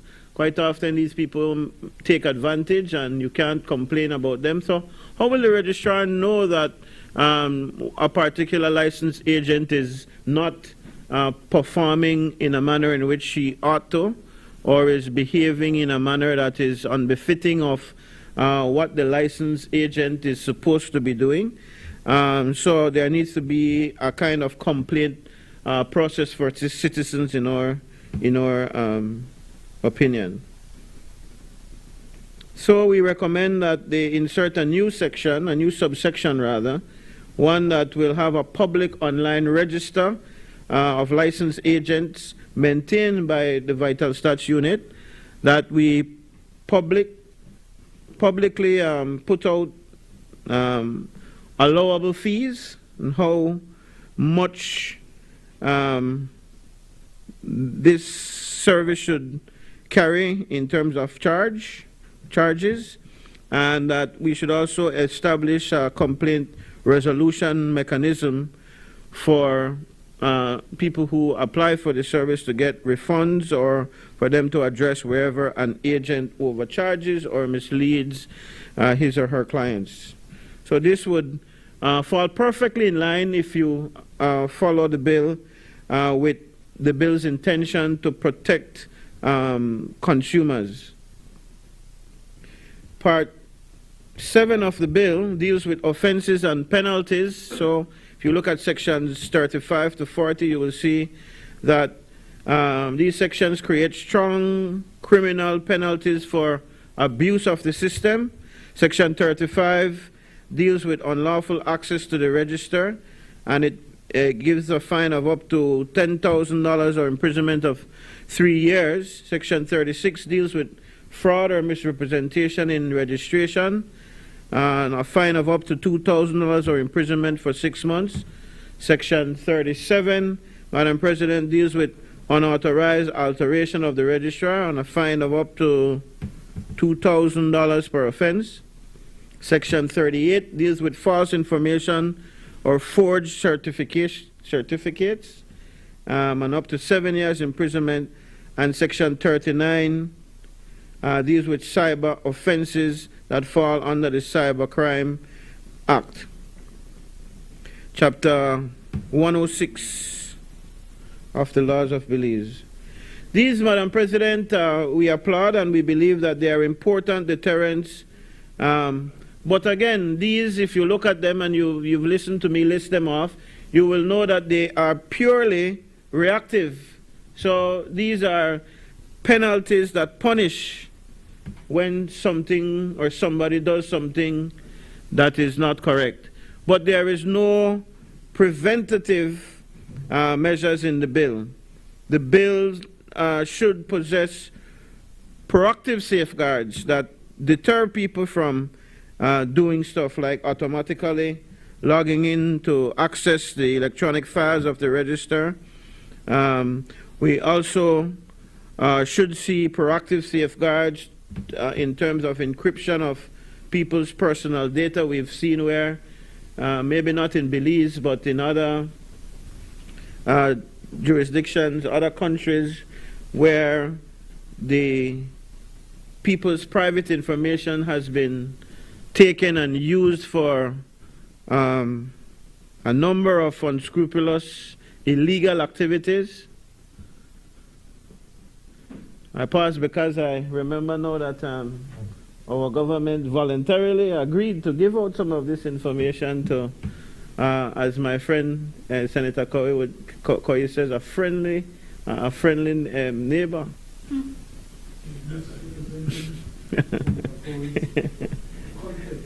Well, I'm merely referring to the neighbor or the friend as a friend, the country. That's what his description is. But he was not the one who, as far as I know, volunteered giving up our information. I saw another minister smiling happily, agreeing to hand over information, personal information, biodata information for citizens in the name of security. And I don't know enough of the details, but I think we need to watch things like that when we're handing over. Hey, you're free to tell us, AG, when you get up, but there's nothing that you can tell me, to be honest, that will set me completely at ease when the citizens of this country's biodata is at stake. And you have, and I say this without apology, you have nations that believe that our little population is insignificant in the larger scheme of things. That's very real. So while you can do certain things that for their country, then one can do it with your information and your data. So I'm very concerned about that, and I hope you can allay my fears somewhat, because you can't do it fully, but you can allay my fears somewhat once you are up on your feet to close the debate.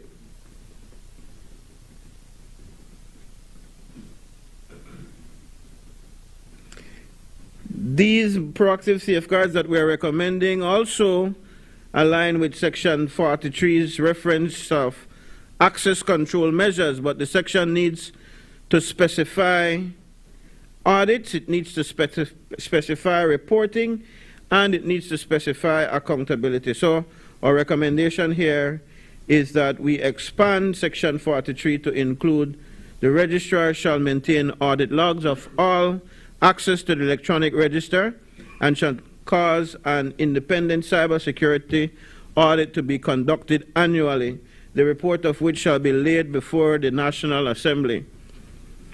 No, I said the report. The cybersecurity, the independent cybersecurity consultant, if you will, or expert that you hire will do a report to make sure that the proper security measures are being taken, and then they give a report, even if it is to say all is well. These things, I think Belizeans don't take very seriously, you know. I have to have a chat with my friend who I think is the only cyber expert.